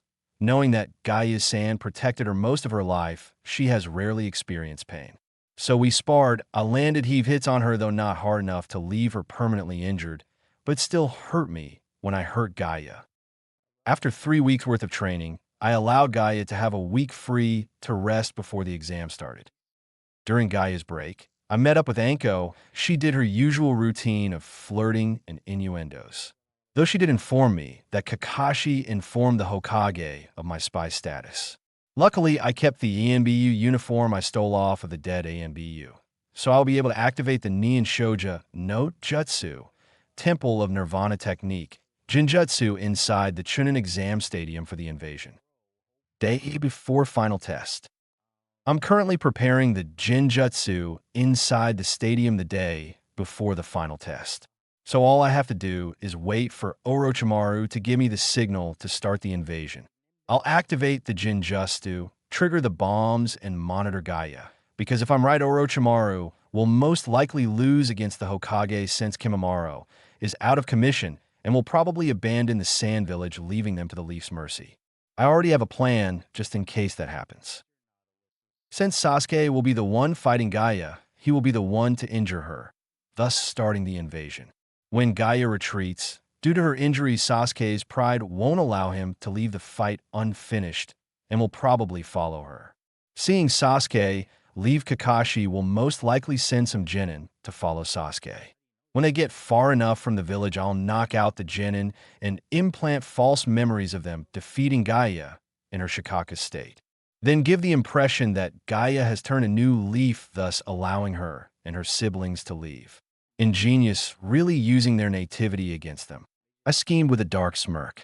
I'll have Gaia position herself as the new Kazekage, with Gaia's status as the Kazekage's daughter and being the strongest of her siblings, and with her having her life-changing experience, she'll get the position for sure. With Gaia as the Kazekage, she'll request a treaty with the leaf. Then the leaf will protect the sand. I finished that thought as I completed planting the Jinjustice seals that I don't own Naruto or Harry Potter. Speech. Thought. Speech in memory. Invasion Day. The sun shone down on the Chunin exam stadium. The area was filled to the brim with civilians feudal lords, and rich landowners all wanting to watch a bunch of kids kill each other. I waited and watched as for the exams to start in the shadows. I was disguised as an ANBU waiting for Sasuke to arrive and for him to fight Gaia. I noticed all of the leaf genin that failed in the preliminaries all sitting near their senseis, ready to cheer on their fellow peers. I noticed that everyone except Sasuke, Naruto, and Dosu arrived. Though I already knew why Dosu was missing, he was viciously killed by Gaia. Sasuke is probably trying to have a cool entrance, and Naruto probably did something incredibly stupid to cause him to be late. I watched as Naruto came running in like he was being chased, which wasn't far from the truth. I heard a lot of bulls through the stadium wall. The first fight was between Naruto and Neji started. Naruto attacked Neji by spamming him with a bunch of shadow clones. Since the shadow clones dispel after one hit, Neji was able to quickly destroy them. But as fast as Neji destroyed them, Naruto created more. But Neji eventually found Naruto in his mess of clones and disabled his Tenketsu points. And then Neji said something about fate. When Neji turned around, assuming Naruto was unconscious, Naruto tapped into the Kyuubi's chakra and started attacking Neji. Then Neji activated his Hakusho Kaiten, 8 trigrams palms revolving heaven, to block Naruto's Kyuubi chakra enhance punch, causing a small shock wave and a brief flash. The dust cleared to see Neji standing over an unconscious Naruto. Neji started talking down to Naruto, only to get punched from the real Naruto that was underground, showing the unconscious Naruto to be a clone. After some sappy moments, the match was declared in Naruto's favor. When it was Sasuke's and Gaia's turn to fight, Sasuke still didn't show up. Most of the people that wished to see their fight were pissed. But an announcement from the Hokage stating that their match would be moved up to the last match quieted most of them, though Gaia was pissed that Sasuke didn't show up. The next matchup was Shino and Kankuro, with Kankuro forfeiting the match, which is understandable. He's conserving energy for the invasion. The next match was between Temari and Shikamaru. Temari used her fan to glide down to the arena, and Shikamaru ungracefully fell into the arena. The fight was so boring I sort of fell asleep halfway through it, but I woke up at the end. At the end of the match, Temari won when Shikamaru surrendered the match.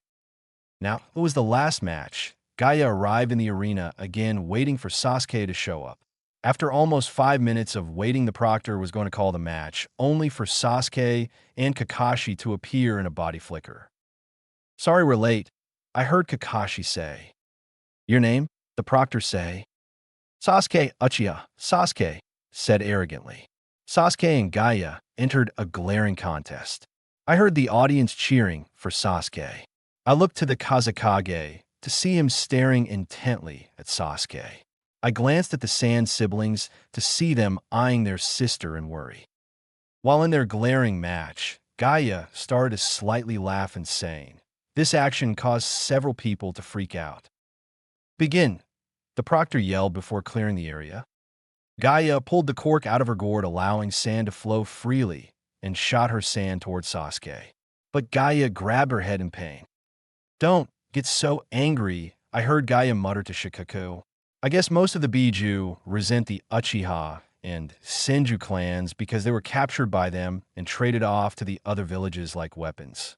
I can understand why Shikaku is upset.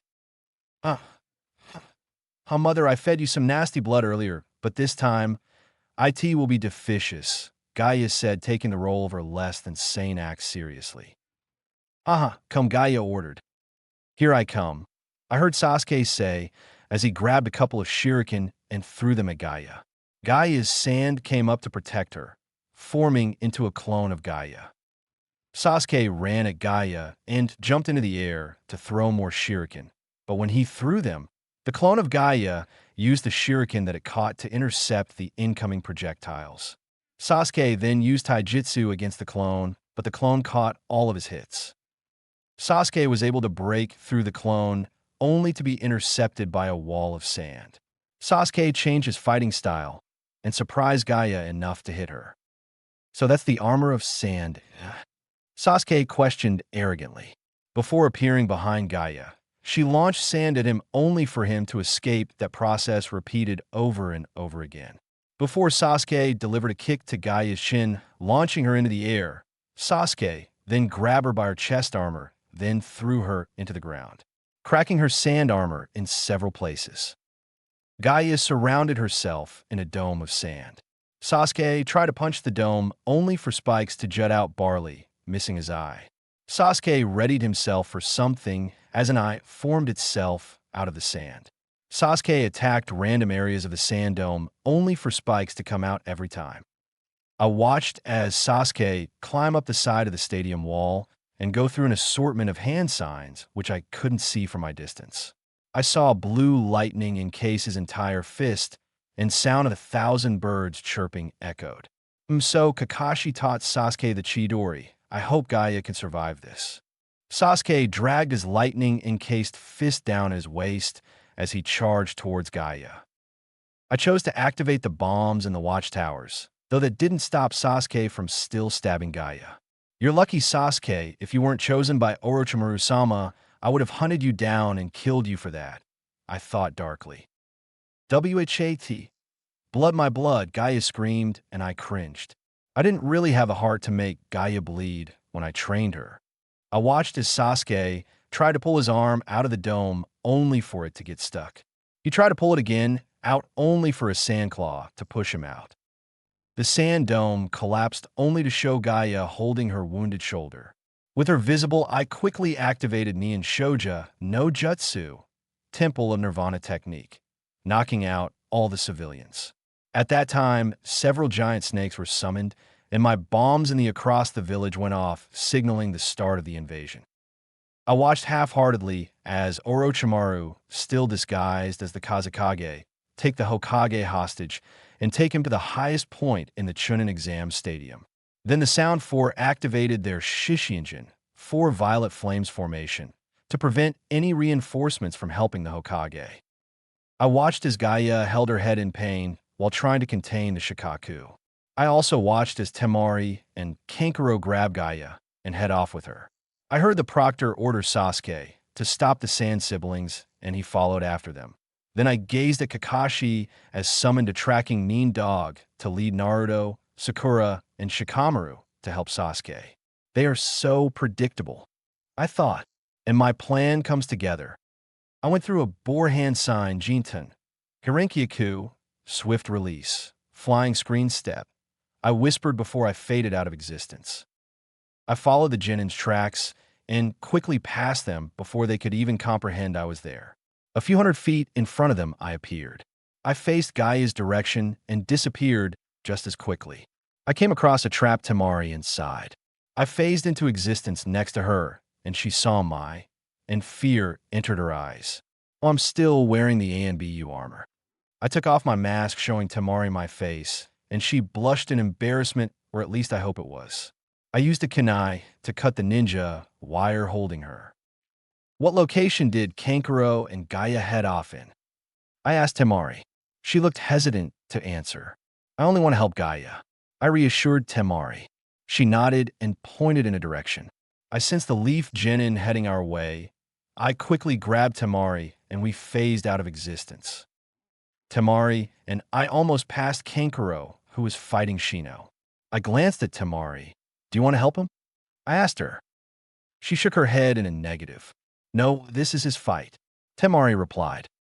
I nodded, and we phased out of existence again. We appeared in a distant tree line near Gaia where we watched her fight with Sasuke. Gaia's sand was slowly consuming one side of her body. I noticed Sakura and the Nin dog appeared and started talking to each other. Then Sakura ran at Gaia, only to be captured in a claw of sand with little to no effort on Gaia's part. I have to admit, but that was pretty funny. We have to get out of here, Temari urged me. It's all right. Trust me, Gaia isn't still there. Besides, the whole party hasn't arrived yet, I reassured with a smile. What are you talking about?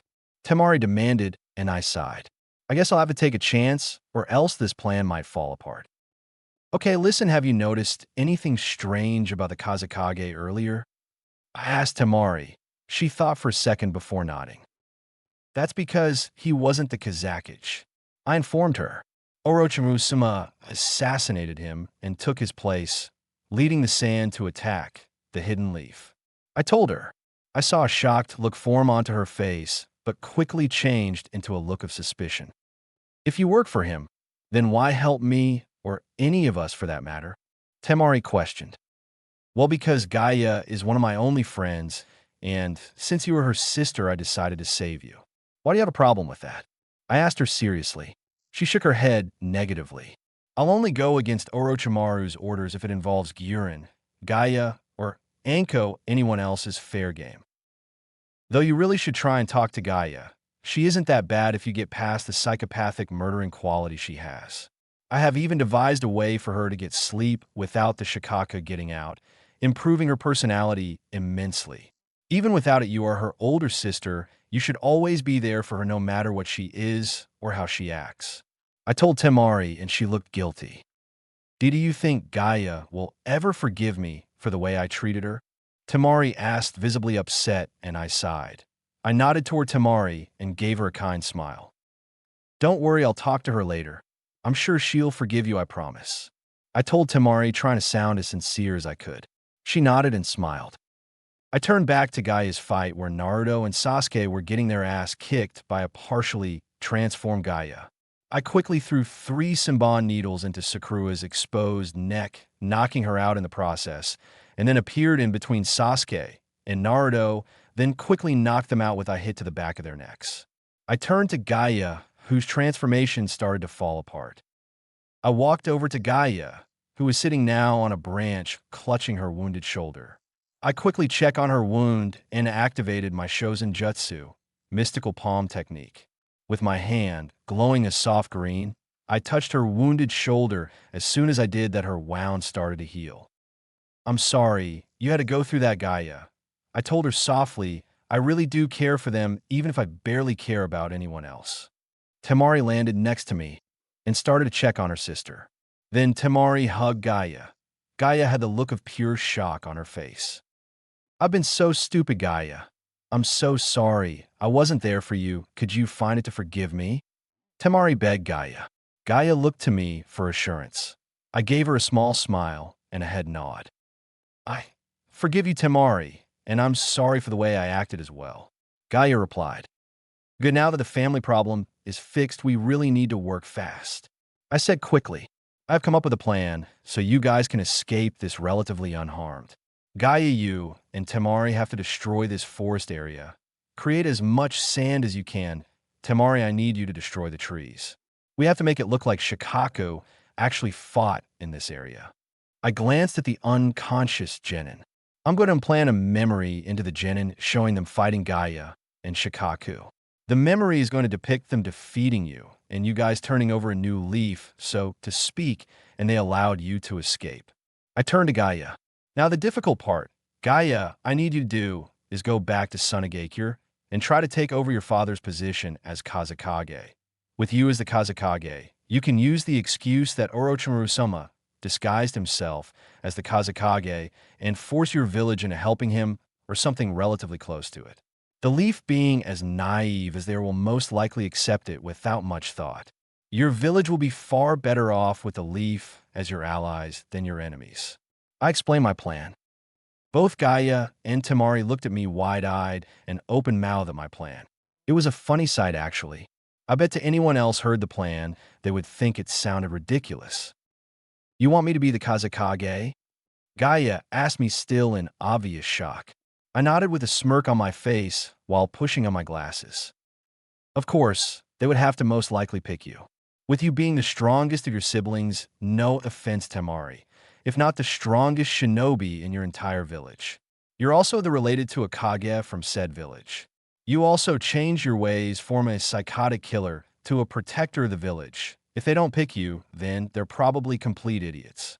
I told her charismatically, and Gaia slowly nodded to my reasons. Now hurry up and destroy the area, I ordered quickly. They both nodded. Temari summoned a one-eyed weasel riding a scythe and sent him cutting through the forest, while Gaia used her sand to grind the minerals in the ground to create more sand.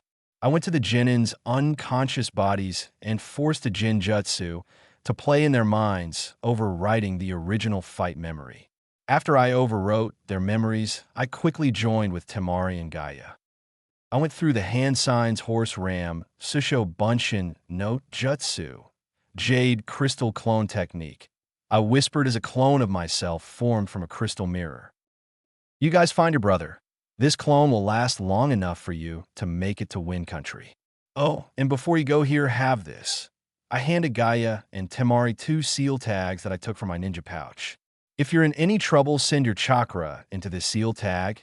It will alert me, and I'll be there in a flash, I told them seriously. They nodded and left with my clones following them. If I went full speed in my flying screen step technique, I could get to their location in a matter of minutes no matter how far they are. The only reason I went slowly while looking for Gaia is because I didn't want to overshoot her location. I heard the Genin moan in pain. I looked to see the Genin waking up. I quickly phased out of existence and headed towards the purple wall that contained Orochimaru.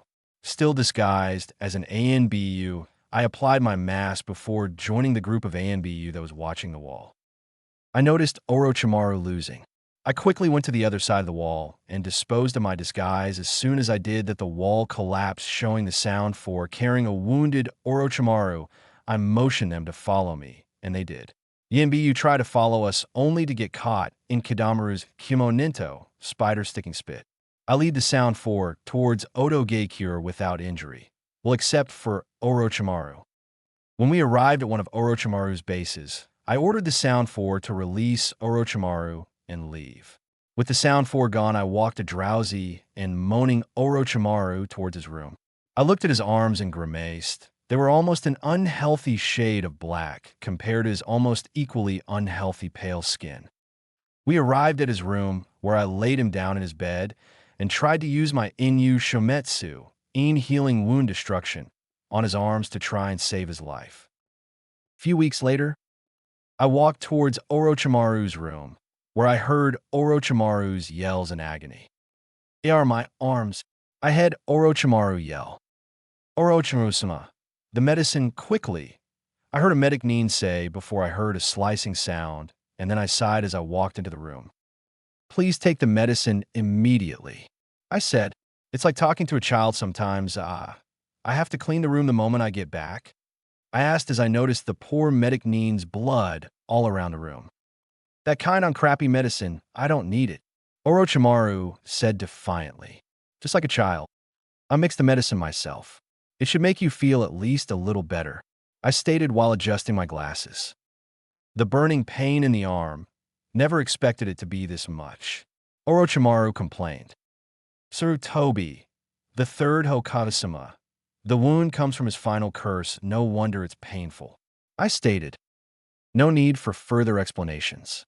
"By the way, the woman, did you find her?" Orochimaru asked. "Tsunade-sama wasn't that difficult to find." "Yes. It seems she's at a place called Tanzakagai," I answered Orochimaru. "Tanzakagai," Orochimaru muttered, "is that so? However, it won't be easy to capture her," I informed him. "The best cure is always the hardest one to find, right?" Orochimaru asked. "I sure hope not.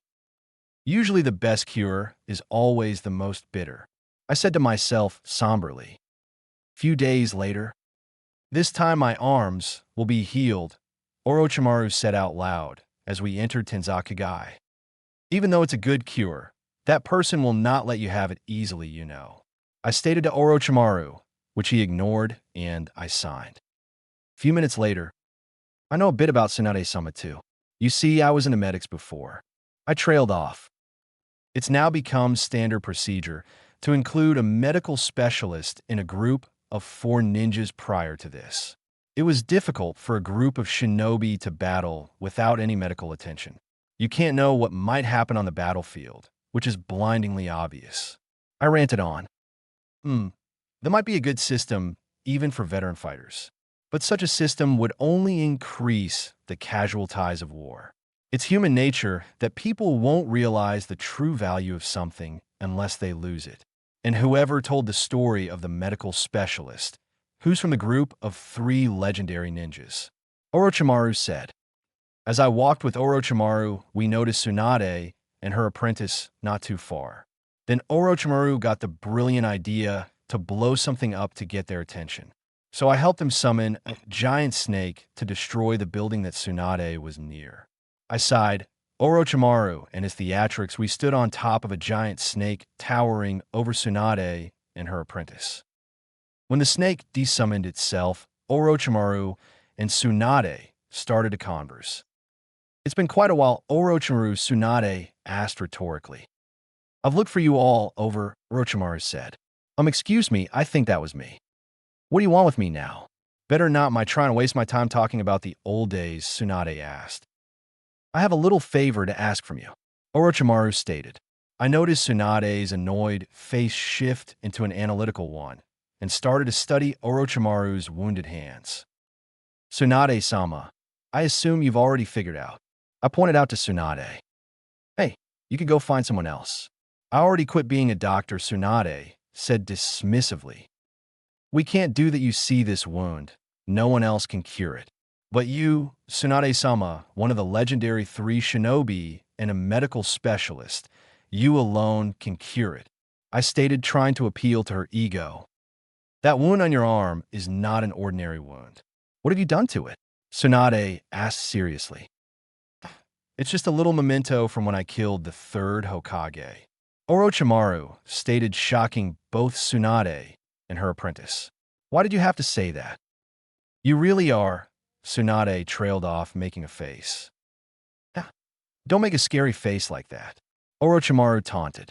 Something with form is destined to crumble. Same goes for people. You two know of this, since you've lost 2 of your most beloved. I glanced at Orochimaru. She lost the 2 people she loved the most? Orochimaru-sama, you are cruel. Those were certainly horrible ways to die. Orochimaru finished taunting. I noticed Tsunade's apprentice attack, launching several Senbon towards Orochimaru. I caught the middle one and defected the rest, and I noticed a liquid dripping off of the needle. So these are poisoned. Calm down, Shizen, Tsunade said to her apprentice. Orochimaru, you haven't changed one bit. You know how I'm doing, don't you? Don't kid around with me, Tsunade said sweetly with a fake smile. I'll kill you. To prove her point, she smashed a nearby wall. Destructive and fearsome. She's single, definitely single. I thought, I being the peacekeeper that I am, should at least try to ease the tension before Orochimaru-sama says something else to set them off. We're not here to fight. We came to negotiate, I stated. I said at once, get out of my sight, Tsunade demanded. You're the only one who can cure his arms. We're not saying it'll be a one-way bargain. Let's make a deal. I tried to negotiate.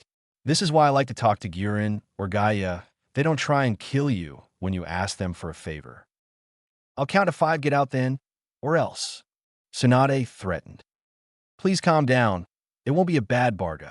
I was interrupted by her counting, and I sighed. I can revive your brother and the man you loved. With the forbidden seal I have developed, Orochimaru stated. How you developed? The bullshit here. You haven't killed us yet. Does this mean we have a deal? Orochimaru asked. Don't you want to meet them again? Tsunade, Orochimaru asked. If I cure your arms, what are you planning on doing? Tsunade asked. I hate to lie to you, so I guess I'll let you in on the truth. I'm getting what I want, Orochimaru stated. I'm going to obliterate the leaf for one last time. Orochimaru finished darkly. Why do you keep trying to ruin the deal, Orochimaru? What destroy the hidden leaf village? Shizen asked, surprised. And your answer is? I asked Tsunade. Tsunade-sama, you can't. Don't listen to the offers of these liars. Your brother and uncle wouldn't want you to do this either. Are the wishes of 2 people more, Tsunade? You dreams. Your wishes, have you forgotten them? Yet I understand. Reality is thus, even if it's like this, Shizen begged to Tsunade. Shut up, Shizen, Tsunade yelled to Shizen. Orochimaru and I glanced at each other, then back to Tsunade and Shizen. Well, this is awkward. You don't have to answer now, however. We hope to come to a peaceful resolution. I gave them our ultimatum. Also, this forbidden jutsu needs a supply of life to bring back the dead. You have to prepare 2 good bodies for the jutsu to work. I informed them. Tsunade-sama, kill these bastards. Orochimaru is weak right now. This is a good opportunity. If Tsunade-sama and I fight together, we can definitely beat these guys. Shizen declared, which Tsunade looked like she started to think about, only for Orochimaru to bite his finger, causing some blood to flow freely, sending her into a panic attack. Why is she panicking? I'm pretty weak now, but I still know Tsunade's weakness. You still haven't cured it completely yet. Kong Shuizhong means terrifying blood disease, Orochimaru pointed out. Terrifying blood disease? She's hemophobic, but she's a medic. How the hell does that happen? We should get going, Kabuto, Orochimaru said. Tsunade, I anxiously await for your consent. And with those words, we left the area. 4 days later. I wonder which. If you say yes to our deal, then Orochimaru-sama's arms will be healed. You can start right away with the destruction of the Konoha, and Tsunade-sama will be able to reunite with her 2 loved ones. However, if you say no, I thought out loud. Looks like I have to force her to heal my arm. Orochimaru schemed. Will it be that easy? I asked him. I have you, Orochimaru stated. You don't need to worry, I said as I gave a dark smirk. I know the most when it comes to her, even her weakness. She will agree with the deal for sure. Orochimaru said confidently. I hope you're right. I really don't want to fight one of the legendary Sannin. Day of the deal. I waited on the roof near the ally, while Orochimaru waited for Tsunade to show up. I watched for anything suspicious, but I noticed Tsunade approaching from the distance. The answer is, Orochimaru asked when Tsunade was close. I will heal your arms in exchange you leave your hands off the village, Tsunade stated. All right, Orochimaru agreed quickly. Is she stupid? Obviously, he'd say anything if it'd give his arms back. I thought when I heard the demand. Now, Orochimaru demanded.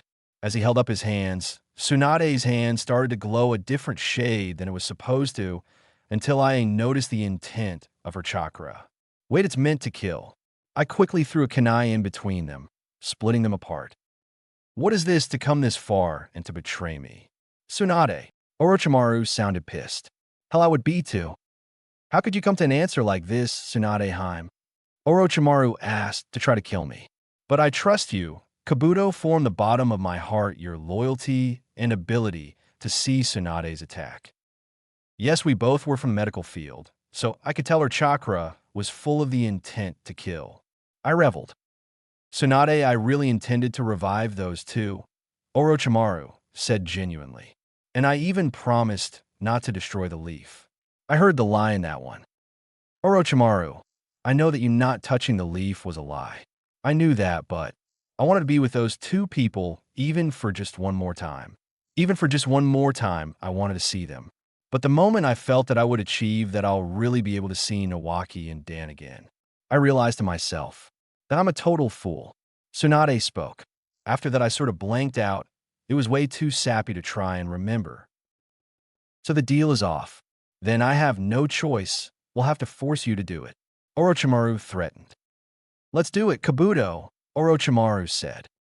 I told you, this medicine is going to be beyond bitter. I told him, referring to an earlier conversation about Tsunade. Fufu. Now that I think about it, I realize I never fought against you before. Orochimaru commented. That's true, Tsunade agreed. I wonder how you could say that. It's me who is fighting her now. I told Orochimaru incredulously. You bastards, I'll kill all of you here now, Tsunade declared before she smashed a building with one hit. Even one hit can end your life, Orochimaru commented. Yes, I can tell, I replied dryly. This place is a bit too crowded for this kind of fight, I stated. Are you planning on moving this fight elsewhere? Orochimaru asked me. I think that would be wise. There is also someone with Tsunade's servant who worries me. We don't know when he might come and help her out. I thought out loud. Who is it? Orochimaru questioned. He's one of you and Tsunade's kind of legendary 3 ninja, I hinted. Jiraiya, he yelled angrily, and I nodded. And I lead Tsunade on a wild chase until we ended in a clearing. I quickly activated my Chakura no Mezu chakra scalpel while I sent a clone underground and used a Doton. Mogurugakur no Jutsu, Earth Release, hiding like a mole technique. It quickly tried to grab her legs, only for her to dodge and punch the ground, causing most of the rocks to crumble and the ground to form a crater. When she was midair, I appeared in front of her and sent my Churka scalpel towards her abdomen, where I severed several of her muscles, but she still pushed me still with her remaining strength, knocking me a good distance away. She had trouble moving herself, but she was able to stand. Muscles, Tsunade said to herself. Yes, I've cut your biceps and abdomen muscles. You won't be able to use your powerful strength. I informed her. Chakra scalpel, why aren't you aiming in my arteries? Tsunade questioned. Certainly with this chakra scalpel, I could have severed all your muscles and blood vessels. However, during a fight, I can't maintain one long and precise enough to penetrate all the way to your arteries and here muscles. I lied. I could infuse my chakra scalpel with a wind or lightning element, but I'm still not ready to reveal true powers, yet especially when they're not mastered. Well, either way, as long as I aim for your neck, there shouldn't be a problem, I said while charging at her with high speeds. I was able to hit her in the chest. She grabbed her chest and started to cough hard. It would be troublesome if you were to die now, so I won't aim for your neck. But you won't be able to move around. I taunted as I pushed on my glasses. I was hit in the back of the neck and knocked to the ground. I glanced up to her. I see she isn't ordinary. An average person would not be able to move at all, did it not penetrate enough, because of her fat breasts? It seems that I need to be a little more serious, I thought while I reached for some kunai, only to notice something very wrong. What? I'm trying to move my hand, but my leg is moving instead. Is this I couldn't move to avoid Tsunade's fist sending my rolling? This isn't caused by my muscles, it's caused by the nervous system, I said in surprise. You seem to have realized, yes. It is a result of your nerves. I changed my chakra into electricity and sent the electric waves into your nervous system. Tsunade explained. So Tsunade disrupted the flow of electricity in the nervous system that flows at 360 kilometers per hour. I need to figure out how to control my body long enough for my healing factor to fix this. If I try to move my hand, my legs move. If I try to move my left foot, my right shoulder moves. I quickly moved most of the body to try and figure out what controls what. It's tiresome, but now I've figured out how to use 80% of my body. Now I'm a little pissed.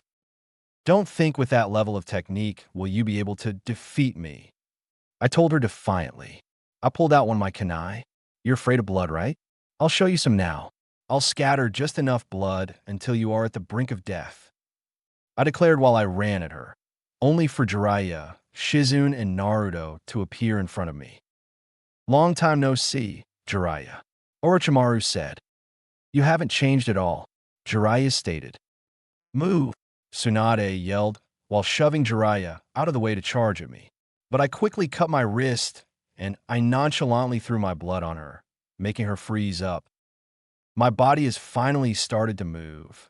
It is bad, even for me, to go against two of the three great ninjas. I punched Tsunade in the face, hopefully putting her out of the fight. Hey, what the heck is going on? Why is Kabuto fighting Tsunade?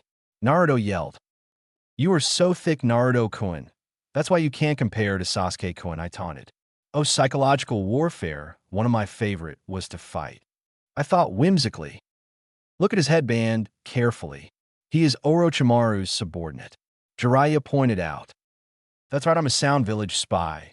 I taunted just a little more. What are you saying? You're lying, right? Kabuto-san, Naruto asked. Naruto-kun, I concluded something from your data. Unlike Sasuke-kun, you have no talent in becoming a shinobi. I instigated, causing Naruto to glare at me. Even if you make such a scary face, you are nothing more than an out-of-place genin. You were relying on that monster inside of you. But with the three legendary ninjas in front of my eyes, you are worthless. You're like a small bug right now. If you try something, I'll kill you, I told Naruto seriously while adding my own glare. Naruto ran at me and preformed his shadow clone technique, creating 4 clones. I effectively dodged all of Naruto's hits and countered them accordingly before Shizen pulled Naruto out and spit several Senbon in my direction. I couldn't dodge, so I used my headband to protect myself from them. Before I quickly joined up with Orochimaru and ate a Zoketsugen, blood-increasing pill. "You're bleeding quite a lot," Orochimaru commented. "Please take off the left bandage," Orochimaru ordered. I nodded and undid his bandages. I used my blood as a sacrifice and swiped it on Orochimaru's snake summoning tattoo. Then I quickly slammed my hands onto the ground and yelled Kuchios no Jutsu, summoning technique, at the same time as Jiraiya. I summoned a giant two-headed snake. With using Orochimaru's summoning tattoo, I summoned Orochimaru's type of summons instead of my own unique ones. I idly thought. I looked towards the toad, Sannin, only to see he summoned a half-a-foot tall toad, and I had to suppress the sweat drop that was forming on the back of my hand. "Your stupidity still hasn't been cured, Jiraiya. Then I will attack first," Orochimaru yelled. "I don't think there is anyone less that talented than you. Oh, it looks like Tsunade's been hurt by something he." Orochimaru taunted. A sacrifice was required for the technique. Perhaps Tsunade was thinking ahead. She probably gave him a drug to limit his power. To prepare him as a sacrifice, I theorized. "As usual, that guy's shamefully indecent," Orochimaru stated. I watched as Naruto go through the summoning hand signs. The QB boy from the Chunin exam. Maybe it would have been better had I killed him back then. For the time being, I'll overlook his attitude. Orochimaru said, clearly annoyed. But if that 5-element seal has loosened, it will be difficult for a member of the Legendary Three. It's been said that Naruto is Jiraiya's student. Maybe he removed the seal. I told Orochimaru. "I've never dealt with a power like the QB," Orochimaru stated, but the smoke cleared, showing another small toad. "Looks like I won't have to," Orochimaru said in a deadpan voice. "Huh," was all I said. "Oh god, it's embarrassing to fight someone like this." "I'll take Jiraiya. The rest are yours," Orochimaru told the summoned snake, and the snake stated their assault. I quickly attacked Shizen. She dodged and used her Senbon launcher to launch poison-covered needles at me. I dodged them and activated my chakra scalpel and aimed a hit at her stomach, only for her to pull back and spit a poison gas cloud at me. I used the hiding like a mole technique and grabbed her ankles and then severed her tendons and muscles. Shizen collapsed, but tried to get up only for me to punch her, knocking her out. I noticed Tsunade, still lucid. I went to knock her out only for Naruto to get in the way. Naruto started to form a sphere of swirling chakra in his hands, and he dived at mine in sloppy fashion. I easily dodged him. Hell, what's this, a new technique? He can't hit me with that kind of sweeping motion. When he went past me, I put my chakra scalpel on his leg, and then he collapsed. I managed to put a crack in your right femur bone with my sneak attack. Even after that, you're still moving, but you can't win since you can't stand. I informed Naruto. "Are you afraid of me? Do you feel like running away?" I taunted Naruto. I pulled out a ninja card. "Naruto, isn't this picture of you from the time around the test? You're nothing special, Naruto. You should run if you can still move. It was luck that you became a genin, but with your exceptional spirit, it would be fitting for you to become Hokage. But for that, you cannot be so cowardly." I continued to use psychological warfare against Naruto. "Now, do you think you could possibly become something like that? If you want to grow up to become a true champion, I'd be best if you ran. Under these circumstances, you should just quit. A person should run away when they feel like it," I said, causing Naruto to glare at me again. No, what's with those eyes? That'll get you killed. If you die here, you'll never attain your dreams or anything else. For a kid like you, I think the decision is completely simple. So if you can speak so calmly about a dream like that, then you cannot run away," I stated. I walked up to him and kicked him. "I'm not dead yet," Naruto said defiantly. "That is my way of the ninja." Only for me to backhanded him with my chakra scalpel. But he still stood back up and formed a single shadow clone. "He's still standing. For that insolence, I'll give you death," I yelled as I charged at him with a kunai. Naruto caught the kunai through his hand. Until I become Hokage, I refuse to die. Naruto declared as his clone started to form a condensed form of spiraling chakra. This chakra is moving just like before. Shit, this is gonging hurt. I have to. I thought as Naruto slammed the attack into my stomach, launching me into a rock, creating a crater in it. Good thing I started to apply my Inu Shimetsu, In Healing Wound Destruction, to reduce the damage that attack could have achieved. I thought as I stood up. Tsunade looked surprised that I survived that attack. I collected chirk in my abdomen before I took that attack and began recovering immediately. I explained with a half-truth. I'm the one who saved Orochimaru's life. It's less to try and kill me with that technique. My resilience is overwhelming, with an ability that allows me to activate all of my cells, thus creating new cells with which to replace my damaged ones. I partially explained what my technique does. That technique, it looked like it was Naruto-kun's last gamble I stated. If I had been another person that would have killed me, you seem to get far more interesting, Naruto. I felt my chakra reserve almost cut in half because of my regeneration technique. It's a good thing I trained my body to pass its limitations, or else I might have collapsed in fatigue. I watched apathetically as Tsunade tried to revive Naruto. It's too late for you, Naruto. The chakra in your heart muscles has been stopped. The blood flow to your heart has been cut off at your utmost power. I've cut off any potential for you to recover on your own. I said to myself out loud. Shut up, Tsunade yelled. I watched as Naruto reach up and grab her necklace. No, that's impossible, unless the QB. I watched as Orochimaru going to kill Naruto, only for Tsunade to intercept the attack. What? I wasn't trying to kill you. Tsunade, if that brat survives, he'll cause a great deal of trouble for me later on. Don't get in my way, Orochimaru demanded. No, I'm going to protect him no matter what, Tsunade resolved. My god, more of this sappy speech crap. Why of all the shinobi, Tsunade, one of the legendary 3 from Konoha? Why are you risking your life to protect a worthless genin brat? Orochimaru demanded. God, if there's an annoying sappy-ass speech, I'm going to be pissed. To protect the hidden leaf, Tsunade said. Well, I thought there was going to be a speech.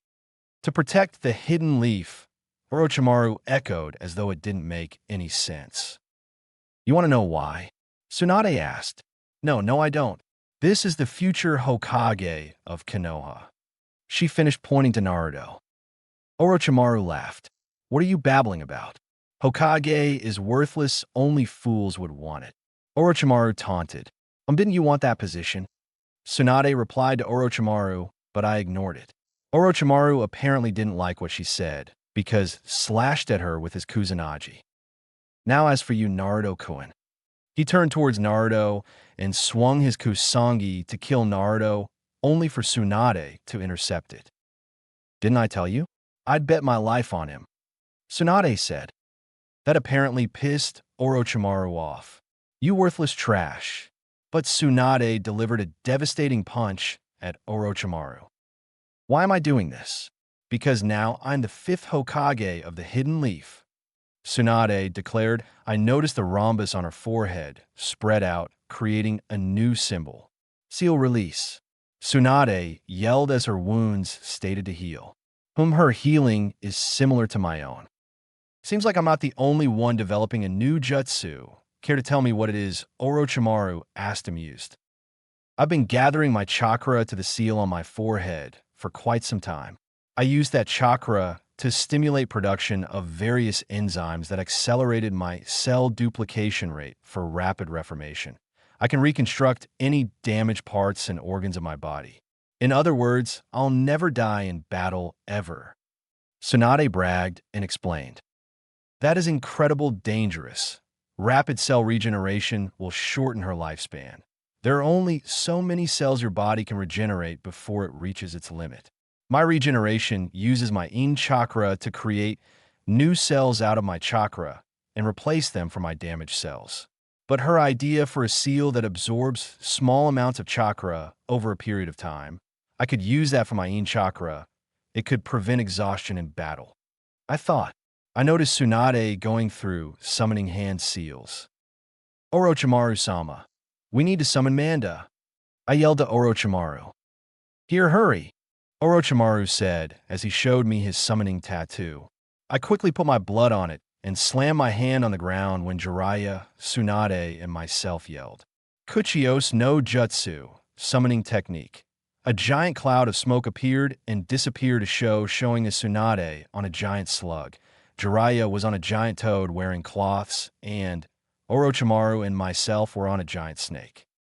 Manda glanced up at Orochimaru, and then his eyes shifted to me. His stare was more intensely focused on me, not that anyone noticed. But I did give him a nod. His eyes then shifted towards the other summons.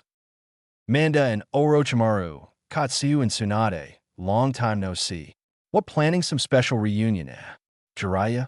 The giant toad boomed. Fool, don't crack stupid jokes when I call you for a tough job. It's about time to settle with an old enemy. Jiraiya yelled.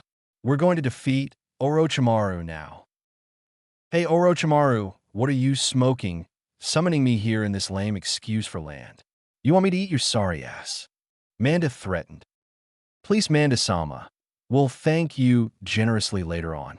I asked Manda, accidentally letting my snake's speaking ability slip through. Manda glanced up at me, and I stared back. We stared down for a few moments, and he nodded. I glanced at Orochimaru to only see his surprised face. With my ability to speak to snakes, I was able to gain respect of most of my snake summons. The word must have spread to Manda. If I didn't have this ability, he probably would have insulted me for talking to him. I looked back towards Orochimaru, although Orochimaru-sama is the master of snakes. I'm sure Manda would have betrayed him as soon as he realized Orochimaru-sama couldn't use his jutsu, though with my presence should take care of that, hopefully. You want me to turn you into toad jerky, huh? Manda threatened the giant toad. Just when I wanted a snakeskin wallet, the toad threatened back. There must be some history here. Orochimaru, you adopted an evil way. We're no longer comrades. Jiraiya yelled. Comrades? Haha, don't make me laugh. Orochimaru said, amused. The fight between the boss summons was destructive to say the least. I could barely follow. The battle ended when Tsunade stabbed Manda in the snout with a giant toad sword. Orochimaru used his tongue to restrain Tsunade, but Tsunade used it against him and pulled him towards her, and then delivered a punch through his jaw.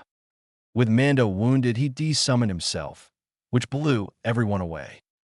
Tsunade, even if you don't cooperate with me, there is still one option left. One more way to revive my arms, and when I do, I will surely destroy the leaf. Till we meet again, my friends, Hihi, Tsunade, and Jiraiya. Orochimaru said as he mended within the ground, and I, flying screen, stepped away. Few hours later, at the eastern hideout. Orochimaru-sama, you're going to be in intense pain if you prolong your stay in this vessel. You'll need a new vessel. Should I give the order to the Sound Fort to try and tempt Sasuke-kun to join our village? I asked Orochimaru. He nodded. When I left his room, I heard him start to moan in pain. Speech. Thought. Speech in memory. Month later, Orochimaru's condition has got steadily worse, and I had to increase the dosage of his painkillers. He has been adamant on prolonging his pain to use his Fushur Tensei, living corpse reincarnation, on Sasuke. But the Sound Fort have yet to arrive with Sasuke's body. It needs to get here quick. Orochimaru is almost at his limit. In other news, Tsunade was made the 5th Hokage. She has also agreed to an alliance with Suna on the word of Naruto. Gaia wasn't made the Kazekage yet, but from what my information suggested, the Suna Council is close to nominating her for the position. Giran was given an assignment to watch over a small Odo prison near the Hidden Mist Village. Though I did give her communication seal, so we could talk, she still hates her new assignment. She does sometimes keep herself occupied by killing or experimenting on some of the more annoying prisoners. But that's pretty much all she can do at the moment other that train. Karen's assignment to collect information the Hidden Grass Village ended. She came to this hideout, but I told her to avoid Orochimaru. He might have killed her in his rage. I asked her how far she went in her training. What she said surprised me. She said she was able to complete it. It seems I found another prodigy in the making. I gave her one of my new communication seals and more advanced scroll for her to train with so she doesn't die from boredom. A few days later, she was sent on her new assignment, watching over the southern hideout off of the coast of the Land of Waves. It seems Kimamaro's condition has gotten worse. He'll probably die in the next few weeks. Then I'll finally get to study his body so I can learn to recreate Shikatsumiku dead bone pulse. I walked towards Orochimaru's room, only to hear him yell in high shower. He's probably trying to ease the burning sensation in his arms. ARRRGH. UGH was what I heard when I entered the bathroom. Gah! Orochimaru yelled. Sasuke! Where is Sasuke? Orochimaru yelled a question. We're running out of time. He is almost to his limit. Orochimaru-sama, we've got plenty of bodies ready. Besides, you can use me. I offered knowing he wouldn't take the offer. He was predictable that way. It's gotta be Sasuke-kun. Do you know how long I've waited? Orochimaru yelled. This is an emergency.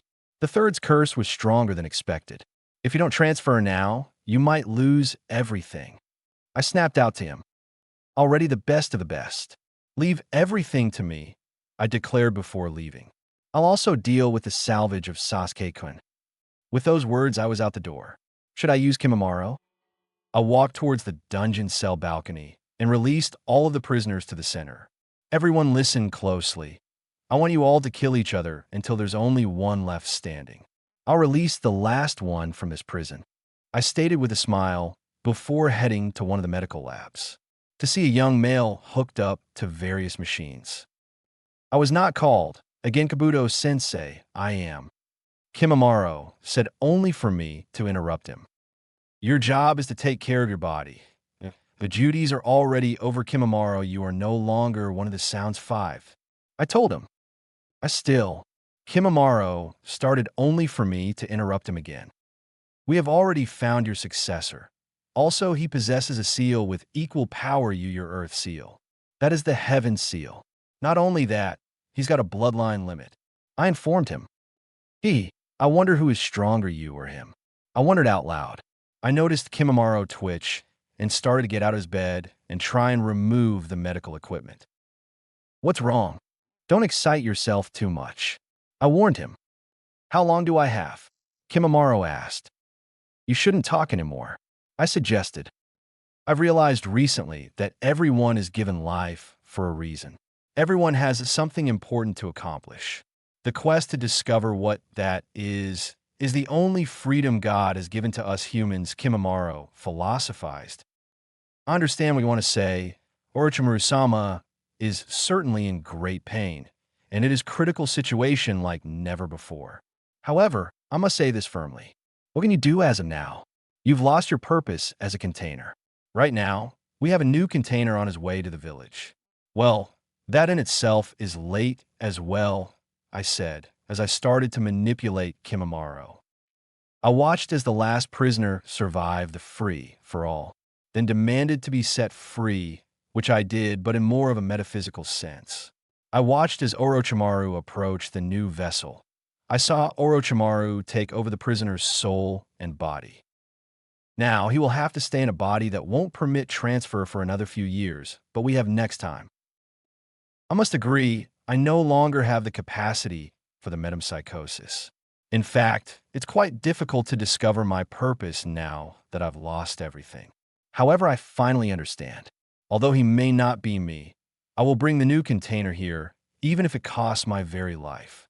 This is how I show my thanks to Orochimaru-sama and my way of repaying my uselessness. We declare that I smirked. Seems like I'm getting to study his body far earlier than I expected. I watched as he left. I went through a horse and ram hand sign, Susho Bunshin, no jutsu, jade crystal clone technique, I said.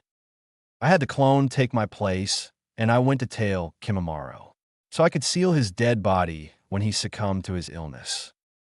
Kabuto's clone POV.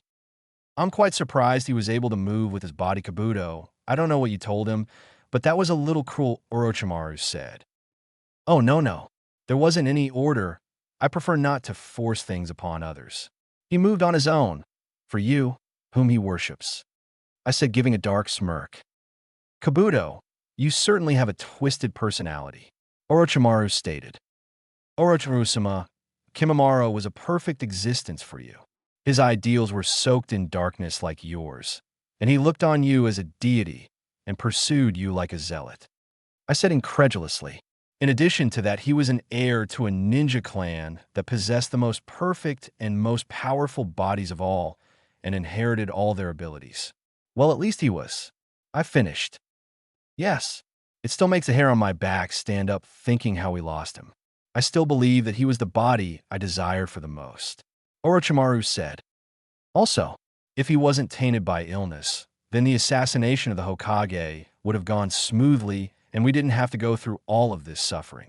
I stated, things don't always go according to plan. Orochimaru said. Kabuto's POV.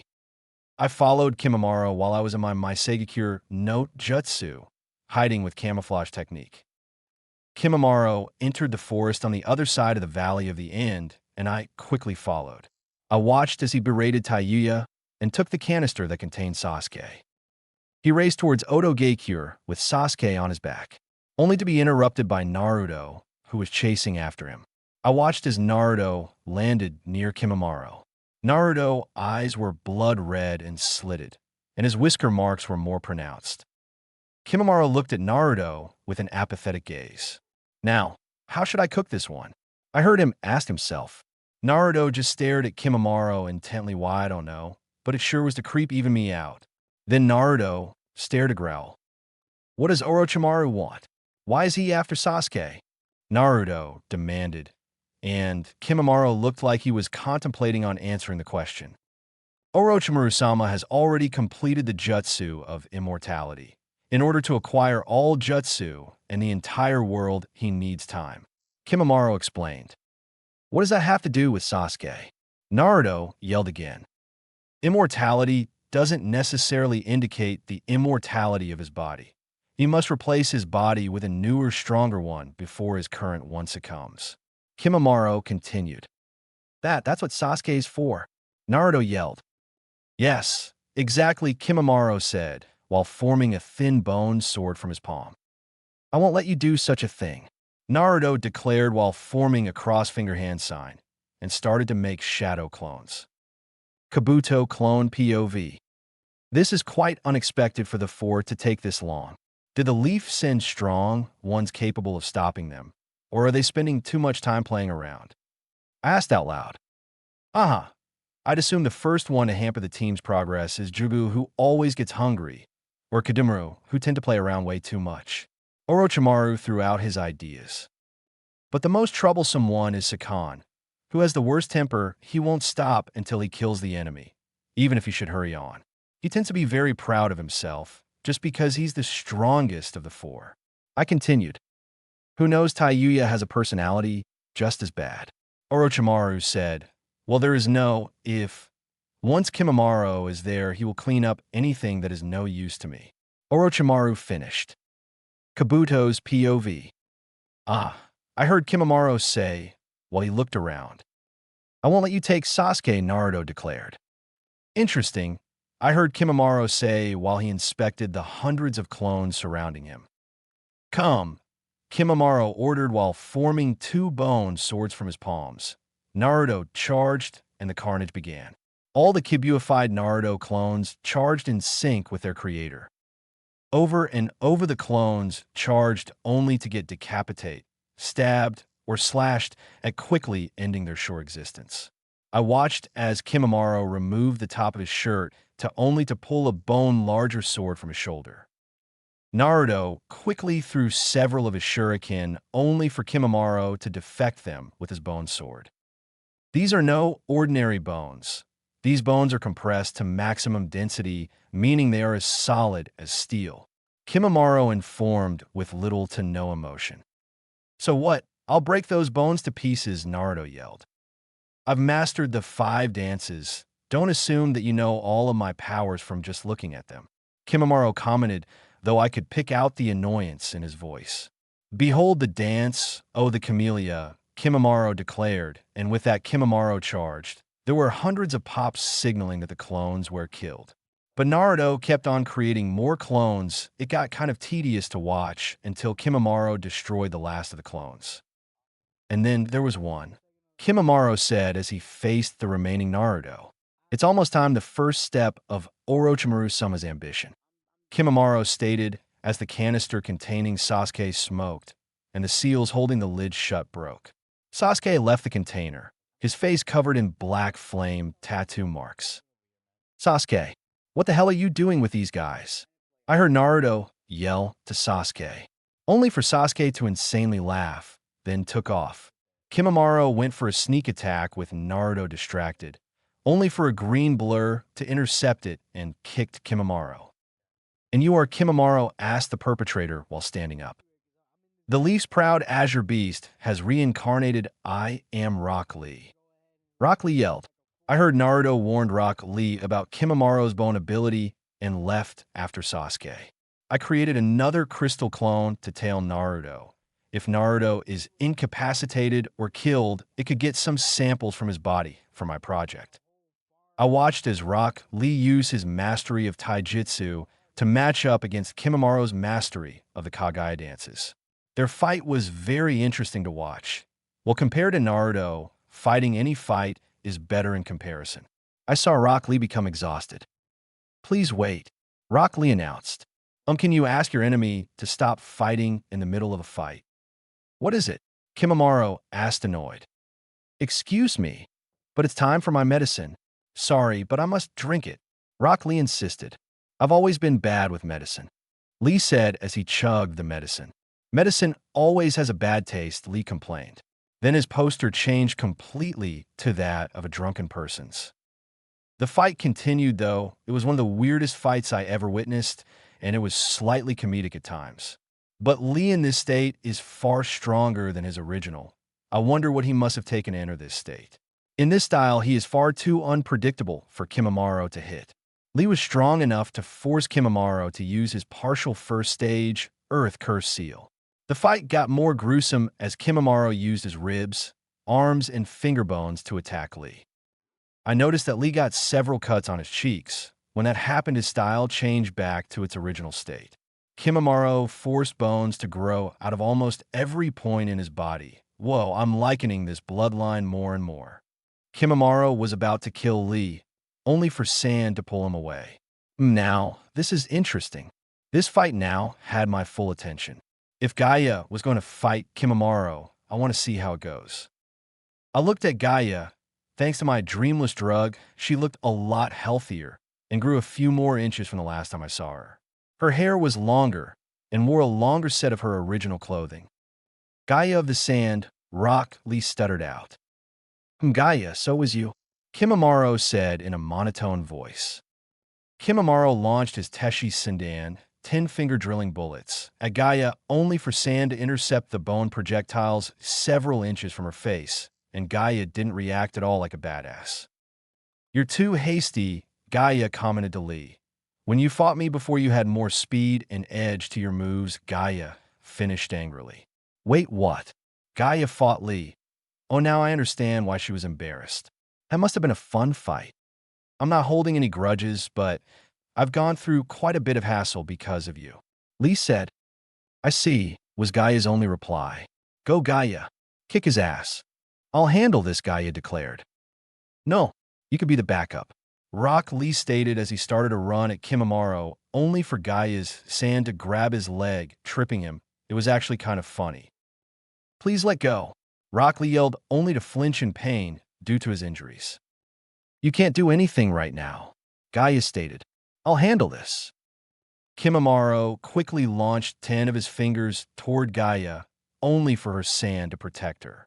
Gaia channeled her wind chakra into her Sand, making them far more aerodynamic and sharper than before, and then launched her Sand bullets at high velocity towards Kimimaro. Kimimaro dodged most of the Sand projectiles, but some managed to hit him, tearing through his skin, exposing some of his bones and muscles.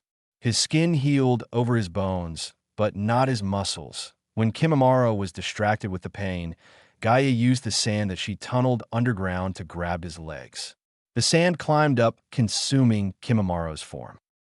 Sabaku Q, Sand binding coffin, Gaia said as she made an open fist. Sabaku Soso, Sand waterfall funeral, Gaia said as she closed her fist. The sand surrounding Kimimaro imploded. After a few seconds of blood-covered, Kimimaro pulled himself out of the sand coffin with his first stage curse seal active. So Kimimaro used his bones to cover his body before he was crushed. Gaia put her hand together, Ryusa, Bakuryu, quicksand waterfall flow. She said as a giant wave of sand erupted from the ground, so Gaia used her sand to grind up the minerals into more sand. Gaia used the high amount of sand to slam into Kimimaro and burying him. Gaia slammed her hands into the sand and yelled, Sabaku Taiso, Sand Waterfall Imperial Funeral, as the sea of sand compressed, creating a shock wave. Well, now, that was badass. Kimimaro emerged from the sand in his second transformation. Gaia used several sand waterfall funerals on Kimimaro's exposed body, but he took the damage and headed towards Gaia. A sand wall came up and to block Kimimaro, only for him to bust through it. Colliding with Gaia and Lee, Gaia's sand armor started to crack, and Lee kicked Kimimaro in the side of the head. Gaia was able to repair her armor with the distraction Lee provided. I watched in morbid fascination as Kimimaro pulled out his own spine and used it as a whip/sword. But Gaia was able to block most of his attacks with her sand. Kimimaro formed a giant bone drill from his arm. I was prepared to intervene just in case something happened to Gaia. But Gaia formed a shield of sand that looked like the Shikaku. Kabuto clone with Orochimaru POV. Kabuto. Kimimaro has secured the situation now, has he not? Orochimaru asked. Presently it would seem so. I answered, though I'm sure with our track record something is bound to have happened. What is taking the boss so long? Also, his medical treatment has been taken care of, but I couldn't find much information regarding his body, I stated regarding his illness. If we had his family's medical history, medical treatment, or other data, I think our situation would be considerably different. I finished. Kabuto's POV. I watched as Kimimaro slammed his bone drill into Gaia's Shikaku shield, only for Kimimaro's drill to completely shatter upon contact. Inheritable indeed, Kimimaro stated, looking at where the bone drill used to be. From underground, I collected the strongest of minerals. With my chakra, I pressurized them into dense sand around me. Gaia explained in her usual monotone voice. Gaia pulled Kimimaro down in what looked like quicksand, effectively burying Kimimaro underground. You'll sink to a depth of 200 meters underground and be held there with the pressure of the sand clinging to your body. You'll immediately be unable to move even a finger. I heard Gaia say. A few seconds later, I saw countless amounts of bone structure rise up from the ground until it formed a forest of bones. Gaia used her sand to save herself and leave before getting skewered. When out of nowhere, Kimimaro appeared out of one of the bone columns and tried to stab Gaia, only to die of his illness. Gaia set Lee and herself out of the forest of bone, and I meet up with them. I quickly pinched a nerve in Lee's shoulder, knocking him out, and then I deactivate my camouflage jutsu, revealing myself to Gaia. Hey, Gaia, long time no see. I said to her. I almost didn't recognize you. I walked to her and sat down next to her. I saw your fight with Kimimaro. I have to say you were really something out there. You kept your cool, and the thing you did with the waterfall of sand was pretty awesome. I complimented, and she smiled slightly, but then she frowned. Is something bothering you? I asked her. When I fought Kimimaro, the way he was devoted to Orochimaru hit me. Orochimaru is an evil person, and you know it yourself. Yet Kimimaro was so devoted to Orochimaru. Because Orochimaru gave him a reason to exist, Kimimaro did whatever Orochimaru had asked, even destroy himself in the process. Gaia said. Then she glanced at me. When you helped give me a purpose, I admired you greatly, and I will continue to admire you no matter how good or how evil you may become. But I don't want to end up like Kimimaro, foolishly destroying myself in the process. I want to be by your side to help you accomplish your dreams. Gaia said passionately. I smiled to Gaia, and then I put around her shoulders and gave her a one-armed hug. Thank you, Gaia. You have no idea how much that means to me. I told her truthfully.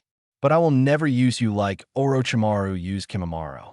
You're important to me, so rest assured that I'll never sacrifice you to achieve my goals. I told her while I stood up. I gave her a hand to help her up as well. I glanced at Kimimaro's now dead body. I need a little help getting Kimimaro's body down, I said, glancing at Gaia. Think you can help? I asked challengingly, and she glared lightly at me. Are you insinuating that I can't move a signal dead body? Gaia said dangerously. No, I'd never do that. I said innocently. Come on. I finished as I jumped into the forest of bones, with Gaia levitating herself on a cloud of sand. It only took a couple of minutes to arrive as Kimimaro's body and I whistled. Damn, Gaia, you sure don't do things half-assed, do you? I asked out loud while inspecting the top half of his body. All I really need is his brain, some bone samples, blood samples, and some chakra samples, but I'll use all that I can get. With that thought, I activated my chakra scalpel and infused it with my wind chakra, allowing it to become incredibly sharp and precise. I quickly bisected Kimimaro's body from the bone column, allowing it to fall only for Gaia to catch the upper part of his body with her sand. Gaia carried me and Kimimaro out of the forest, and then when we landed on the ground, I took out a sealing scroll and sealed Kimimaro's body. Well, that was a thing, I commented, trying to lighten the mood. Oh, before I forget, I said as I dug into my ninja pouch, pulling out a bottle of pills. My newly produced, dreamless drugs. They should last longer than my earlier creations. I finished as I handed her the bottle, which she happily took. Oh yes, I also designed a new seal. It's for communication. See, all you have to do is put the seal on a blank piece of paper, write your message, and the words are sealed inside the seal. And then the words are sent to me. My seal will blink, and I apply it onto a blank piece of paper, and the words form onto it, and vice versa. So while I might not see you as often as I'd like, but we can still communicate effectively. I told her. When I handed her one of my communication seals, I gave her a hug, and she hugged me back. With one final wave, I flickered out of sight. Kabuto's clone watching Naruto versus Sasuke. This is getting destructive. I watched as a one-tile Naruto clash against the second stage Curse Seal Sasuke. I saw them charge up their strongest attack. The Sasuke's Chidori took the form of black and white lightning, and Naruto's Rasengan took the form of a swirling purple chakra. When their attacks collided, a black sphere of chakra was formed surrounding them. Then there was a flash, and the area cleared, showing Sasuke standing over an unconscious Naruto. Sasuke left Naruto near the river. Leaving Naruto all alone now was my chance. I appeared next to Naruto, and I grabbed his body, and body flickered into the cave behind the Valley of the Ends waterfall. I cleared an area for Naruto's unconscious body. I unsealed a large jar filled halfway to the top with purified lukewarm water, a modded drip irrigation tubing, and needle. I connected the needle to the modded drip irrigation tube. I pushed the needle into Naruto's artery and siphoned his blood into the jar. With Naruto's blood filling the jar's other half, I stopped the siphon. I put my hand over Naruto's head and the other hand into the water and blood-filled jar. Using my chakra, I molded the energy around his head. With the chakra surrounding Naruto's head, it started to sink into his skull and entered his brain. Then I started map out his brain. The process of brain cloning is tedious but effective. While I map out Naruto's brain, I'm using my Yin chakra to control and convert Naruto's blood that's in the jar.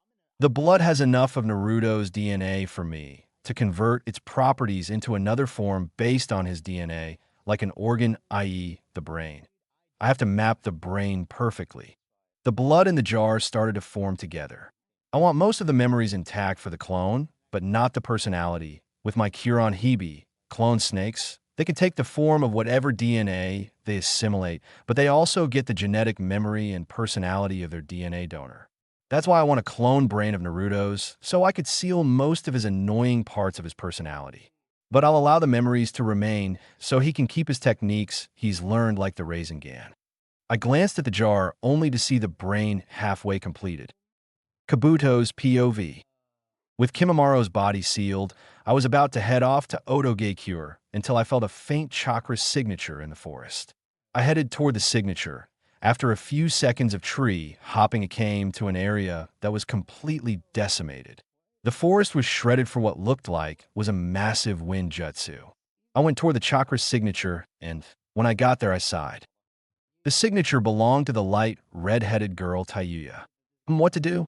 I can save her, but she failed to retrieve Sasuke for Orochimaru. But in doing so allowed me to send Kimimaro to aid you speeding up his illness. Plus your personality is hilarious. What to do? What to do? I gazed around in no place particular. Fuck it. I got down next to her and lifted the tree off of her. Huh? The fuck? Why the hell was the tree so light? I thought as I moved the tree over. I looked at Tayuya's crushed legs and grimaced. This is going to be a lot harder than I originally thought, and since she failed her task, Orochimaru will most likely kill her, so I'll have to take her to a different hideout. I created a crystal clone and forced 3/4 of my chakra into my clone. Take Tayuya to the island hideout. I ordered to the clone. Orochimaru hasn't used that hideout in years, so he either forgot about it or abandoned it. Either way is good. When the clone phased out of assistance with Tayuya, turned and faced north and speed off. I quickly headed towards Otoge-cure until I felt a very familiar chakra signature near me. So Kakashi's here. I have to distract him so I get what I need. A few seconds later, Kakashi appeared with a tracking mean dog. Hello, Kakashi. Long time no see. What's with that face?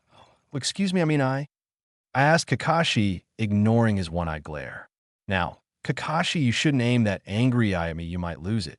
I added with my own fierce glare. Where's Sasuke? Kakashi demanded.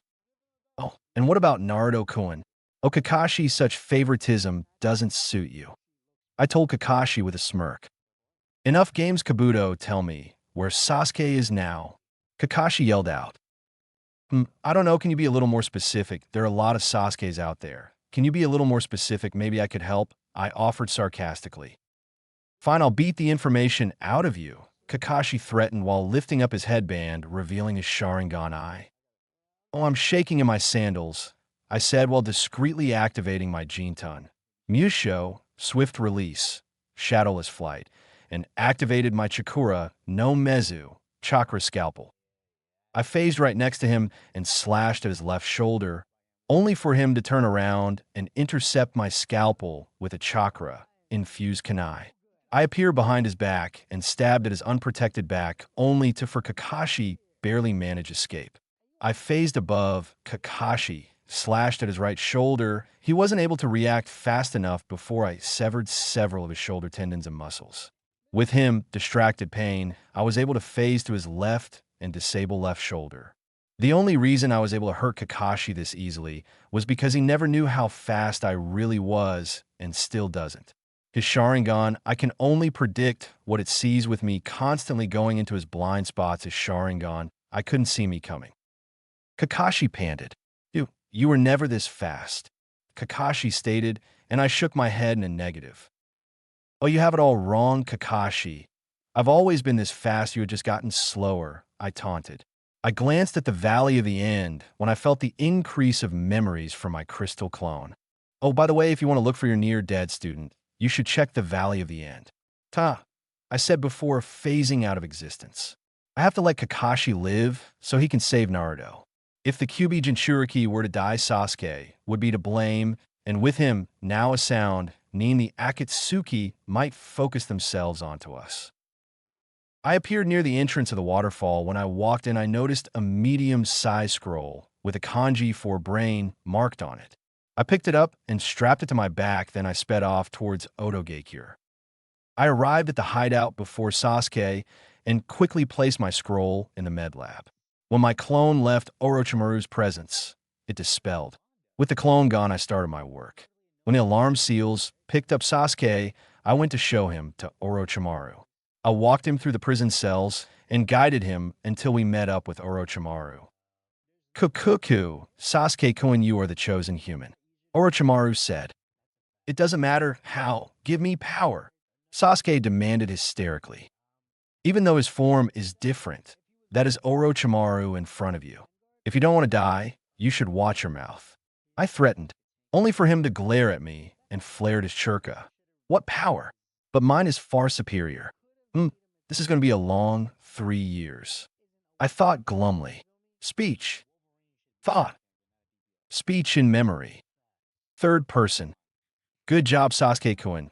Your training is nearly complete, and you'll finally have your power to kill Itachi, Orochimaru complimented. Sasuke glared at Orochimaru with his three-tome Sharingan. Don't you dare say his name in my presence, Sasuke threatened Orochimaru. Orochimaru just smiled predatorily, and Kabuto signed. I'm starting to lose my respect for Orochimaru. While Sasuke's Sharingan is important to Orochimaru's dream, he doesn't have to demean himself to appease Sasuke. Kabuto thought. The past 2.5 years have been getting far more unbearable with Sasuke around, and with Orochimaru's praises, Sasuke's ego has skyrocketed. Kabuto signed as he left the training area, with a light sound of clacking metal following behind him. Kabuto walked through the hallway of their newest hideout. With Orochimaru paranoid, they had been switching bases every few months. Kabuto just hoped that Orochimaru would take over Sasuke's body soon. While these years have been productive for Kabuto, that's just because he's been in his lab avoiding Sasuke. Walking through the hallway, Kabuto stated to reminisce on one of his most difficult projects, cloning Naruto. While creating the clone was easy, preparing the brain and DNA for the clone were a different matter entirely.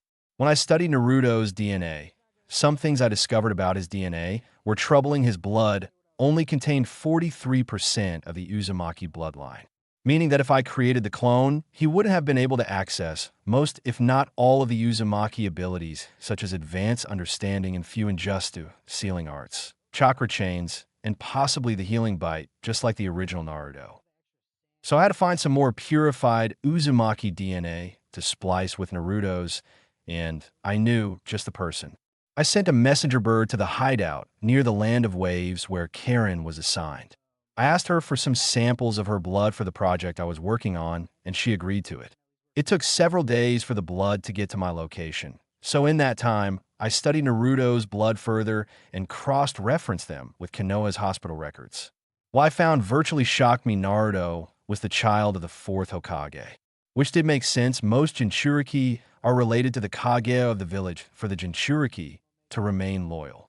Naruto's mother was beautiful Jonin-level ninja named Kushina Uzumaki. She was mostly known for her use of the Uzumaki clan's chakra chains, which was good. With Naruto's mother having the Uzumaki bloodline abilities, I thought maybe I could awaken the bloodline within a Naruto clone far easier if his mother was able to achieve it. When Karen's blood got to me, I studied its contents. Karen's DNA contained 71% Uzumaki bloodline.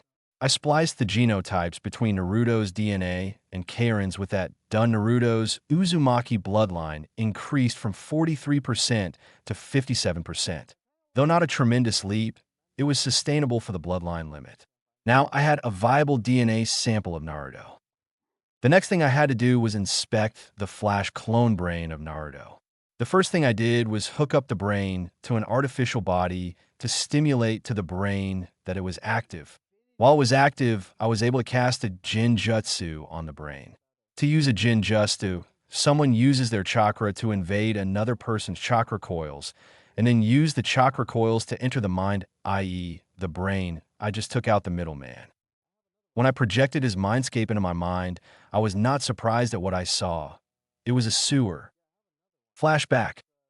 Kabuto was walking for what seemed like hours in the sewer until he came across a giant open gate, which he assumed was a representation for the QB's seal. He kept walking until Kabuto came across an interesting sight. It was Naruto fighting Naruto. So either Naruto's mind gets its kicks by kicking its own ass, or there's something else going on here. Kabuto trekked forward when he noticed the two Narutos stopped fighting and focused onto him.